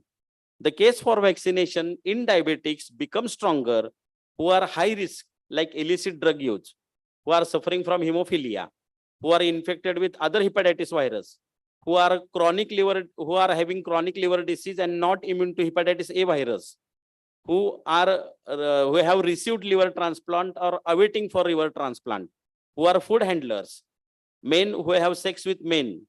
The schedule is 2 to 3 doses depending on vaccine. Then TDAP vaccine, tetanus, diphtheria, and pertussis vaccine is indicated in all type 2 diabetic patients who have not received TDAP in childhood.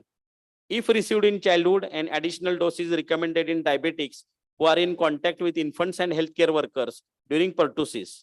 Diabetic pregnant woman, the dose is 0.5 ml in deltoid with booster dose once every 10 years.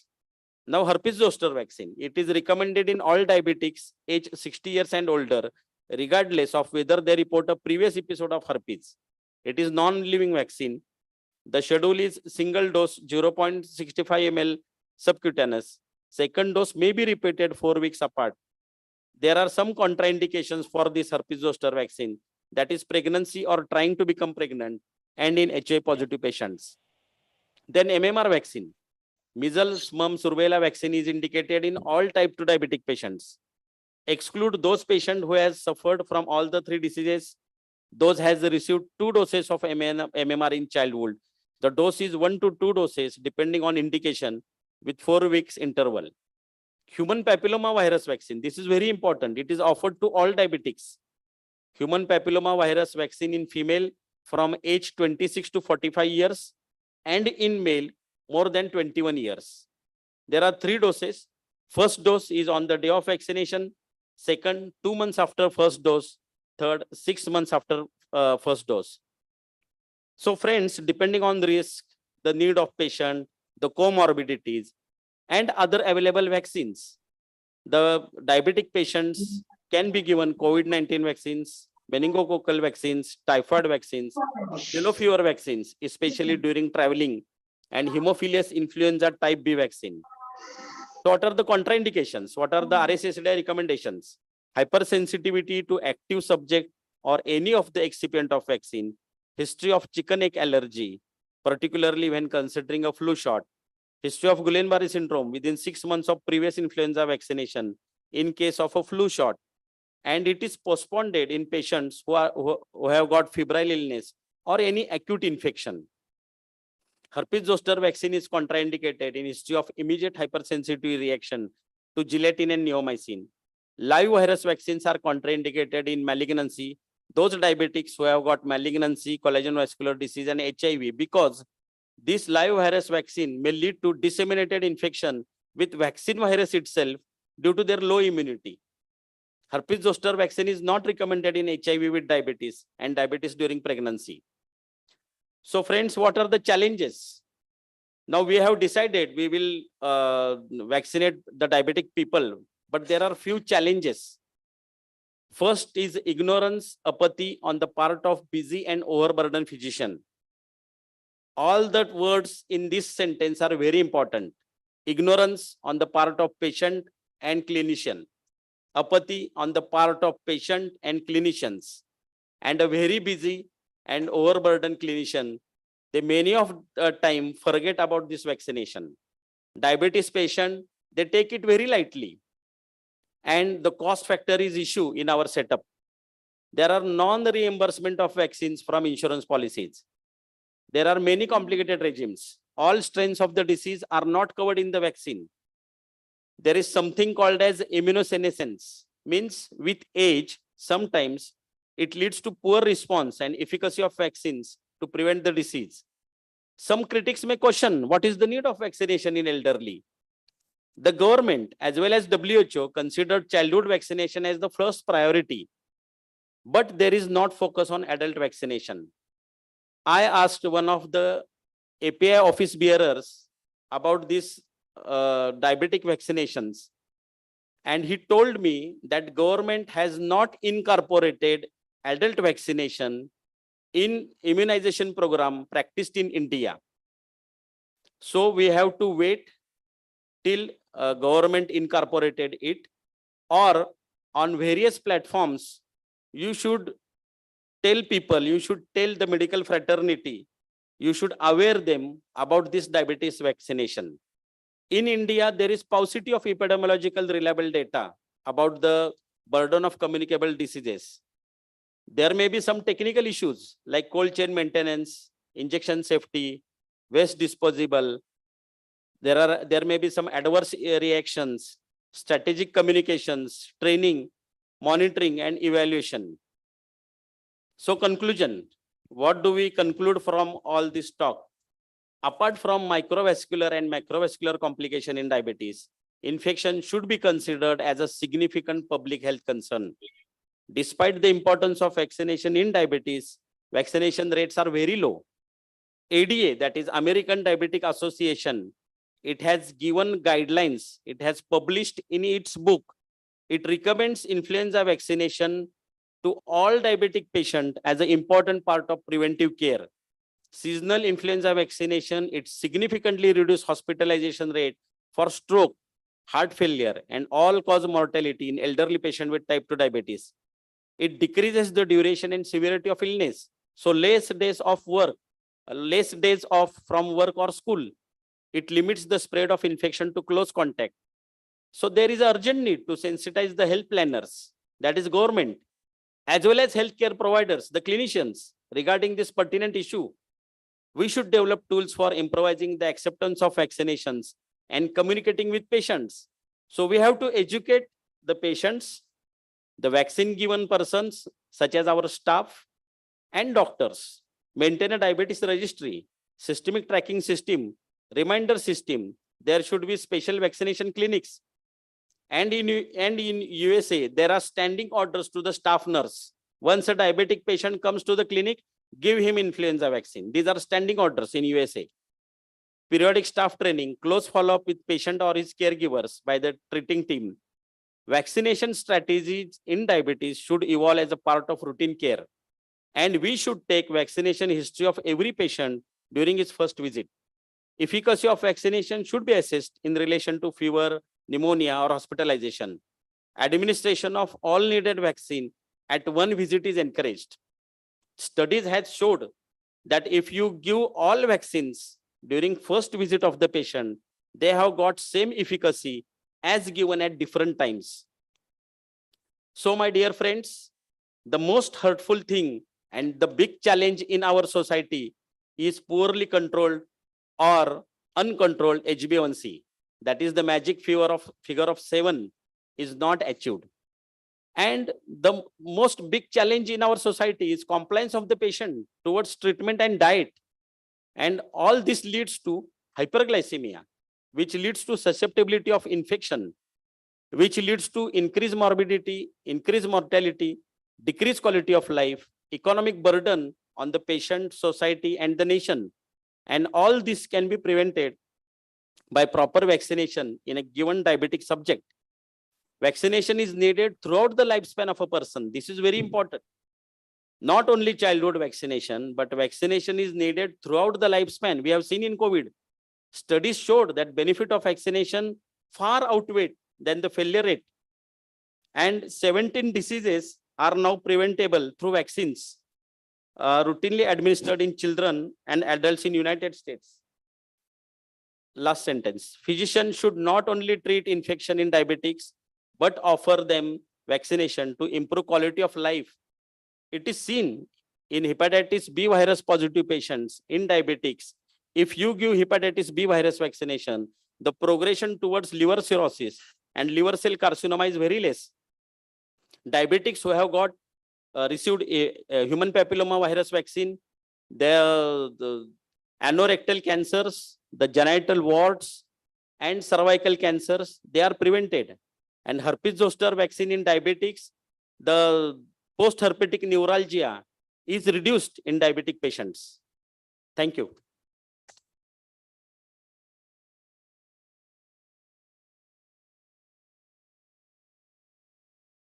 All 17 diseases. So these are United States diseases. So measles, mumps, rubella, human papilloma, hepatitis, influenza B, diphtheria, tetanus, polio, then measles, pertussis. So other diseases, they are in United States, they have included many infectious diseases, which has caused the diabetic foot infections. So these vaccines are not available in our country. One last question. There is question on Zoom. Can multiple vaccinations can be given one time? Yes, there is one slide. I will go. Yes, at the same visit, we can give multiple vaccines. If the vaccines are given in deltoid, you should give first vaccine on the upper side. Then 1 inch below, you can give second vaccine. On other deltoid, you can give third vaccine. Studies have showed that multiple vaccines at one side, at one visit, they have same efficacy as different vaccines at different visits. So patient may not come for second vaccine. So you take opportunity that patient has come to your clinic and you give all the vaccines at the same time. Very nice. Generally, these live attenuated vaccines, they are contraindicated in diabetic patients. If you talk to nephrologist, if you talk to rheumatologist, if you talk to cardiologist or other people who are practicing such as pulmonary medicine practices, they differ from, or those who treat malignancies, they differ from giving live vaccines. Because due to their low immunity, the vaccine virus itself will spread.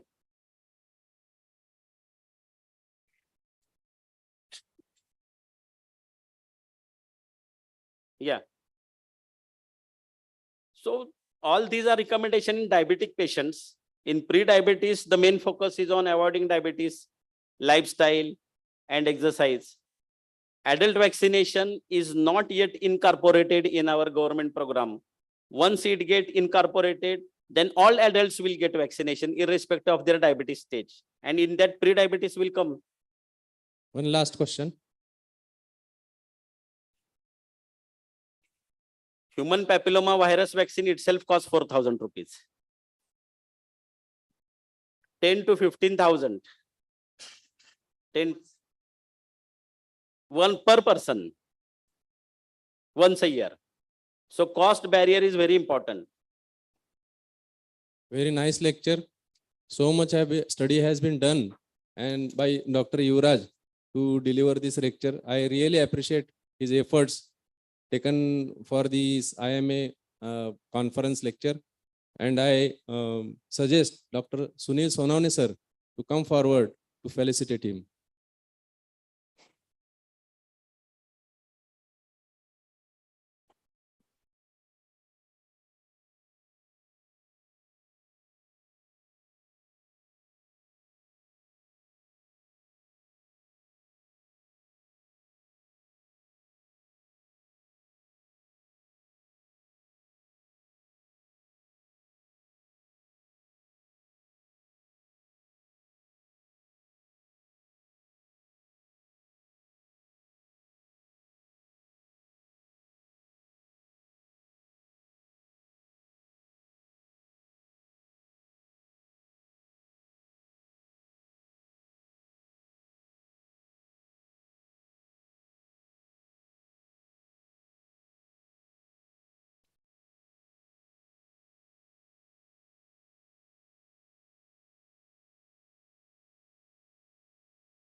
Our next topic is Journey Towards Beauty, Dr. Rajeshri Thoke.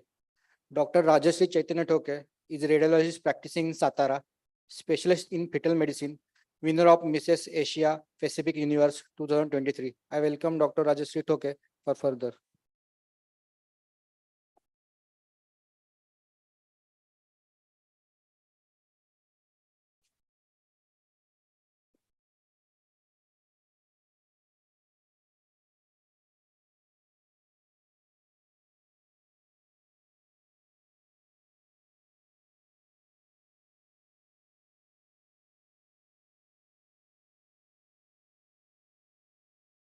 A very beautiful afternoon to all the doctors present here and to all those who are listening to me online. I'm Dr. Rajeshri Chaitanya Thoke. First of all, like to thank the whole team of IMA Satara SATCON 2023 for giving me an opportunity to talk here. I'm going to talk on a completely out of the box topic, that is journey towards beauty. Journey in itself is such a beautiful and interesting word. And when it comes to journey to beauty, it becomes all the more fascinating. So I'll try my best to make it as much short and sweet as possible. So here starts a journey of a girl, the only daughter born to lawyer parents in South Bombay, a proud student of Balmohan Vidya Mandir, did her high schooling from Ruia College, then undergraduates and postgraduate in medicine from Pune. And she falls in love with a very calm and cool, intelligent guy, doctor from Satara, gets married to him, and again come back where her original roots were, situated here in Satara, and becomes a complete Satarkar. When you listen to the story, it appears very much easygoing, and because of the love marriage, just like a fairy tale, but actually it is not. My journey, I won't say journey towards beauty, but journey towards self-exploration started less than 2 decades back, when I had actually met with a very terrible accident, a road traffic accident when I was a medical student. This emergency room, when I was lying down after the accident, I asked my this ICU consultant, "Sir, when is it likely will I be able to dance in my life later?" Looking at my X-ray, he got really frightened, and he was like, "This girl is asking me about dancing. She has got bilateral superior inferior pubic rami fractures. Femur is fractured. Her ilium and acetabular roof is completely shattered into pieces. I wonder whether she'll be anytime able to walk on both her feet in her life." And what I'll answer her now. But the story doesn't end there itself. Within a couple of days, I went into septicemic shock, ARDS, renal failure, liver failure, with total bilirubin level has almost risen to 1717. And everything started looking blur. And suddenly I just remembered a voice, TT, TT. You all are right. That's a vital monitoring machine in the ICU. Then I realized I could hear something. I tried to speak, Papa, Mummy, I could not. I tried to open my eyes, I could not. I tried to move my limbs. I'm not able to do that. Oh my God, what has happened to me? I just wondered if my body is in a vegetative state and I'm just struggling between that transitional state of life and death.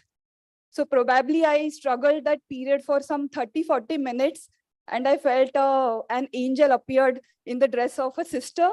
She suddenly opened my eyes, which were closed by sellotape, put into the eye drops, and just whispered in my eyes, "Congratulations, dear. You have won the battle of 4 days of comatose stage." Then I thank God. I'm like, thankfully, I have survived because of God's grace and my parents' blessings and love from my closed ones. And that time I realized importance of being alive. That time I realized there is always a meaning in your life, and it should not go waste any time. And at the same time, I scared, not of the death, because I had seen it closely.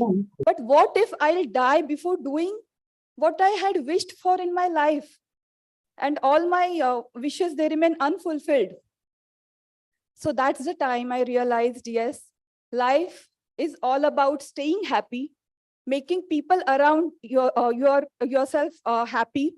And it's just not that, not leaving an opportunity in life, but also to create one for yourself. And always keep exploring your limits. So after accident, that was a time to explore my physical strength, to stand on my both feet, and also to make up for my academic losses of around 2 to 3 months, which I did very well and came out flying in my undergraduates with flying colors and as a toppers in college and university. Things went well. Again, this doing something new, something out of the box did not let me sit at a place. When I was doing my residency as a radiologist in YCM, that was a time of 2009, epidemic of swine flu. Everyone was scared and no one was ready to even touch the patient, just what had happened in Corona. A small jhalak of that had happened that time. That time I was a person, I was a resident without any call at night. I just used to take that portable ultrasound machine and visit in the ICUs, the swine flu patient ICU, doing their chest ultrasound. Because that time I had realized there wasn't any correlative study in radiology related to swine flu. And successfully I did a study of some 40 patients, and I presented papers at national level IRI, and even my poster got selected in European Congress of Radiology. So I just keep on exploring new things and doing various things in my life. Got married, became a mother of 2 kids, and as my kids were partially independent, again it's a time of self-exploration. I got that I could focus towards myself. First biggest thing was to lose weight. In my postpartum time, I was around 87 kgs, and I will proudly say that during this pageantry, I had come down to almost 57 kgs. That is 30 kg weight loss I had done. So as I was going through the process, I realized I'm a good poet. I started writing poems. Then I learned to dance. As I like to dance. As you all know, the first thing I asked on the deathbed was whether I'll be able to dance or not. So I started learning Kathak dance form. I started doing treks, did a couple of treks in Himalayas also. Very a few friends and people over here know that I am a very good anchor also, and did so many things. Then I realized while doing these things that dancing makes me forget the world. Writing poems connects me to myself. Doing yoga, it elevates my spirit. Doing trekking, it tests my strength, my strength of my bones, my physical strength. And doing radiology, it taught me life is just not about finding yourself, that finding life in a fetus, but yes, it's about creating yourself. The way a tiny fetus is being created into a complex structure, and that too, all the organs and everything at its place, working perfectly normal. So life is actually very simple. If we find it is quite simple, and if not, if you could do everything, it's quite simple. So when I decided to enter into pageantry, I don't know how I decided, but again, I want to explore myself. I realized that I have to work quite hard upon myself to work on my communication skills, maybe weight reduction, and any other things related to that, like personality development. Today, I feel as we are attending this conference, this I feel is a part of our professional beautification. We come here, we update our knowledge. Similarly, when as I had gone through the process of this pageantry, I find this pageantry is a platform of your personality beautification, where your confidence, your own self is being enhanced to a level. And this pageantry is just not about having a beautiful face, a presentable body, or winning a crown, but it's actually about living a meaningful and fulfilling life, which is aligned with one's values and passion.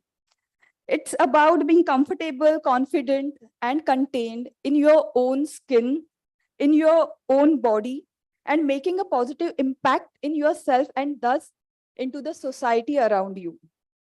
And doing all this thing, I feel so fortunate that I got support from my very understanding husband, kids, and yes, of my in-laws and parents. Because of theirs, otherwise it wouldn't have been possible for me to go so far. And when I came back here in Satara after winning the pageant, all of my friends were like, we want to know what is your experience and what all was that. Just let us know. So that time I thought, instead of just telling them what I had done, what I had gone through, what if I could give them a small experience of pageantry life, just one day, that what we had gone through, what is a platform is, and what you do there. So that's why just 15 days back or less than that, we had come up with, most of you, you know that we are doing Medi Sitara 2023 is just a small fashion walk for all the pathies of lady doctors to share my experience of pageantry, because what it taught me is one more thing, that everyone knows that failure is the first step towards success. It does. When I experienced, I can tell with an impact, because while doing a state pageant, I could make it in top 10, but not into top 3. So that time was very much disheartening for me. And I thought, oh my God, I can't do anything. So, but it's not the thing. For one day I felt very bad, but later on, as I realized, I'm taking an experience, I'm taking a confidence from here, and why not? I can try at a national level. And yes, when I win at the national level, that time I realized that something has happened for good, that failure was for good. If I would have won that pageant, probably I would have remained stagnant over there. I wouldn't have thought of going at a national level, or would have done something better. So the one thing I learned, it's just not about winning a crown or losing, but it's just carrying an experience. Whatever you all do, the experience is very much important. So in Medi Sitara, it's for lady doctors of all the pathies of Satara. No age bar, no height bar, no weight bar. Please come here and explore. Yes, we have winners here, but it is just not about crowns. Although winners are there, we know all the participants here, they are already queens of their own lives, because they are struggling at multiple levels at various states of at various levels in their lives, and they're absolutely successful in that. They are a very good mother, very good doctor, very good daughter-in-law, daughter, and as a social worker also. But we want, I feel that participating in this, we will help you connect to that small little girl within you who always wanted to dance, who always wanted to explore herself by saying a poem, either reciting it, either making it, or walk on a ramp, whatever it can be. As I went through the process, I realized, forget about winning a crown. It is about taking an experience. For many of them, it could be just an inch loss, maybe a weight number which has been reduced from 70s, you have come down to 60s. That's a big achievement. Many of us, we are having stage fear. So when they come and face this stage, when they become the part of this platform and experience this, many of the things you gain from here. So finally, it's not about winning or losing, but taking an experience all together and enhancing your creativity also. So I didn't know what I'll prepare for that PPT, but I have one more thing here to show, that pageantry is not a female dominant area at all. So you will see this young, beautiful doctor. Can I play this? No, it's a video. If you can play, thank you. Thank you very much. You can see this handsome man, how beautifully he is walking on the ramp, sitting one amongst us at the last chairs. So I would like to, say to all the male doctors present over here, that pageantry is not a female dominated area. Please come ahead and enjoy the ramp, because maybe then after this, after Medi Sitara, if you all insist, we can come with a male fashion walk all together. Absolutely, you can come and join us.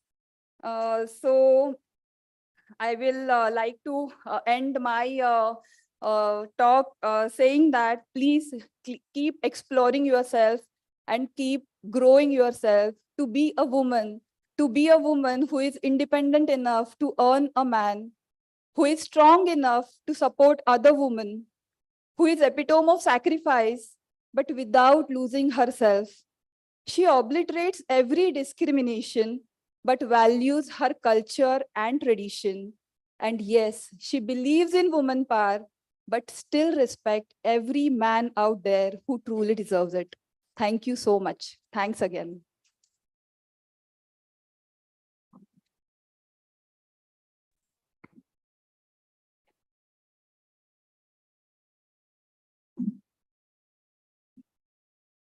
Thank you, Dr. Rajesh, for inspiring female male from Dr. Fraternity for this. I request Dr. Poonam Lahoti, madam, to felicitate Dr. Rajesh Thoke, madam, by giving flower and memento.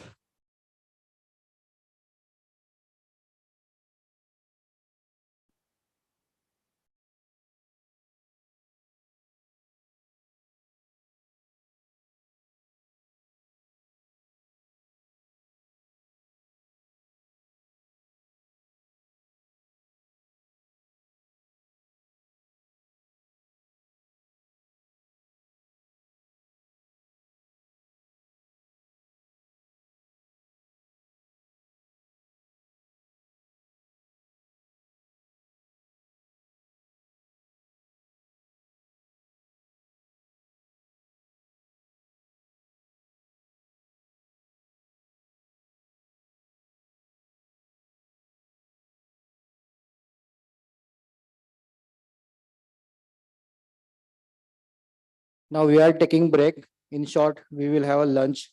After lunch, there will be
Lunch is ready on first floor of IMA hall.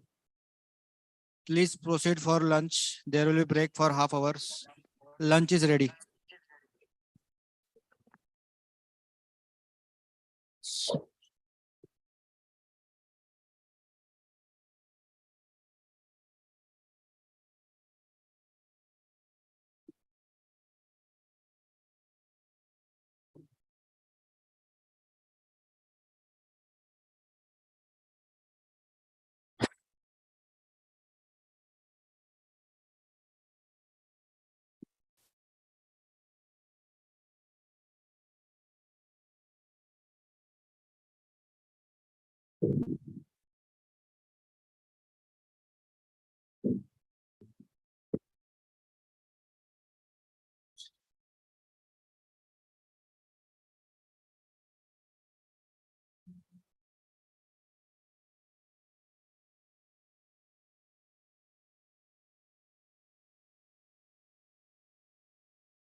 एकदम बरोबर.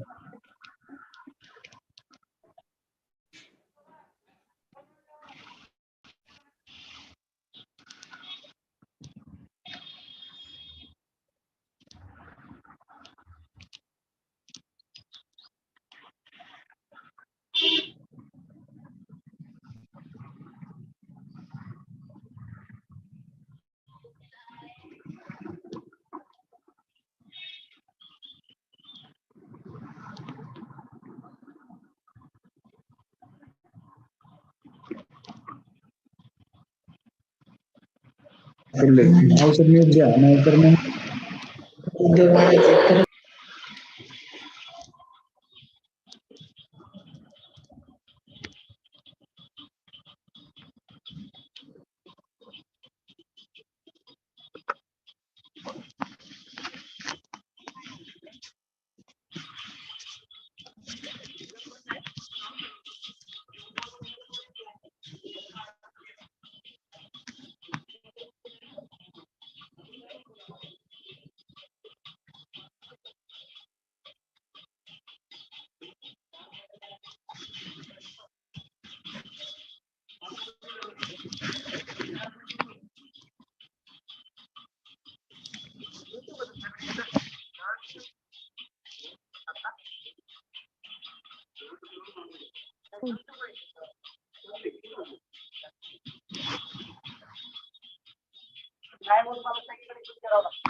थोड़ा पहले इसे जाना ऐसे भी चला है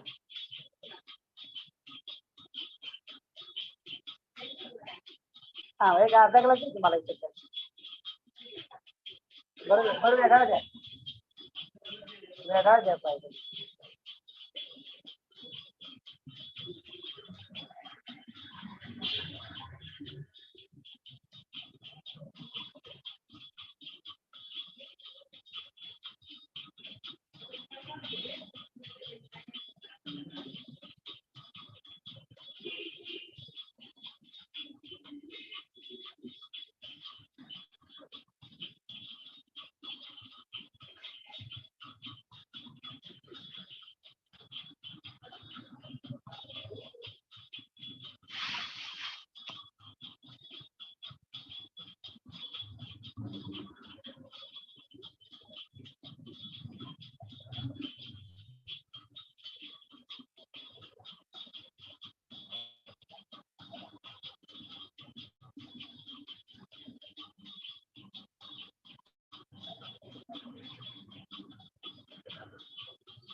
मेघा नुसतं लॉग इन करून ठेव. लॉग इन करून ठेव नुसतं. एकच लेक्चर राहिले आता तिसरा नाही केलं पॉईंट मिळणार नाही.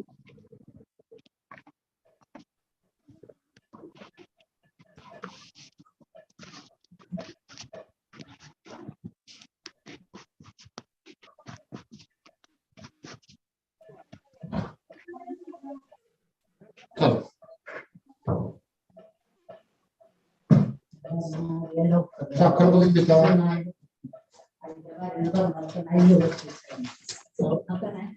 लवकर आलाय.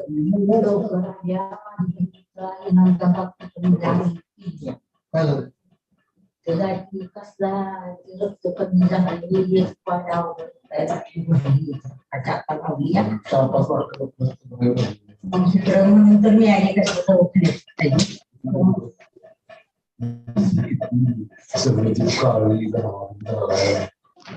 आली की नंदा.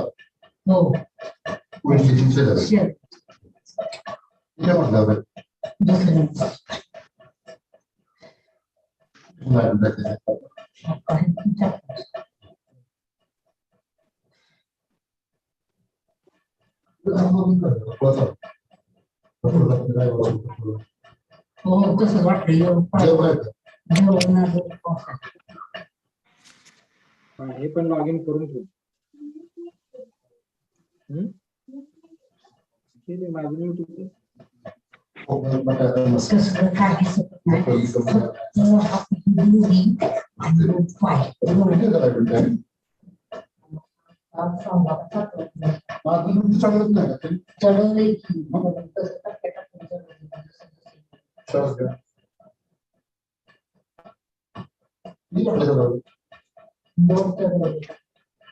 आणि आज चेकिंग बदल तरी करतो पाणी मला चालेल टेन्शन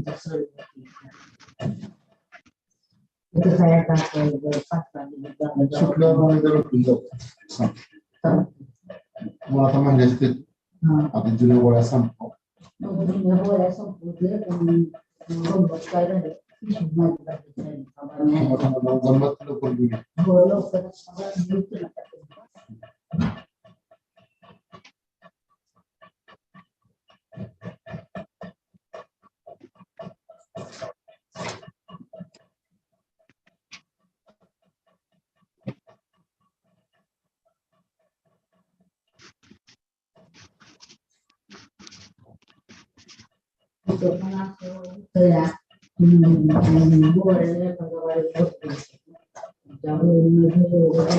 बदली नाही करायची मला खूप त्रास व्हायचा गेली आम्ही त्या दिवशी मला दाखवून जाऊ मला गोळ्या संपल्या म्हणून सगळं मी घेतलं आधी आणि 5 दिवसाच्या गोळ्या नेल्या माझ्या आणि काय झालं सगळ्यात महत्वाचा जर बदल आणि कुठला झालेला आहे पेशंट किंवा लोकांची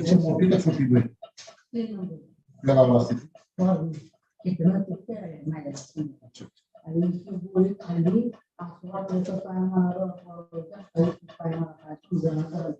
आणि ही गोळी मला दिलीच नाही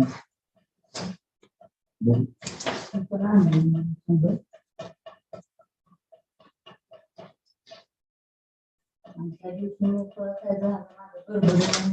गेली ना गोळी मला त्यांनी दिलीच नाही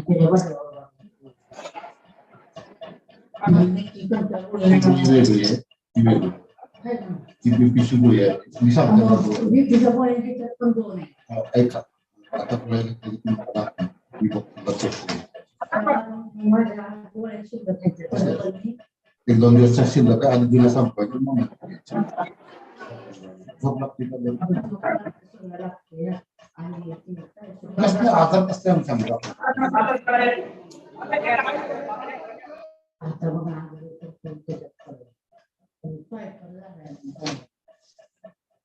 ताप येतो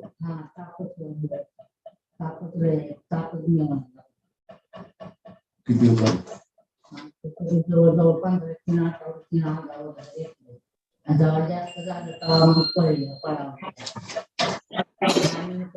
आम्हाला फोन आला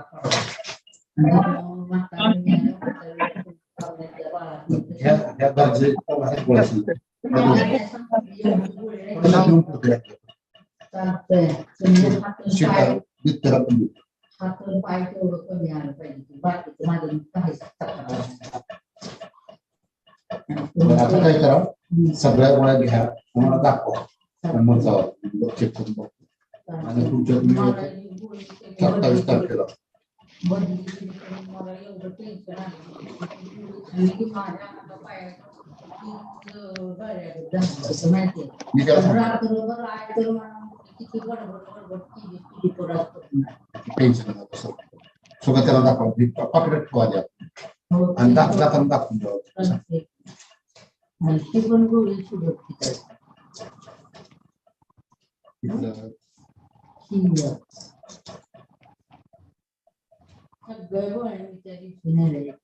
ही अंगाची खाजेची क्रिया आहे ही कपाची मुली आहे हिंदी विषय येते सगळं ते बरोबर दुसरी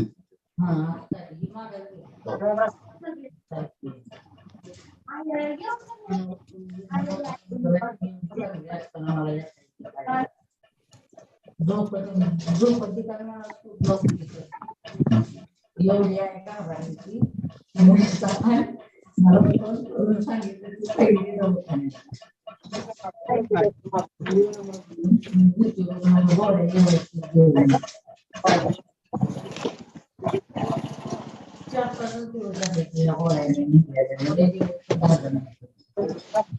म्हणून सगळं सामान सगळं घेऊन आली म्हणलं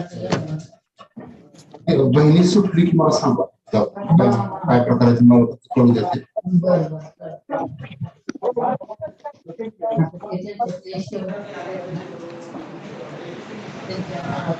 त्यांचा पाहुणा तिकडे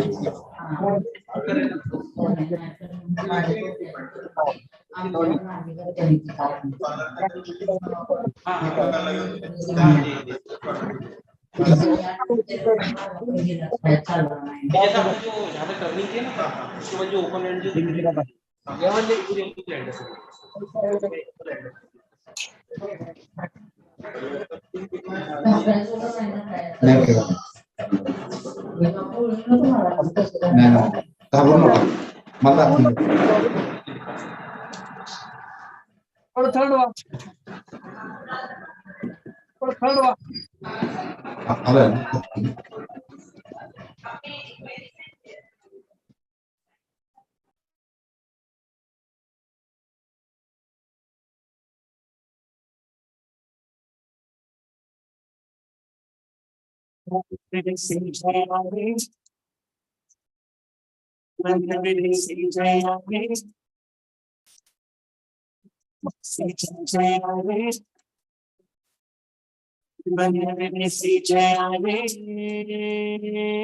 Let's bring the smile on every face. Let the green around be a little less. We will make the world a better place. This page, come on, say yes. We are, we are the island. Jai Ho, Jai Ho.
a few days ago, I read somewhere on LinkedIn that one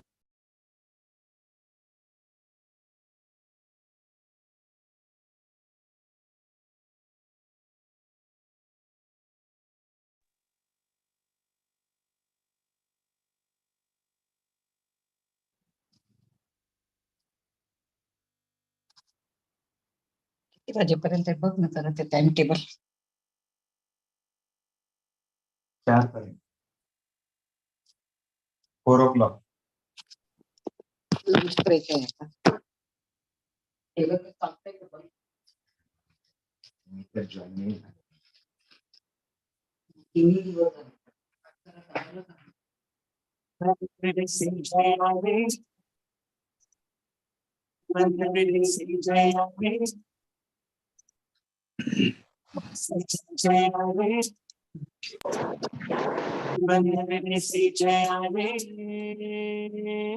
Let's bring the smile.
वळून ठेव ना इकडं.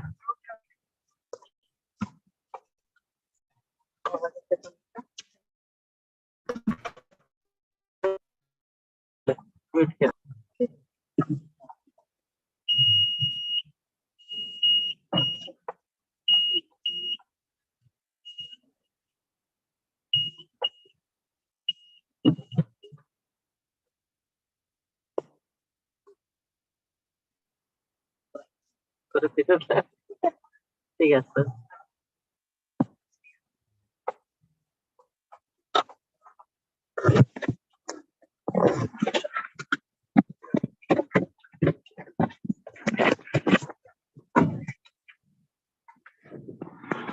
Unmute झाला बरं का phone.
Hello.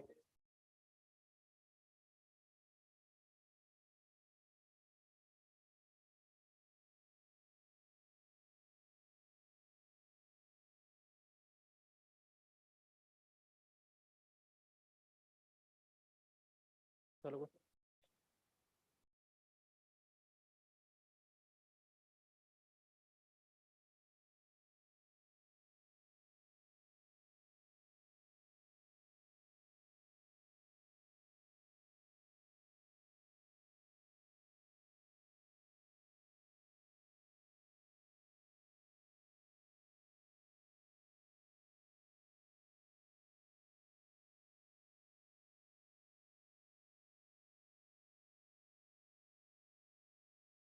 Start.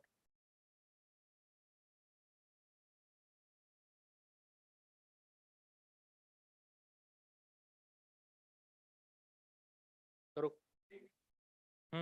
चलो.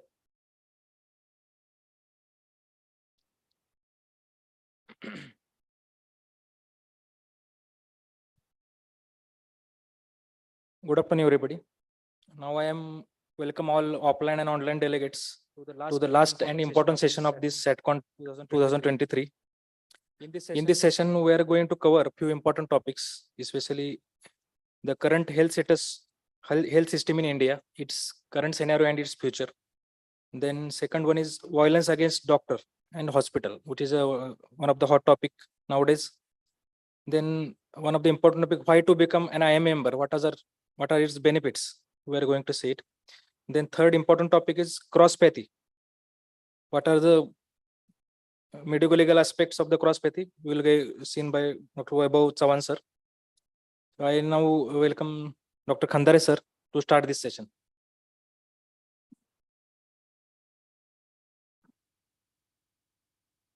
So our post-lunch session will begins with health system in India. For this, we have a very good speaker, Dr. Sudham Khade. He is a good friend of me, and he is a friend of me since my MBBS days. He is a commissioner and secretary of health, also commissioner of food safety and drug of government of Madhya Pradesh, and he's working in Bhopal at the moment. He has been selected in a central committee in Delhi now. So we are now presenting his presentation.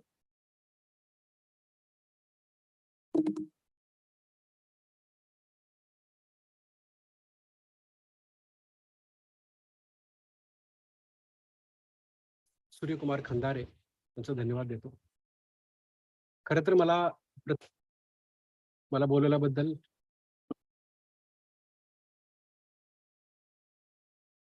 नमस्कार.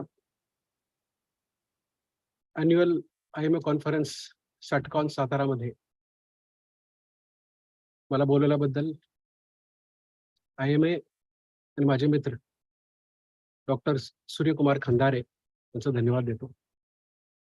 खरं तर मला प्रत्यक्ष येऊन आपल्या सर्वांना भेटायचं होतं, तर माझा एक दौरा पोर्ट ब्लेअर आणि हैदराबादला आल्यामुळं मला प्रत्यक्ष येता आलं नाही आणि लाईव्हही जोडता आलं नाही, म्हणून हा व्हिडिओ करून मी पाठवत आहे.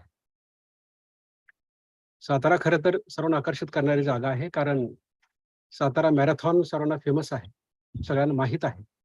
तसेही मला वाटतं आता SATCONची नवीन परंपरा इथे सुरू झाल्यास मला वाटतं. पुन्हा एकदा माझे मित्र या कॉन्फरन्समध्ये मला जेव्हा नावं वाचली तेव्हा कळालं की त्यांना भेटण्याची पुन्हा एक संधी होती आणि नवीन मित्रांना जोडण्याचीही संधी होती. पण पुन्हा एकदा कधीतरी हा प्रयत्न करायचा मी प्रयत्न करीन यायचा. माझ्या बऱ्याच आठवणी साताराच्या आहेत, कारण सातारा माहीत नाही असं कोणीही देशामध्ये नाही. मी ज्यावेळेला SATCONचा पूर्ण कार्यक्रम 3 दिवसाचा पाहिला,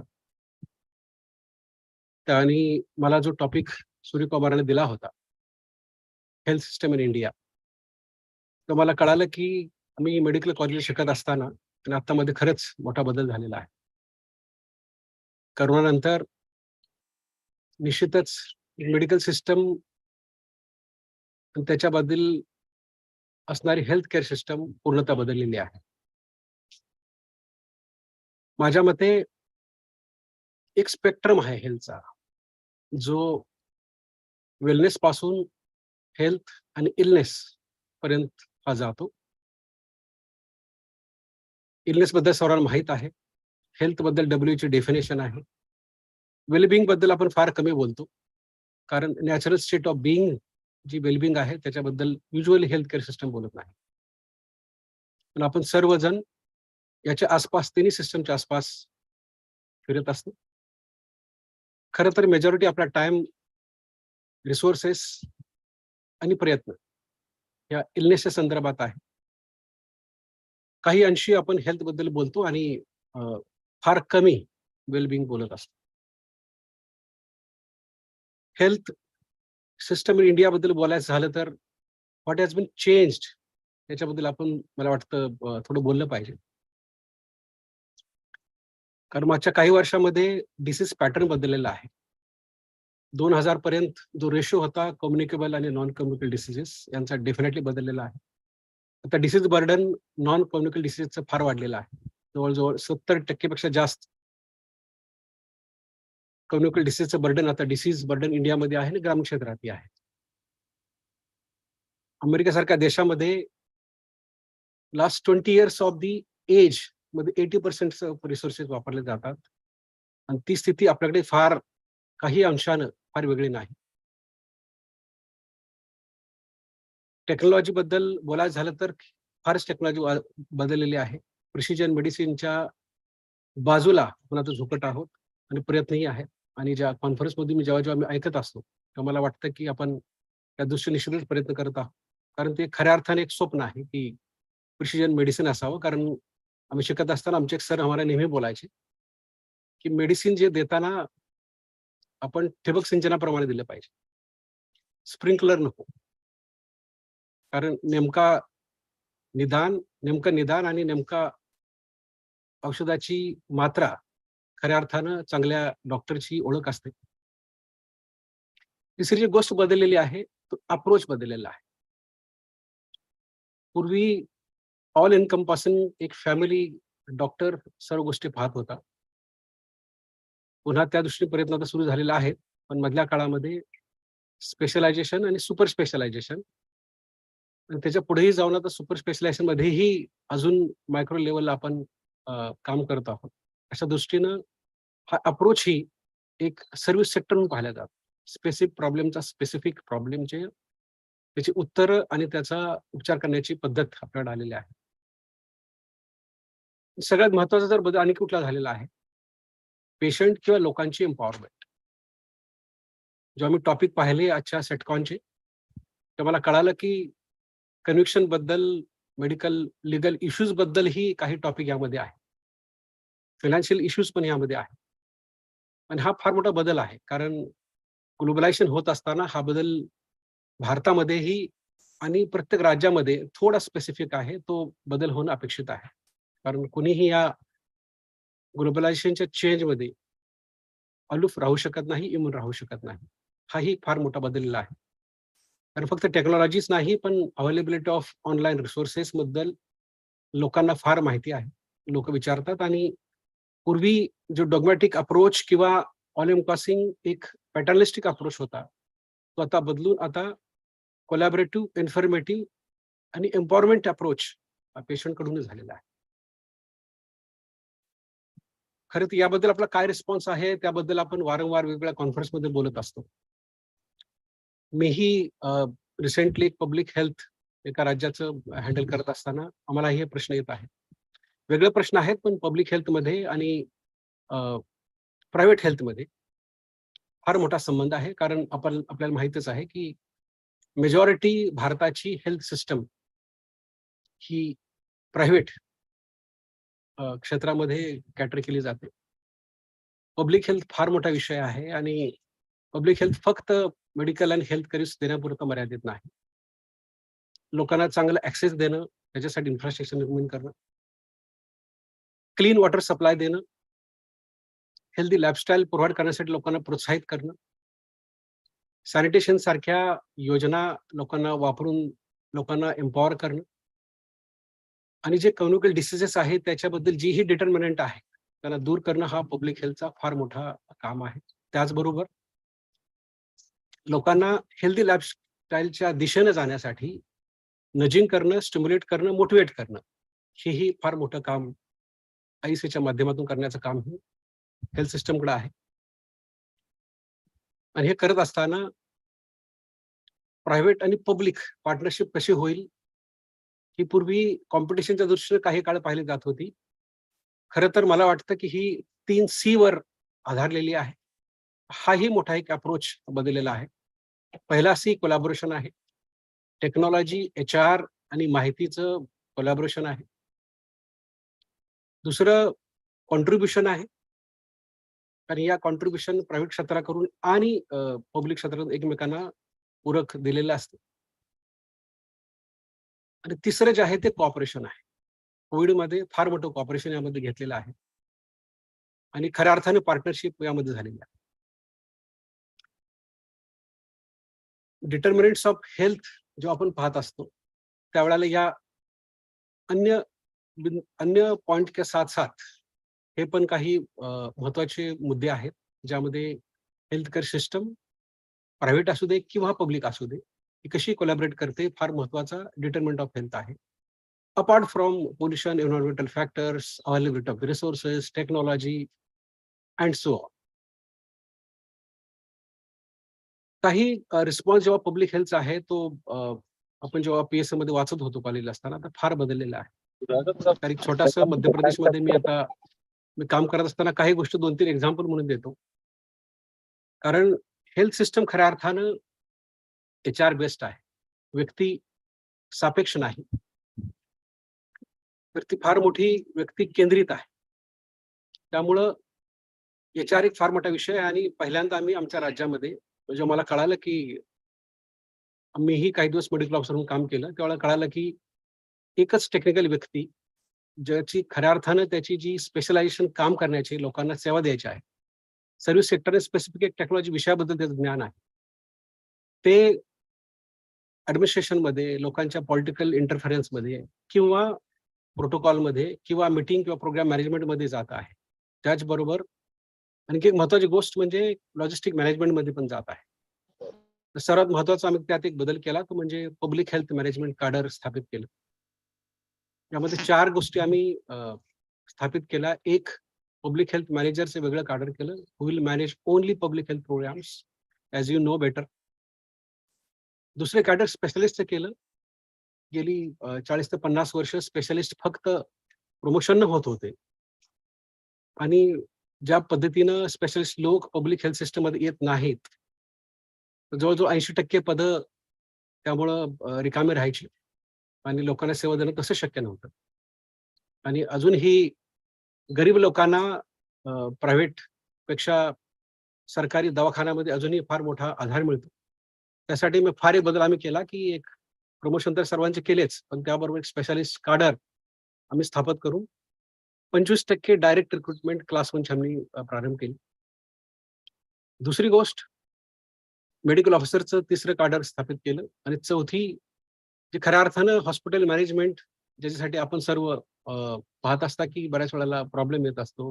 कारण हा एक मोठा विषय आहे हॉस्पिटल मॅनेजमेंट. त्यासाठी चौथं कॅडर केलं. असे 4 कॅडर निर्मित करून आम्ही ते कार्य सुरू केलेलं आहे. दुसरी गोष्ट अशी की सर्वच गोष्टी पब्लिक हेल्थमध्ये ॲडमिनिस्ट्रेटरला किंवा डॉक्टरला माहीत असतं असं नाही. कारण सगळ्या ज्या चांगल्या गोष्टी आणि चांगले इनिशिएटिव्ह आले ते प्रायव्हेट क्षेत्रातून आलेले आहे. त्याचे काही अंश आम्ही घेतले. उदाहरणार्थ डायलिसिस आम्ही पूर्ण आउटसोर्स केलेला आहे. PPP वरती जवळजवळ 10 प्रोजेक्ट आम्ही मध्य प्रदेशमध्ये चालवतो. त्यातला डायलिसिस एक मुंबईचेच काही डॉक्टर आहेत ते चालवतात. दुसरी सिटी स्कॅन सिस्टम आम्ही पूर्णपणे PPP वर चालवतो. तिसरी गोष्ट आहे की लोकांना जे कॅन्सर ट्रीटमेंट आहे ती पण आम्ही PPP वर चालवतो. ट्युबरक्युलोसिस जसे जे लोकांच्या मेनस्ट्रीम करून चालवायचे प्रोग्राम आहेत तेही PPP वर चालवतो. त्याचबरोबर आम्हाला पूर्ण लॅबोरेटरी सर्व्हिसेस आमची आउटसोर्स आणि PPP वर चालत आहे. आमचा स्पेस आहे, आमचे लोक आहेत. मशिनरी, टेक्नॉलॉजी, LMIs पूर्ण प्रायव्हेट आहे. असे एक ना अनेक गोष्टी आम्ही यात वापरलेल्या आहेत. तर महत्त्वाची गोष्ट आहे म्हणजे टेलिमेडिसिन. खरं तर ही क्रांतिकारी गोष्ट आहे कारण टेलिमेडिसिन वरती लोकांना न पाहता प्रत्यक्षपणे त्यांना डायग्नोसिस करायचं, त्यांचं कन्सल्टेशन करायचं, त्यांचे लॅबोरेटरी इन्व्हेस्टिगेशन करायचे आणि लोकांना रिअल टाइममध्ये त्यांना उपचार द्यायचे ते आपण ॲक्सेसिबल इक्वॅलिटी लेवलला पेरिफेरीमध्ये. तर आम्ही हब अँड स्पोक्स मॉडेलवरती हे काम करत आहोत. या सगळ्या गोष्टी ज्यादातर आम्ही प्रायव्हेटमधून घेतलेल्या आहे. HMI अशी गोष्ट आहे ती पण काही चांगल्या हॉस्पिटलमध्ये केली आहे तीही आम्ही आता अडॉप्ट करत आहोत. ड्रग मॅनेजमेंट सिस्टम आहे तीही आम्ही आता जस्ट इन टाइम मध्ये देण्याचा प्रयत्न करत आहे. ह्या बऱ्याच गोष्टी प्रायव्हेटमधून घेतलेल्या आहेत. या सर्वांचा उद्देश एकच होता की आउट ऑफ पॉकेट एक्सपेंडिचर कमी कसं करावं याच्याबद्दल प्रयत्न व्हावेत. कारण आपल्याला माहित आहे की आपल्याकडे जेव्हा पेशंट येत असतो तेव्हा सगळ्यात मुलं घाबरत असतो कारण आउट ऑफ पॉकेट एक्सपेंडिचर फार मोठी गोष्ट आहे. इन्शुरन्स, बाकीच्या health security systems, Ayushman Bharat याच्या अगोदर तेवढ्या प्रभावी नव्हत्या आणि सर्वच लोक यामध्ये काम करणं असं शक्य नव्हतं. आयुष्यमान भारतमध्ये एक फार मोठी क्रांतिकारी योजना आहे आणि मला वाटतं हे सर्वात महत्त्वाचं कोलॅबोरेशन आपल्याबरोबर आहे. आणि बऱ्याच गोष्टी मला त्यामधून शिकायला मिळत आहेत. फार मोठा डाटा यामधून निर्माण होत आहे. मला वाटतं ही आपणही त्याच्यामध्ये एक रिसर्च करून एकमेकांना बेनिफिट करण्यासाठी फार महत्त्वाचा रोल यामध्ये आहे. हे काही प्रयत्न आम्ही पब्लिक हेल्थमध्ये करत आहोत. पण खऱ्या अर्थानं प्राईम मूव्हर्स जे आहेत आपण लोक आहात. ज्या पद्धतीनं आज टॉपिक मी पाहत होतो, सर्वात मोठा रिसर्च भारतासारखा कुठे होऊ शकत नाही. कारण जेवढ्या पद्धतीनं जेवढ्या लार्ज स्केलवर डाटा आपल्याकडे उपलब्ध आहे मला नाही वाटत कुठं आहे. आणि एक्सलंट वर्क फक्त भारतामध्येच आता हेल्थमध्ये केलं जात आहे, कारण 2 कन्सेप्ट आता नवीन आलेले आहेत. एक हेल्थ केअर किंवा हिल बाय इंडिया आणि हिल इन इंडिया फार मोठा कन्सेप्ट आहे. हिल इन इंडिया हा ट्रॅव्हलॉग हेल्थ लोक बाहेरून देशातून येतात, कारण expertise out of pocket expenditure even फॉरेनरसाठी पण फार कमी भारतामध्ये आहे. तर त्या ट्रॅव्हल हेल्थ फार मोठा ह्यामध्ये काम करत आहे. दुसरी गोष्ट रिसोर्सेस जे प्रोव्हाइड करतायत डॉक्टर्स, तर माहित आहे की वेस्टर्न कंट्रीजमध्ये सर्वात मोठा कॉन्ट्रीब्युशन डॉक्टरांचा आहे. नर्सेस आहे, पॅरामेडिकल स्टाफ्स आहे. हेल्थ बाय इंडिया पण फार मोठा कन्सेप्ट आहे. त्यात सर्वात मोठ्याचं योगदान आपल्याकडे होऊ शकतं. सातारचे आणि IMA काही प्रतिनिधी आलेले आहेत असं मला कळालं. आणि फार मोठं काम आपण यामध्ये करू शकतो. फॅसिलिटेटरचा रोल गव्हर्नमेंट करत आहे. बाकी फॅसिलिटेट करण्याचं काम आपण करत आहोत, पण आपण एकत्र मिळून FDI करण्यासाठी पण आपण यासाठी काम करूया. आणि एक महत्वाची गोष्ट, हे सगळं करत असताना डॉक्टरांचं हेल्थ ही फार महत्वाचं आहे. आपण ही लोकांचं हेल्थ पाहत असताना आपलंही हेल्थ चांगलं सांभाळावं. स्ट्रेस फार मोठा एक डिटर्मिनंट ऑफ हेल्थ आहे. त्याच्याबद्दल मी सांगायची आवश्यकता नाही आपल्याला, कारण भारताच्या बजेटमध्ये आपण पाहिलेलं आहे की मेंटल हेल्थ फार मोठा एक विषय आता आलेला आहे. आणि हा सर्वांनाच इनकॉम्पसिंग प्रॉब्लेम आहे, वन ऑफ द चॅलेंज आहे. आणि हेल्थ आणि वेलबिंग लोकांचं वाढवण्यासाठी आपण सर्वार्थन आपल्यासह आपल्या परिवारासह आपण प्रयत्न करायला अशी मी अपेक्षा करतो. आणि तुम्हीही तुमचे परिवार स्वस्थ राहाल अशी अपेक्षा करतो. आणि त्याचबरोबर लास्ट बट नॉट लिस्ट, मी भोपाळमध्ये आहे. आपण सर्वांचं भोपाळमध्ये स्वागत आहे, कारण बऱ्याच कॉन्फरन्स भोपाळ होत असतात, आसपास होत असतात. जेव्हा जेव्हा याल त्यावेळेला आपला ट्रीट करायची मला संधी द्या. त्यानिमित्तानं आपल्याशी भेटण्याची आणि आयडिया एक्सचेंज करायचा डेफिनेटली आपण प्रयत्न करूया. मी सोमनाथचं नाव दिसतंय समोर, आणि छोट्या शहरामध्ये सुद्धा त्यानं एक फार मोठं काम कार्डिओलॉजी केलेलं आहे, तसंच सर्वांनी केलेलं आहे. आणि आपलं हे योगदान जगाला हे कळावं आणि लोकांच्या आपल्या हातून हेल्थ आणि वेलबिंग साठी प्रयत्न व्हावेत अशी मी प्रार्थना करतो. मला बोलवल्याबद्दल पुन्हा एकदा IMA, SATCON आणि माझे मित्र जे प्रेसिडेंट आहेत आणि सेक्रेटरी आहेत त्या सर्वांचं पुन्हा एकदा स्वागत करतो. आणि ही कॉन्फरन्ससाठी माझ्याकडून पुन्हा एकदा शुभेच्छा. धन्यवाद. Thank you, sir. Thank you, Dr. Khade, for a good lecture. We'll move on to another session by Dr. Santosh Kadam, sir, who is IMA Secretary, Maharashtra. He will talk on violence against doctors or hospital.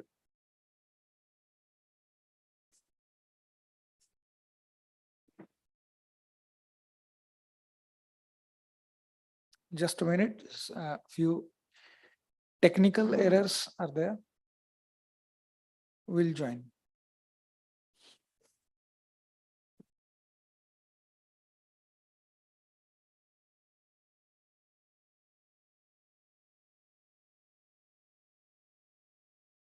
So our session will be by Dr. Santosh Kadam, sir, IMA Secretary, Maharashtra State. He will talk on violence against doctors or hospital or healthcare workers.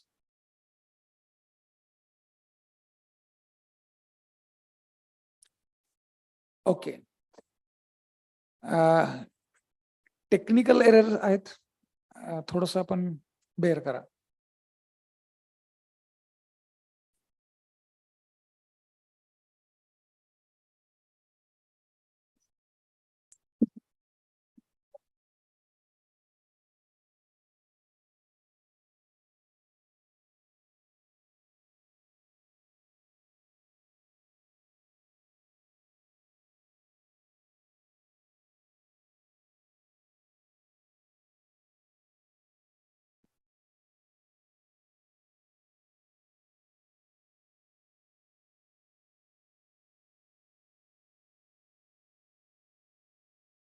Let's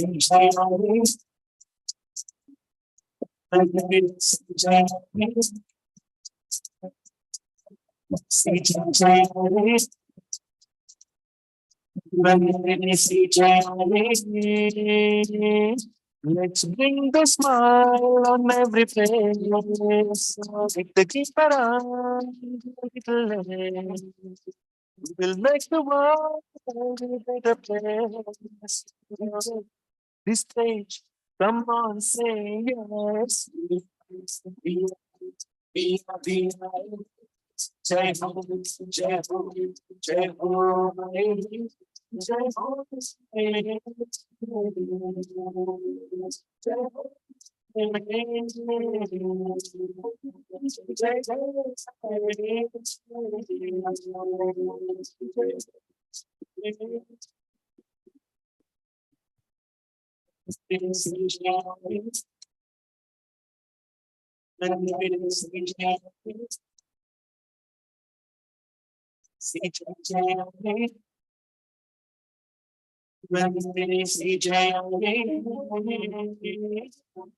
all around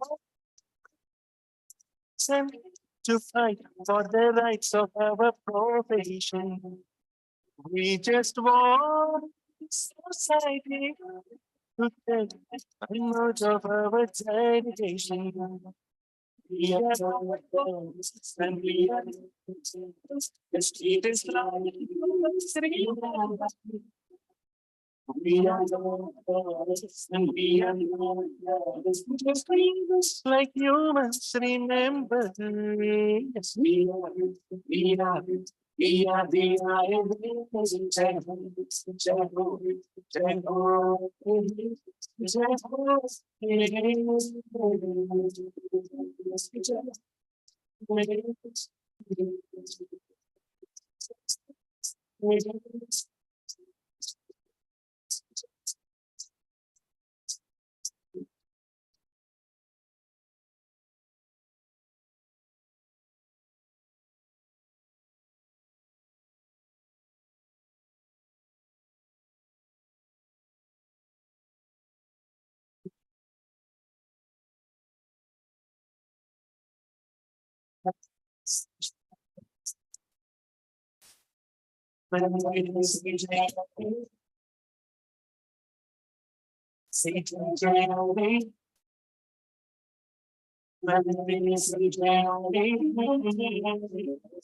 It has been the change that we want from our mother organization.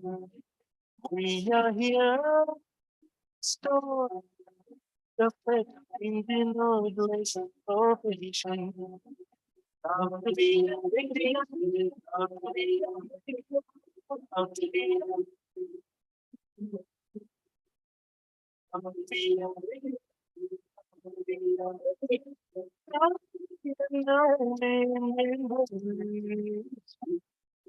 We are the INS, Jai Ho, Jai Ho, Jai Ho, Jai Ho,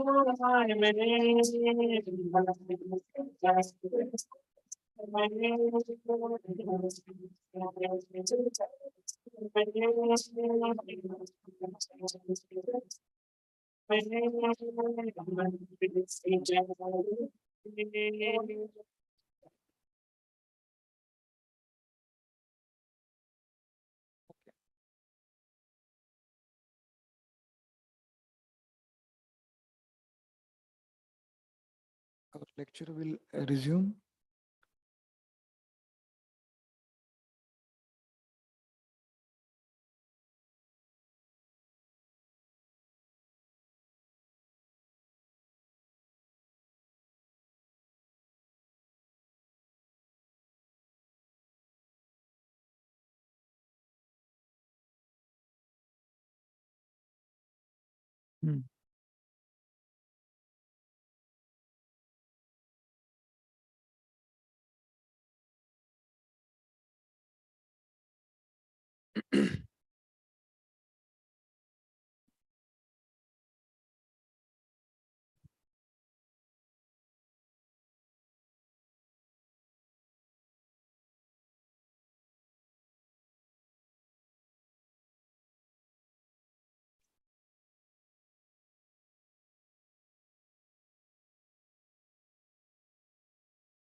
वैभव कुठे आहे? तोर काय? Hello.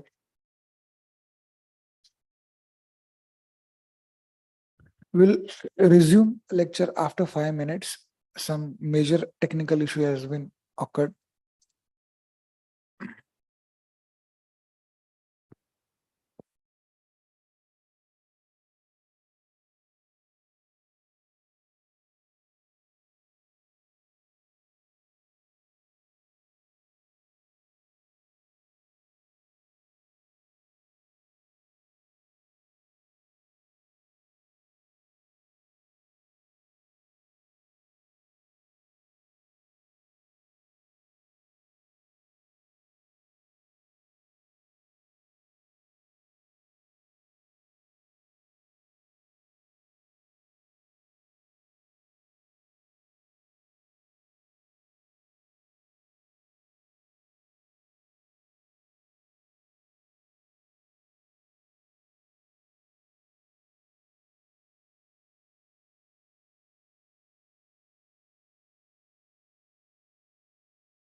आलेत ना, start करायचं.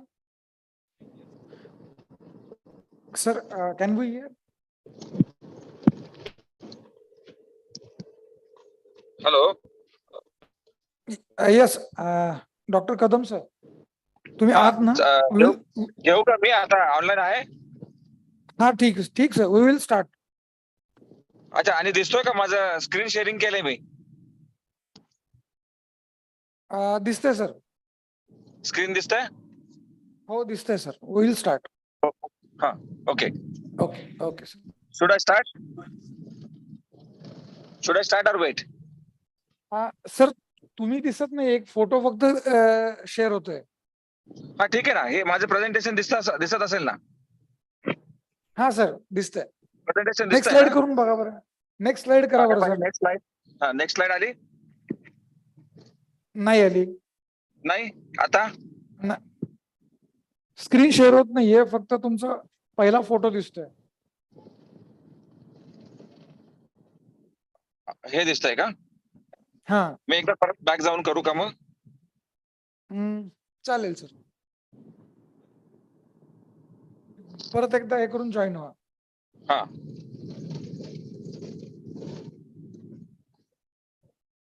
तो इनिशियलचा photos फक्त दिसतोय, बाकी काही दिसत नाहीये. हा, आता मी yes. स्क्रीनशॉट बंद केलाय. मग तुम्ही स्क्रीन, माझं प्रेझेंटेशन तुमच्याकडे आहे, तुम्ही चालू करू शकता तिथून? शकीलला विचारा. प्रेझेंटेशन चालू. हो सर. हा, ask Shakil to start my presentation. Yes sir. Should I start now? Yes. Yes, sir. Very good afternoon, friends. Sorry, we kept on the host waiting and waiting because we are on the tour. Just now we finished installation ceremony, inauguration ceremony of MIMACON, that is the annual conference of Mirrors IMA, and we are on the way. So bear with us. Network may be poor. I will try to finish as early as possible. As you know, this. Before that, let me thanks the organizing team, particularly President Dr. Surya Kumar. Another Surya Kumar, one Surya Kumar is really shining on the cricket arena, breaking the records. And this Surya Kumar Yadav and Surya Kumar Khandare, doing very well by arranging this SATCON. And they are doing very, very methodological. I saw in the WhatsApp group also, he was connected with every speaker and all these things. So let me congratulate the organizing president as well as secretary, Dr. Jagtap. Friends, this topic is very, very important, violence against hospitals. First of all, we'll try to see what are the causes of why violence is happening against the hospitals, and what could be the solutions and how it could be managed. Next slide, please, Shakil. Next slide. Next slide. This is my CV. I'll skip this. I'll just tell you about me. I'm the secretary of IMA Maharashtra State. Go back. So, friends, everywhere now the next slide.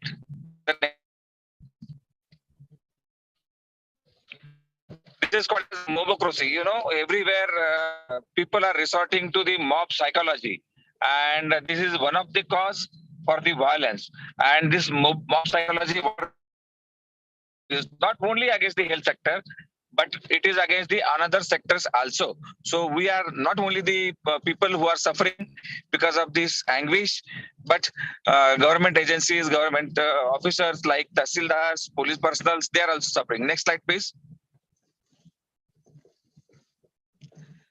Yeah, you can see why this is happening, because there is the fear against the law that has gone down. The fear of judiciary, police, that is also gone down.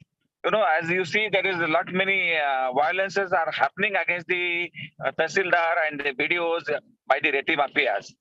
The growing urbanization is one of the cause, because in the smaller places, many people are living in the slums, and they easily they can become a mob. And another thing is the youth. Because of the unemployment, there is no work, and whenever somebody gives a call for such kind of thing is happening in the hospital, and let's go and we'll take the lesson, we'll teach the lesson. Unemployed youth try to come in a big number. Next slide, please. Bas. The another thing is that intolerance. We have become very intolerant. Everybody is burdened with work. You can see the road rage. Even there is no fewer of police constables in Mumbai, city like Mumbai, Thane, metropolitan cities. Even they are hitting the traffic police constables badly. There's one incident wherein the came with bamboo and then they hit so badly to the constable that he died. Then the domestic violence, fast-paced life can be blamed for this, as we are the frustration is going up, and all this is leading to the anger and the violence. Another thing is the corporate work culture. Everybody is leading a targeted life. There is no peace in the life, and this is leading to the intolerance as well as tolerance against all the things, and resort to violence. Apart from that, then division of society in different religions, sect, particularly the minority committees, they give the call in their societies, in the colonies, that something has happened, our patient has expired. Let's go and teach the lesson to the hospital. Next slide, please. Health sector. The another thing is that there is no availability, as you all are aware, that 80% of the health sector is covered by the private and 20% is in the government. But day by day, the nursing homes they are shutting down, and but still the bed strength in the private hospital has not gone down. What is the reason? The corporate hospitals are coming. The corporate hospitals are not for the lower middle class and middle class. Unless and until you pay the deposits, you cannot be admitted. On the contrary, government healthcare sector is very, very poor. As there is no availability of the services, people tend to come, though there is no money, they tend to come to the private sector. And there is some anger. Why the public sector is not strengthened? Why these facilities are not available for the poor? They are compelled to come to the private hospital, though they are not having money, particularly in the emergency. And that leads to anger in their mind. Just now I told you non-availability of good quality private public sector.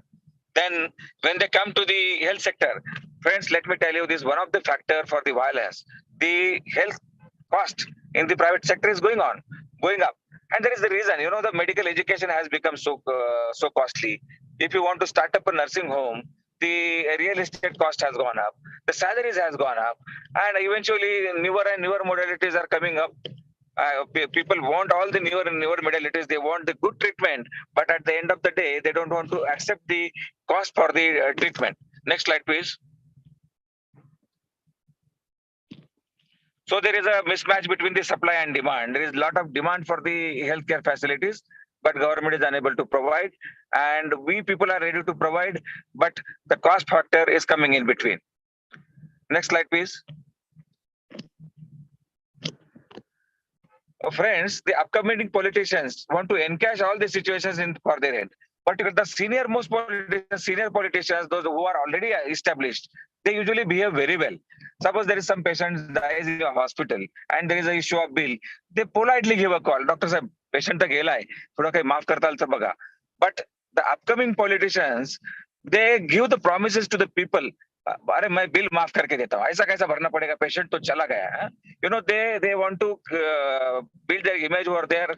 They want to come to a hospital, and these people, particularly these budding politicians, create a ruckus in the hospital. So we have to take care of these budding politicians. The another thing is that there are definitely ours is a noble profession, but there are few black sheeps in our profession also. So ruined image of the doctors and the medical fraternity also is causing anxiety. Simple therapy. Just now you must have heard there is one hospital's registration in New Bombay has been cancelled. Hope was shown to the patient, and step cell therapy, which is not approved by the ICMR, by the rupees. There's one example. He sold his house for a child's treatment by stem cell therapy. This patient, the relatives would not explain about the result. Rather, I'll say so. Such kind of unethical practices should be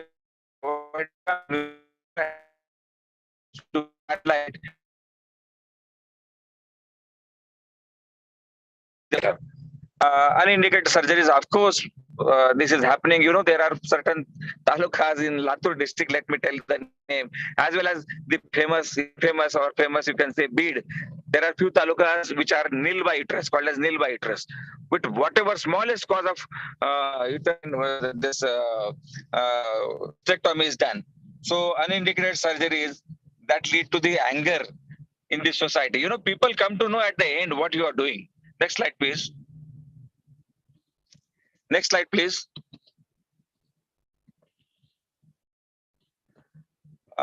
This is the major cause. Friends, if your communication is good, if you explain to the patient about the prognosis, even the desirable cost, if you fail in poor communication, that leads to there is some misunderstanding, and that is the bigger cause for violence today. So we have to increase, develop our good communication skill. You know, whenever there is patient comes now, and if they have money, and if they come to private hospital, they think that my patient should not die. I have money, I can afford everything. People are not accepting the fact that medical science is not the perfect science, you know, and somewhere we have to tell, though you are spending in lakhs of rupees, this patient may not survive because this medical field has certain limitations. We cannot become God, we cannot give nectar to the patients and save each and every one. Otherwise, there would be death in our doctors' families. Somewhere we are to come illnesses like advanced malignancy, that has to be prevented. Violence occurs mostly in the ICU because patients come in emergency and there are sudden deaths. I know, and in these cases, the violence is wherever there is a patient. We have to increase the communication very well. We have to communicate very well what is the condition of the patient and what may be the outcome. Somewhere we are afraid to tell them that patient may die, but somewhere we have to tell them that our prognosis is very, very poor. Maybe in a proper good wording, you can tell that outcome is very poor. Next slide, please. Apathy towards society, people and individual. We think we are very learned people, and some poor patient come, or rickshaw driver people come, you know, and we show a little apathy. याला काय मी explain करणार? हा मला 4 प्रश्न विचारतो. Why should I answer him? So friends, patient is patient, and we have to be very empathetic with them. We should not show apathy towards the society, to the people, to the individual. Sometimes, you know, they want to convey us, sir, I'm very poor, I'm a laborer, so I have my salary only in 10,000 rupees, and I can't pay. We shrug off his request and just go in. Somewhere try to give them, at least listen to them, just give a good eye. Just shows empathy. Oh, I can understand. But you know, your child, your patient's condition is not good. And you know, I am also compelled to treat him, you know, and we have to do this investigation. I know that investigations are very expensive, but somewhere, unless and until I do this, I cannot give a justice to the patient. This should come in our talk. We must be empathetic, we must be sympathetic to the patient. At least try to show them by your body language, your talk. Just give a pause, just wait for him. And just try to show that yes, you understand his financial conditions, and at least assure him that I will try to avoid the unnecessary expenses. So even in the nursing home, friends, the next point is personal touch. Why people come to nursing homes, you know, because these are the personalized care, good quality care provided in the nursing homes. But slowly we are even losing this personal touch because we are also burdened with lot many patients. We are coming with big hospitals. Somewhere we have to give this personal touch again to the patient. Indifferent attitude is shown by many doctors, particularly very high qualified doctors, gold medalists, or you can say coming from the big medical colleges. Casual approach towards the relatives. Suppose some patient is critically in ICU and you explain to 2 relatives, but some of the important relative comes rushing in and he meets at your entrance and you say, you just choose a casual approach. We explain kelai. Now I don't have a time. But you know that relative is very important. At least somewhere, at least for 30 seconds, you just wait. Just tell them, see, I have explained to the relative. Just have a word with him. And if you don't understand, then again, I will explain to you. At least this approach should be there. There should not be casual approach to the important decision-making relatives. Next slide, please. See, nobility of the profession. Now, the society thinks that this is the only profession which is noble. Means we cannot do any bad things. But The architect can take the commission, the other the brokers can officially take the commission, but only nobility is expected from our hospital, and that is the problem. Next slide, please.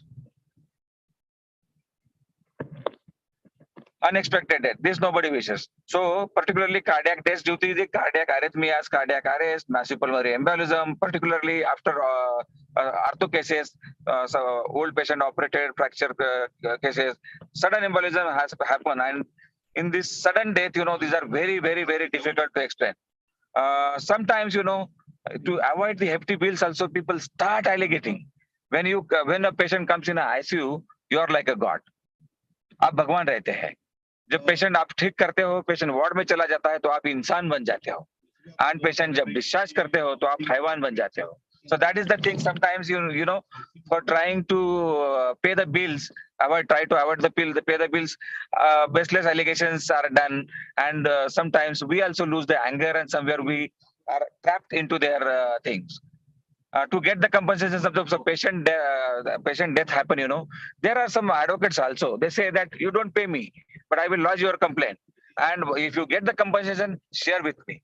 So this is also happening. This is happening commonly in the European and the America side, Western countries. Next slide, please. So how to handle the mobs? These 7-8 P's are very important, friends. I spoke about the personal communication. Your personal communication has to be very, very, very good. While doing the surgeries, you have to take the specific complaints and not in the format. Every case, every surgery has a unique complications. Please explain to them, sit with them, take a consent in writing. Suppose your decision may change in the OT table, that has to be taken in priorly. At least you should give some information to them. Yes, try to give the estimates also. Daily give an estimate to the patients. So if it's not happening, give them the option to going for good government hospitals also. So communication is to avoid the violence. This is the best thing you should do is you should develop personal communications. Protection, yes. Yesterday I was in one of the CME, and one of our senior most doctor from Akluz was telling he has a bail and he has a staff of almost around 50. And once this kind of bell rings, everybody is supposed to come to his chamber. Suppose the bail in from ICU rings, only doctors can rush. So friends, in our hospitals, anytime we have at least 4, 5, 6 people, and something you feel that now something will happen with me in your chamber. So keep a bail.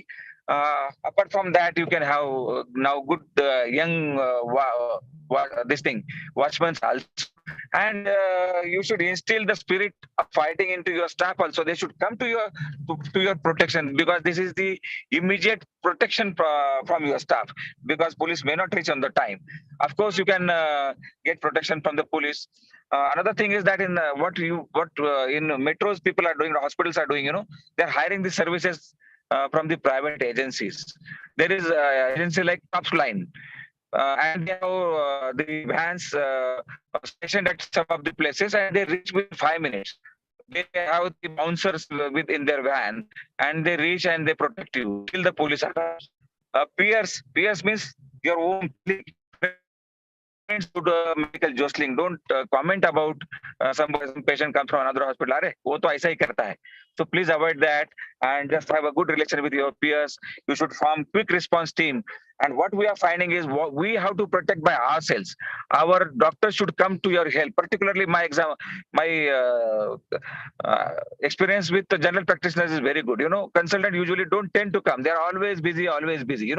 But the general practitioner, the family physicians, they immediately rush. They leave their OPD. So you should have your area-wise quick response team.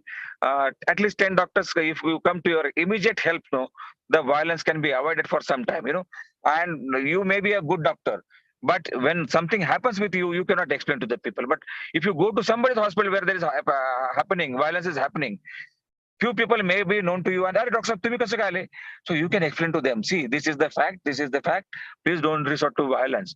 The same thing can happen. You can take the help of your colleagues. So quick response team, and whenever you go to the hospitals, the work should be divided. Somebody should call police, somebody should start writing the paper, completing the paper, somebody should go and speak to the people. So work in our colleagues should be divided. press. Something happens and immediately your hospital is shown into bad light. But if you have good relations with your local press media, this bad publicity can be avoided. Friends, nothing happens if few of the our media persons keep to your OPD. Don't charge them, and they definitely help. I have a very good experience in Thane. Many of my media persons tell, "Okay, sir, this is happening over there. We are going with the camera and all these things," and we came to know. And then we explain to them, they just don't show this on the television media or electronics media, and they listen to you if you give them good treatment, whenever they come to your hospital. Public felicitations by, like yesterday, Nashik Road branch invited the local SP over there. Then day before yesterday, I was in Indapur, and one of the Ingre has come to you. Very gentleman. He said, "Sir, we always try to protect the doctor." So friends, try to felicitate them. The woman's there. World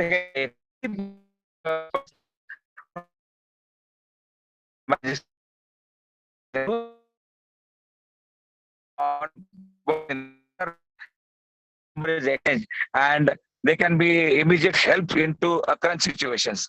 Politicians always have politicians are just now I explained.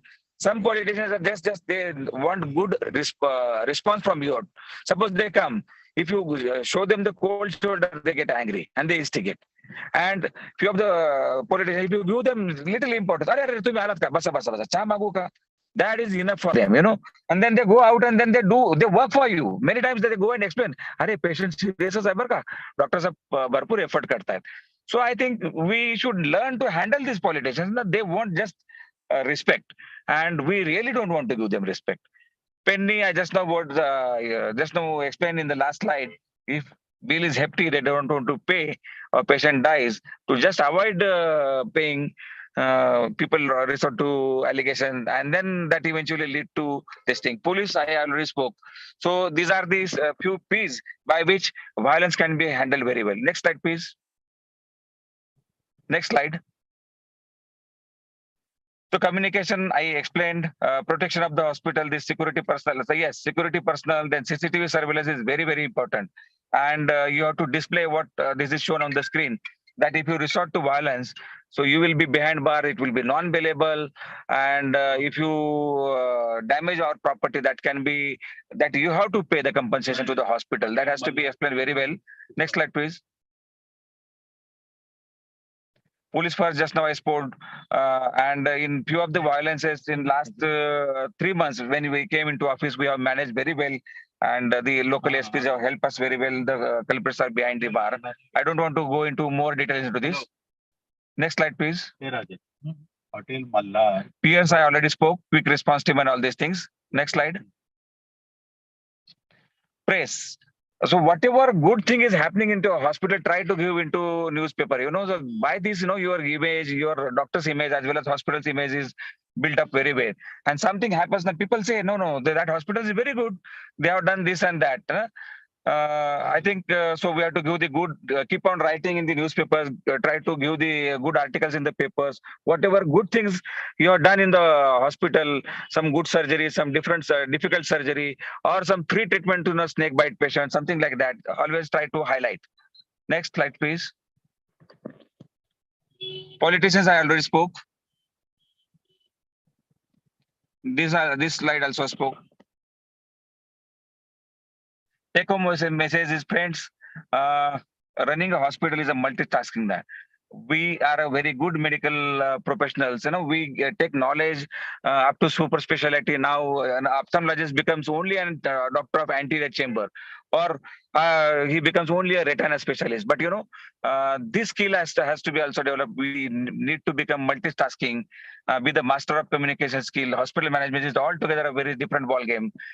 We have to improve our managerial skills apart from our clinical skills, and you have to become multitasking. Then and then only you will able to run the hospital in the present era. Next slide, please. I think that is the take home message. Thank you, Prashant, bearing with me. We just entered Islampur, and I hope there was no poor network and I could finish my presentation. Thank you. Sir, rather, thank you from Satara. तुम्ही एवढ्या busy schedule मध्ये आणि गाडीतून प्रवास करताना सुद्धा lecture दिलं. Actually आम्हाला तुम्हाला फेलिसिटेट करायचंय, पण आता तुमची गाडी कुठपर्यंत सातारामध्ये येते आणि केव्हा येते त्याच्यावरती आम्ही वाट पाहतो. तुम्ही ऑनलाईन Thank केलं you, तरी sir. चालेल, Thank you आम्ही for good accept lecture. केलं तुमचा सत्कार. ठीक आहे. Thank you sir. Thank you sir. Thank you. Now we'll move on to next session by Dr. Vaibhav Chauhan, who is Joint Secretary of IMA Maharashtra. He will talk on cross-pathy. Dr. Vaibhav Chauhan, please.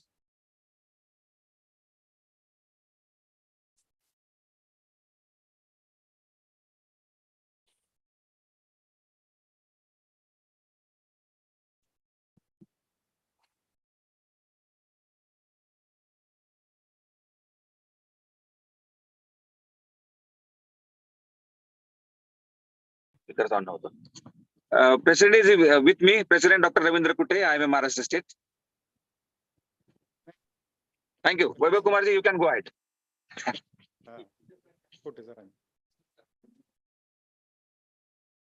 Hello.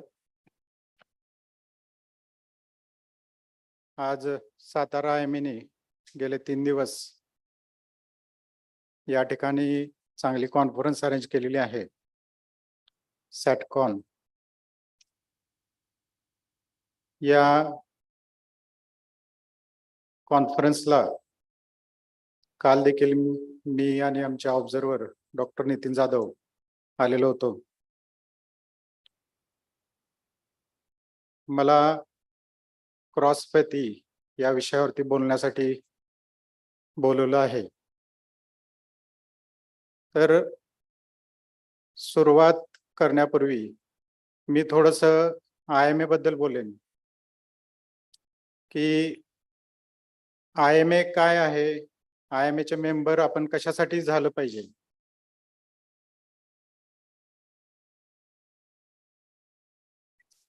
आहे का? बर. आणि IMA च्या wings बद्दल काय सांगितलंय का? AMS, CGP. Khadtare doctor बोलणार.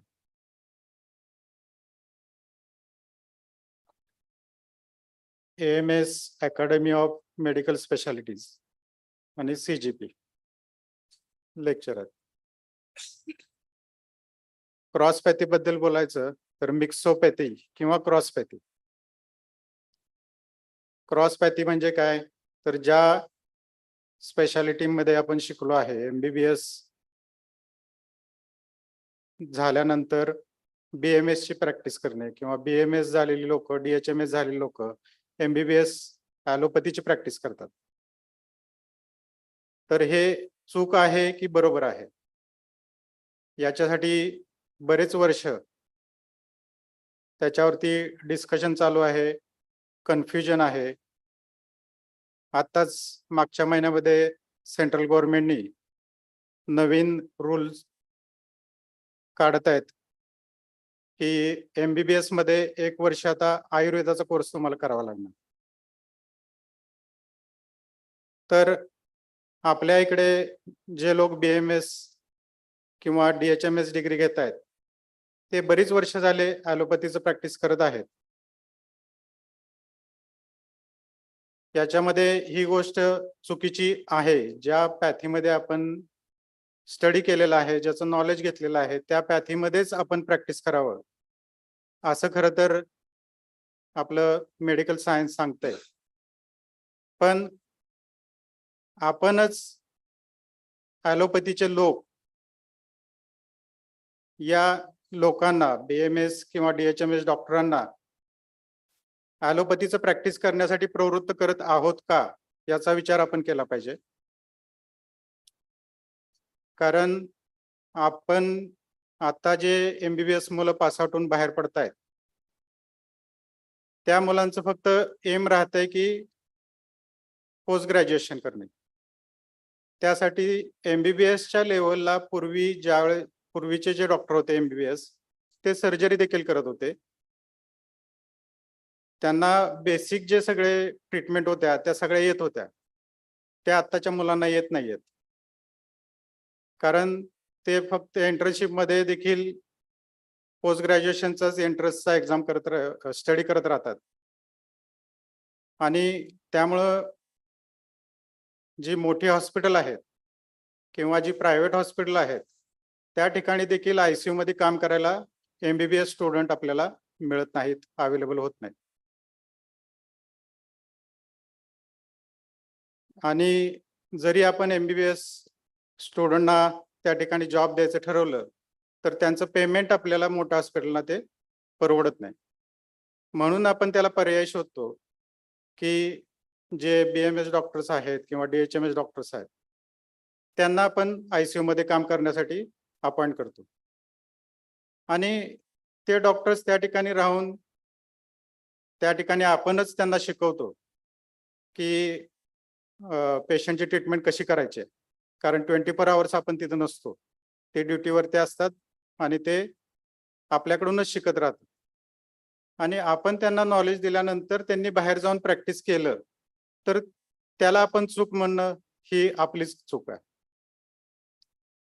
यासाठी आता सातारमध्ये देखील मोठ्या हॉस्पिटलना बरेच मी पूर्वी सुद्धा मी सातारमध्येच होतो सायन्स कॉलेजला 11वी-12वीला.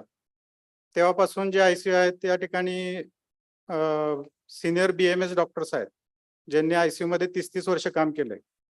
तर ते सेंट्रल लाईन करतात, डायलिसिस करतात, म्हणजे ज्या प्रोसिजर्स MBBS डॉक्टरांनी करायला पाहिजेत ते सगळं त्या प्रोसिजर करतात. मग त्यांना आपण दोष कशासाठी देतो?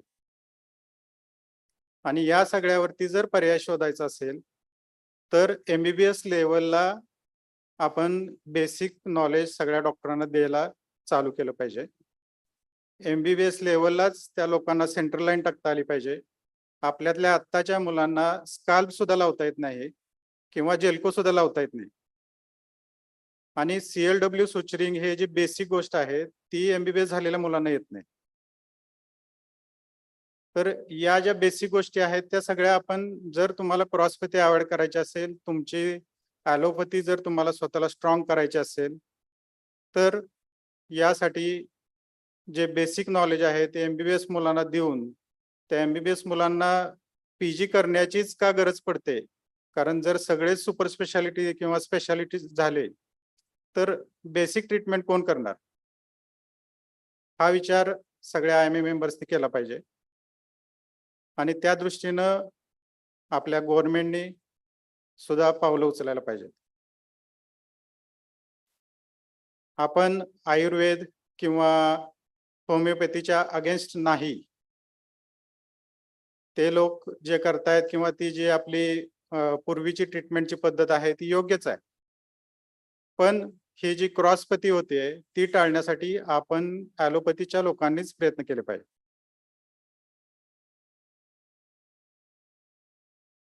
या ठिकाणी मला सातारा IMAने इन्व्हाइट केलं क्रॉसपॅथी बद्दल बोलण्यासाठी, त्याबद्दल मी सगळ्यांचा आभारी आहे. थँक्यू.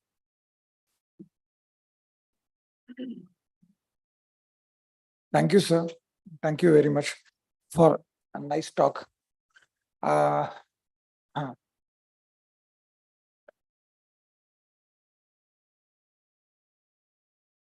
आपण सरांना फेलिसिटेट करूया.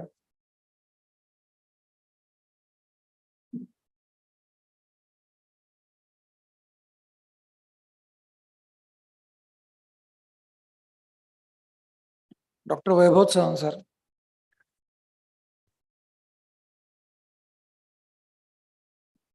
डॉक्टर कुमार खंदारे त्यांना. नितीन सर या.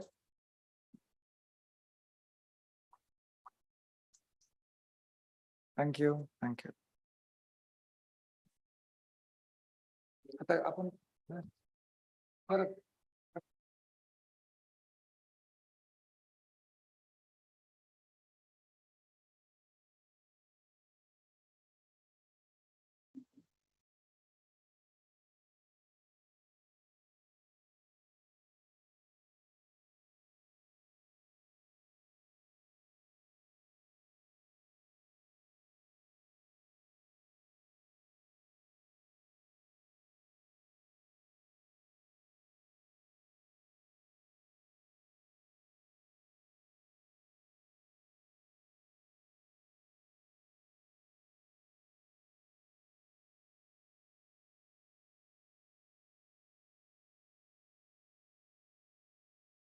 Next session will be on why to become IMA member by Dr. Ravindra Kute, who is IMA President, Maharashtra.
Hello. Hello. Hello. Dr. Ravindra join करता. सर जॉईन होतात. हो. या इथे. मध्ये join करतो तिथे. Hello. Yes sir, doctor Ravindra Kute sir. Yes sir, join झाले. Sir ऐकू येते का सर? हो yes. Hello. Yes. Yes sir, doctor Ravindra Kute sir, IMA President Maharashtra. He talk on why to become IMA member. Sir, I am audible to you? Yeah. Very well. Yes sir. Sir, we can start sir. Can you share the slides? Shakil, start slides. Yeah. Good afternoon, everyone. Am I audible? Shall I proceed? Hello. Hello. Hello. बोल हा चालू sir. Shall I proceed? Yeah, start. Yeah, good afternoon, everyone. President, IMA Satara branch, Surya Kumar Khandare, sir. Secretary, Dr. Sharad Jagtap, and the entire organizing team of SATCON 2023. Now, I am happy to tell that the membership of IMA Maharashtra, we have crossed 48,300. Now, we have to achieve a goal of 50,000 membership. And what are the advantages of becoming a IMA member? Can I get a first slide? Next slide. Yes, IMA being our mother organization, all the laws, enactments, and various schemes, they are under this mother organization. There are innovative schemes of IMA, like we are having College of General Practitioners, Academy of Medical Specialties, Hospital Board of India, Professional Protection Scheme, National Health Scheme, National Family Welfare Scheme, National Pension Scheme. We are having wings like Junior Doctor Network and Medical Student Network. We are having Women Doctors Wing and Mission Pink Health. So there are, in short, various schemes of IMA which are useful for the doctor, for his family, and for his profession. IMA projects, there are more than 45 IMA projects that we can implement, like the permanent structure, IMA hall, or any legacy project, like adoption of a village, smart village, adoption of PSC. So these projects can be run by becoming IMA member. Guest house, whenever we want to go to the big cities, we have got guest house, and which are this very concessional accommodation, and which can be booked easily. Serving society, this is a good opportunity for the IMA members to serve the society. Next slide, please. Networking. Yeah, the excellent example of networking of IMA members is through the Hospital Board of India. And secondly, nowadays, there are increasing cases of violence.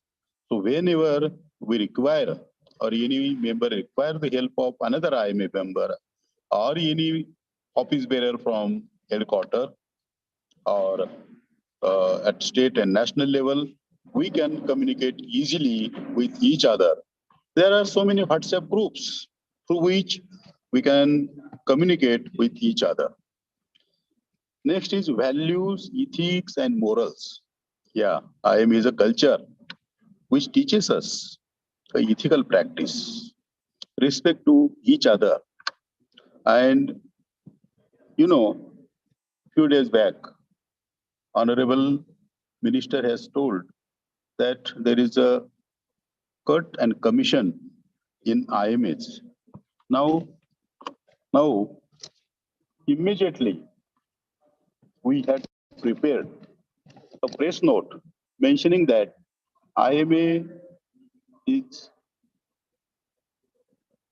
has prepared in 2017 only that IMA will stand against cuts and commissions and will not support such sort of unethical practice.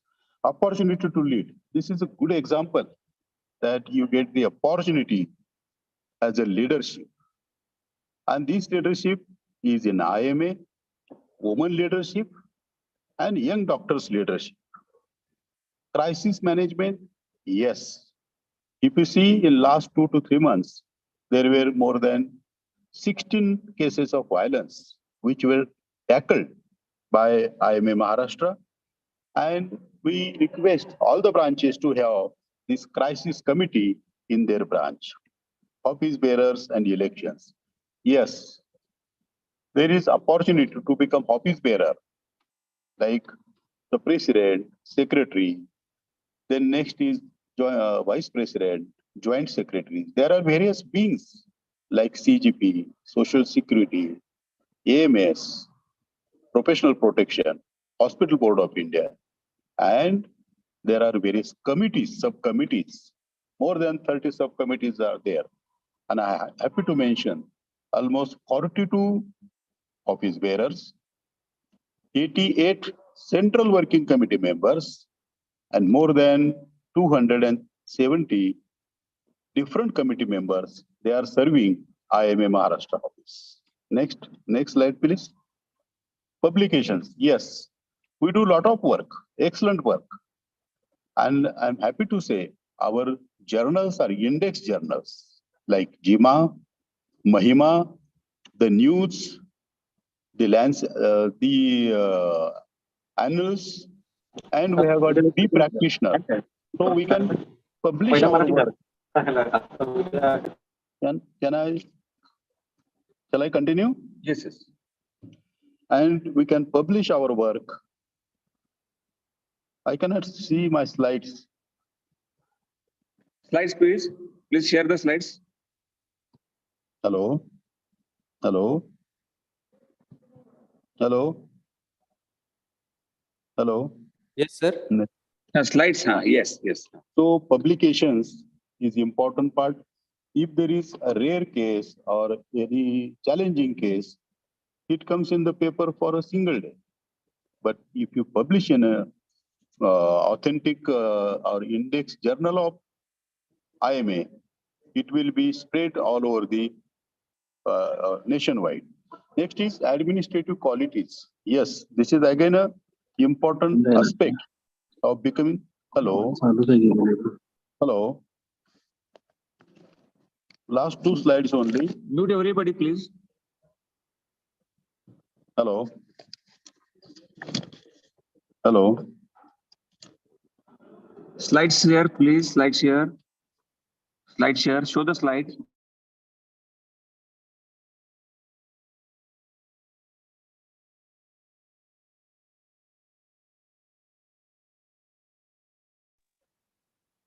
Okay. Please share slides. Slide, please.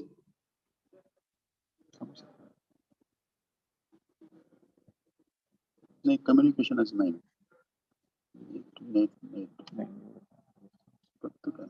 आवाज नाही येत त्यांचा पण hello can you here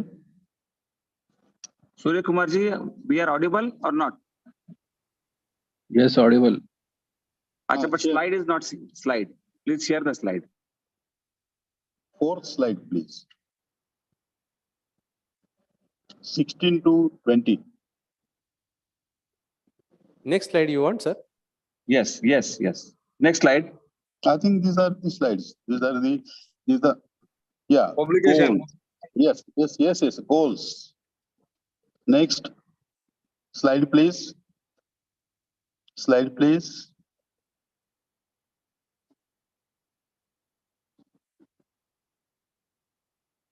Hello. Mute everyone. Someone is speaking in between. So So please mute mute. them. Mute them. Previous Yes, slide. yes. Previous slide. Previous Can slide. you see, sir? Yeah. Goals. Now, Yes, before yes. becoming a office bearer, everybody has certain plans. And to achieve the goals, we want to have a membership of IMA, and definitely we have to lead IMA. Preparedness for the future, self-development. These are important 2 aspects that IMA takes care. Research projects, I'm happy to say, there are different academic wings of Indian Medical Association. There is a AKN Sinha Institute, and through which various projects are going on. Inspiration to others. Next, please. Next slide, please. Community projects.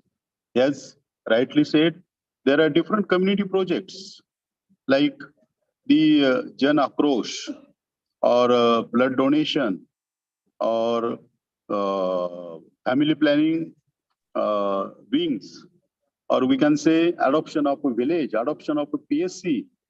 So if you have a community project, this is the right opportunity to fulfill the community project. Passion to serve, motivation, nurturing young doctors. We have got medical student network and we have got junior doctor network, through which you can prepare, you can nurture our junior doctors. Team building. Alone we can do so little, but everybody, if you come together, we can do much more work. Together, everyone achieves more.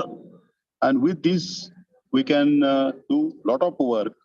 Next slide, and I think this is the last slide only. So these are important points which I have taken, and to become a member of Indian Medical Association is very important. We have to become a life member, and then we propagate that each one bring one, the slogan, and now we have changed it to each Santosh one Kadam secretary bring 5. तेच And ओघळलेला our माणूस goal is to reach 50,000 plus. The membership fee is revised. Now there is a GST application or the membership fee, which has been sent to various WhatsApp groups. So with this, I conclude my speech and I congratulate the organizers for excellent SATCON conference, which was organized on 24th, 25th, and 26th of February 2023. Congratulations, Dr. Surya Kumar Khandare, Dr. Sharad Jagtap, and the organizing team. Thank you very much. Thank you, sir. We are very delighted to hear you in spite of your journey and in spite of your busy schedule. You tried to join us, and we are very eager to felicitate you. So we are waiting for you, sir. Thank you very much again, sir. We are on the way, Sharadji, we are on the way to Satara. Thank you, We sir. want Yes, to sir. congratulate you. Yes. Thank you, sir. Thank you, sir.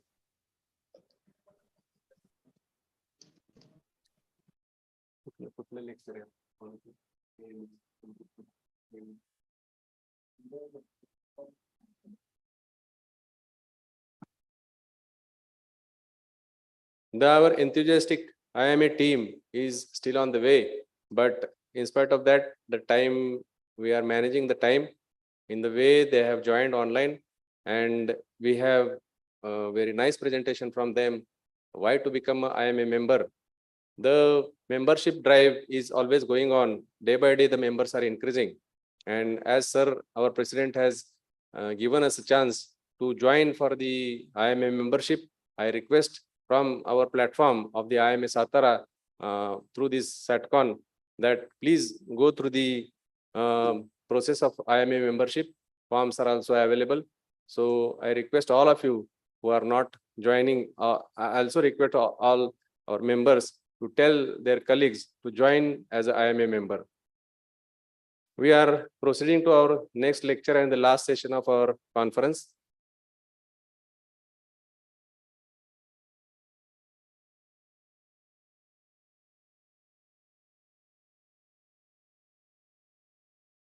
The next topic is AMS,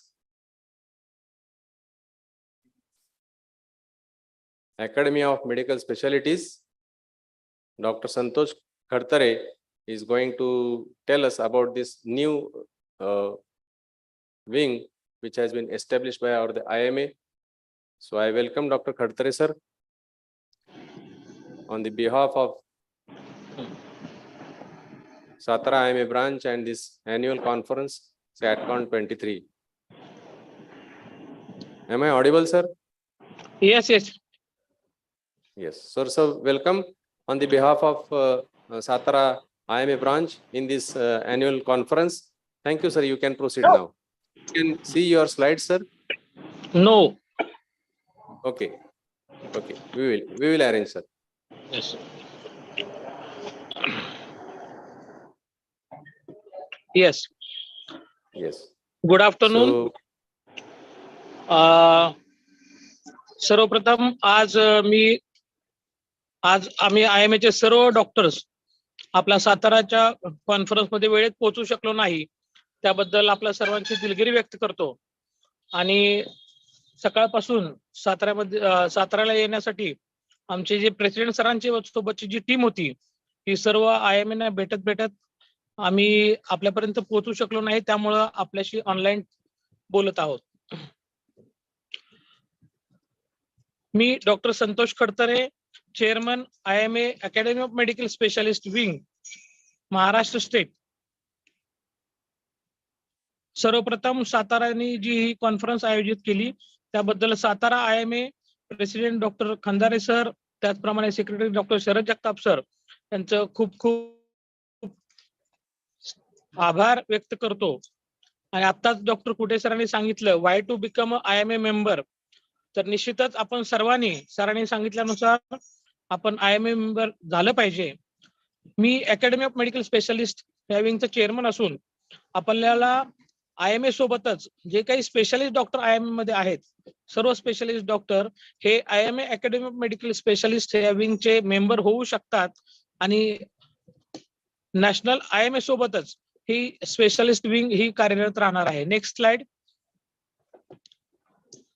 Maharashtra स्टेटचे president doctor Ravindra Kute sir, secretary doctor Santosh Kadam sir, treasurer doctor Rajeev Agrawal, त्याचप्रमाणे AMS team doctor Santosh Khadtare, मी chairman म्हणून काम पाहत आहे. माझ्यासोबतच doctor Archana Kothare madam vice chairman नागपूरहून काम पाहत आहेत. तर secretary doctor Hemant Sonni sir हे आपल्यासोबत AMS चे काम पाहत आहेत. आज आपल्यासोबतच ऑनलाईन IMA महाराष्ट्र स्टेटचे past president doctor Anil Pasnekar सुद्धा या टीम मध्ये जॉईन झालेले आहेत. त्याचसोबत डॉक्टर अमर पवार सर की जे CWC मेंबर आहेत आणि ते पास्ट व्हाईस प्रेसिडेंट आहेत, ते सुद्धा या टीम मध्ये आपल्याला जॉईन झालेले आहेत. सर्वांचं खूप खूप आभार. Next slide please.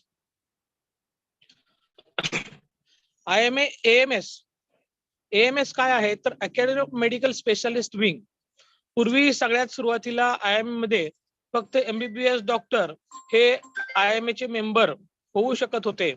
आणि जेव्हा सर्व स्पेशालिटी यामध्ये यायला लागल्या तेव्हा सर्व सब स्पेशालिटी म्हणजे गायनेक स्पेशालिटी, पिडियाट्रिक्स, अनास्थेशिया, अशा सर्जिकल सोसायटी अशा वेगवेगळ्या स्पेशालिटी व्हायला लागल्या आणि स्पेशालिस्ट डॉक्टर हे IMA पासून थोडेसे दुराले जाऊ लागले.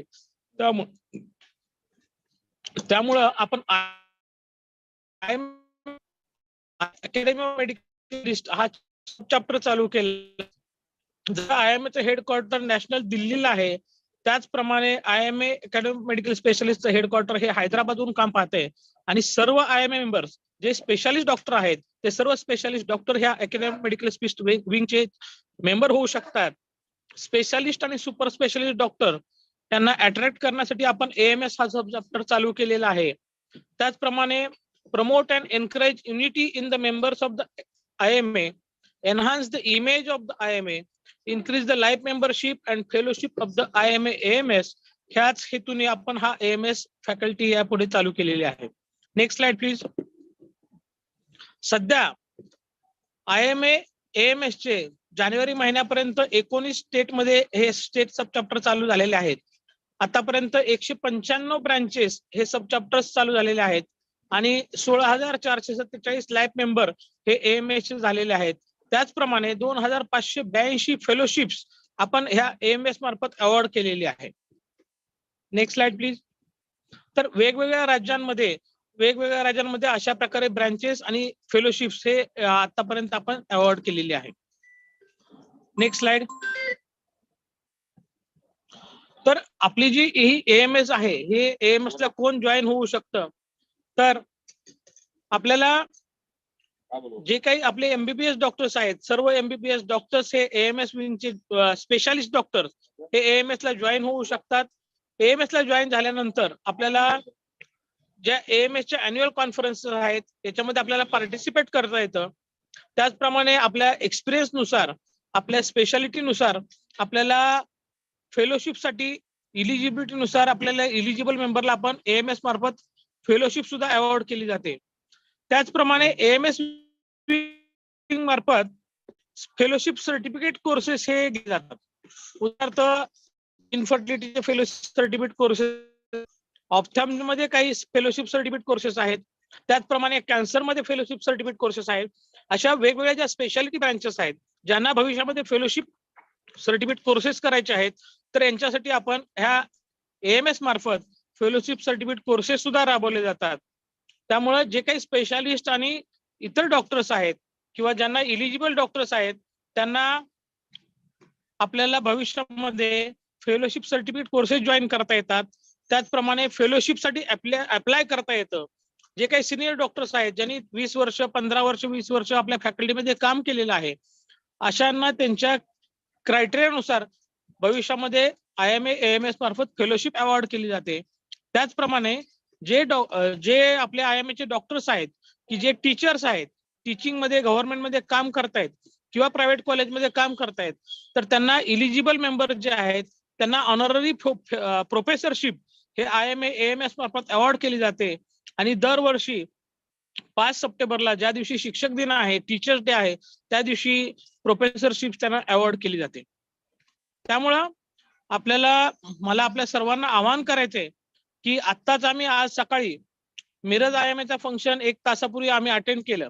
त्यांची अॅन्युअल कॉन्फरन्स त्या ठिकाणी चालू होती आणि त्या ठिकाणी जेव्हा आम्ही गेल्यानंतर त्यांना AMS बद्दल थोडीशी माहिती दिली, त्यावेळेस त्यांनी तात्काळ IMA AMS मिरज सब चॅप्टर आजच आम्ही आजच्या तात्काळ फॉर्म करतोय, तर त्यांनी IMA AMS चा सब चॅप्टर फॉर्मही केला आणि डॉक्टर रवींद्र कुटे सर यांच्या अध्यक्षतेखाली आजच IMA मिरज या ठिकाणी chairman IMA AMS sub chapter Miraj, vice chairman IMA AMS sub chapter Miraj आणि secretary IMA AMS sub chapter Miraj मी त्या कॉन्फरन्समध्ये त्या ठिकाणी केला.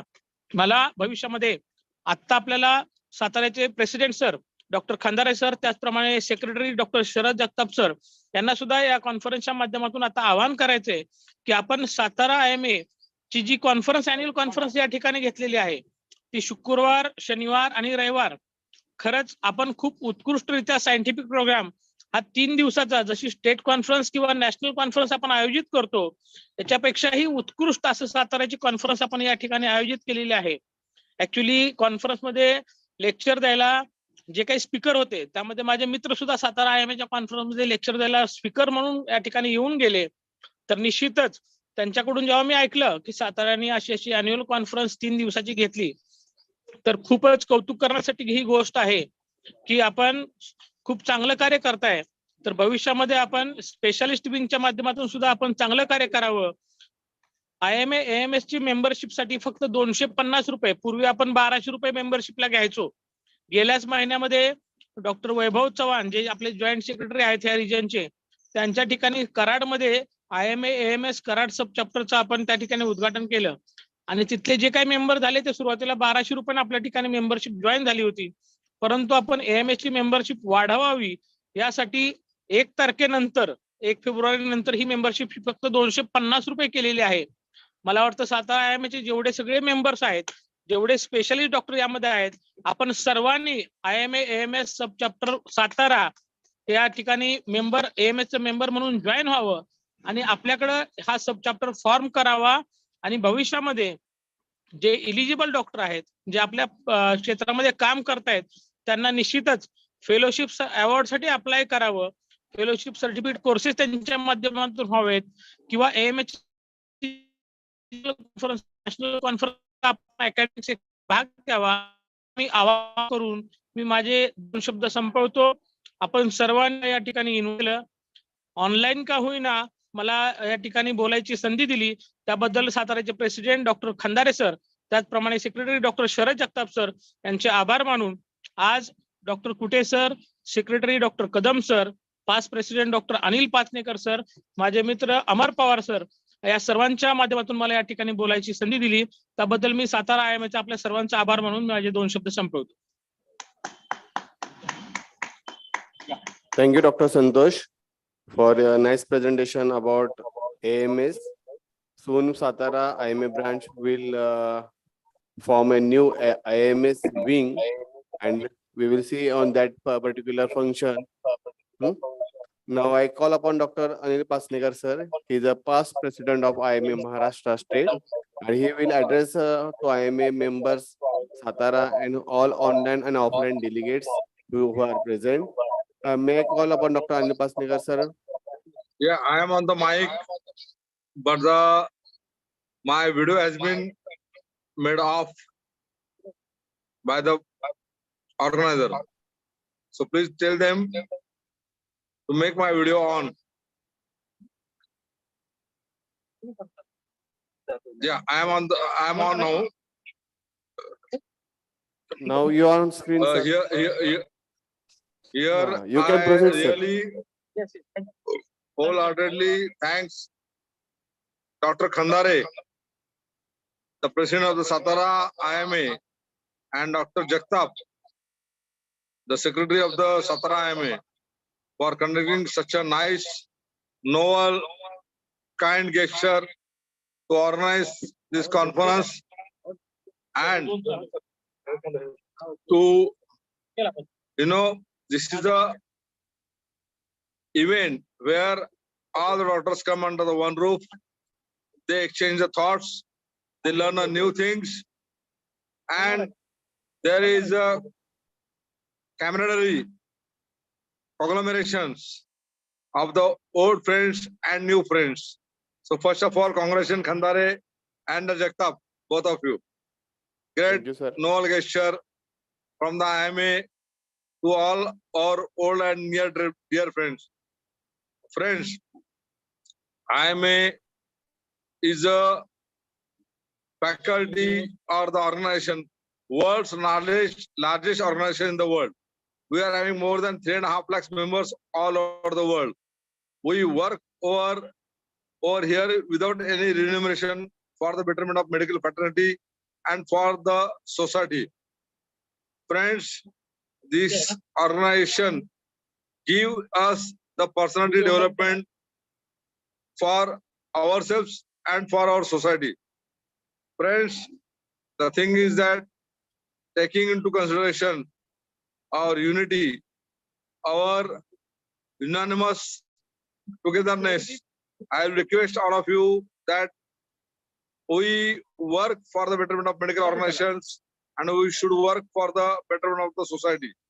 We should take, now I am the vice chairman of the Aavgaon Chale project of National Headquarters Delhi. It is the very near and dear subjects of our Supremo, Dr. Ketan Desai sir. Friends, the politicians, the media, and the general public in large always ask what IMA doctors are doing for the social people and for the general public. And here our answer is that we are conducting Aavgaon Chale project where we goes in the village and we serve to the downtrodden people of the society. Friends, now here we take care of the social issues pertaining to the medical, pertaining to the society, but at the same time, I will request all of you that I am MMC hands. So the third tenure is going to start within a few months. I want the same unity, camaraderie for the coming MMC election. Unless and until we are not, this is the democracy. Unless and until we are not united, our voice will not be heard.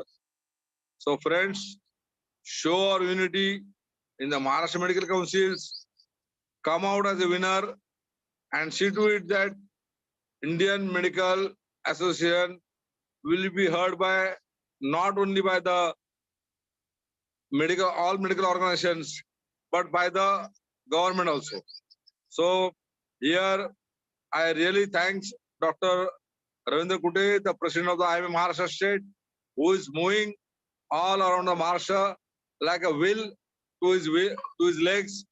Along with him, Dr. Santosh Kadam, the secretary of the IMA Maharashtra State, who is the innovative ideas and the great political and social contacts and contacts with the police departments, is an asset of the IMA Maharashtra States. Here, I really appreciate Dr. Santosh Kartare sir, the AMS chairman, who is dedicatedly working for the IMA over the years and is conducting so many programs. Really thanks to him. And the Dr. Amar Singh Pawar, our nearest and dearest, near to our heart personality, the very kind-hearted, very submissive, but at the same time dedicated, concerned, hard worker of the IMA. So Dr. Amar Singh Pawar, Dr. Santosh Kartare, Dr. Santosh Kadam, and our beloved personality, Dr. Ravindra Kuteji, and Khandare and Dr. Jagtap. I thank you, all of you. Thanks for giving me the opportunity to let you have talks with all of you. And please carry the take-home message properly. Thank you very much. God bless you all. Thank you, sir, for your addressing IMEans. Now, Dr. Amar Singh Pawar is addressing to IMA.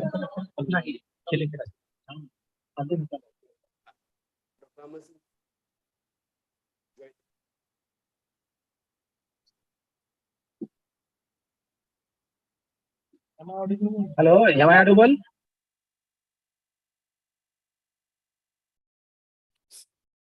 Sir, you can proceed now. Am I audible? Yes, sir, you are visible. Please audible, please. Dr. Pawar, sir. Can you get me? Yes. Yeah. Now you are audible. First of all, let me thanks to the organizers of the IMA State Satara conference.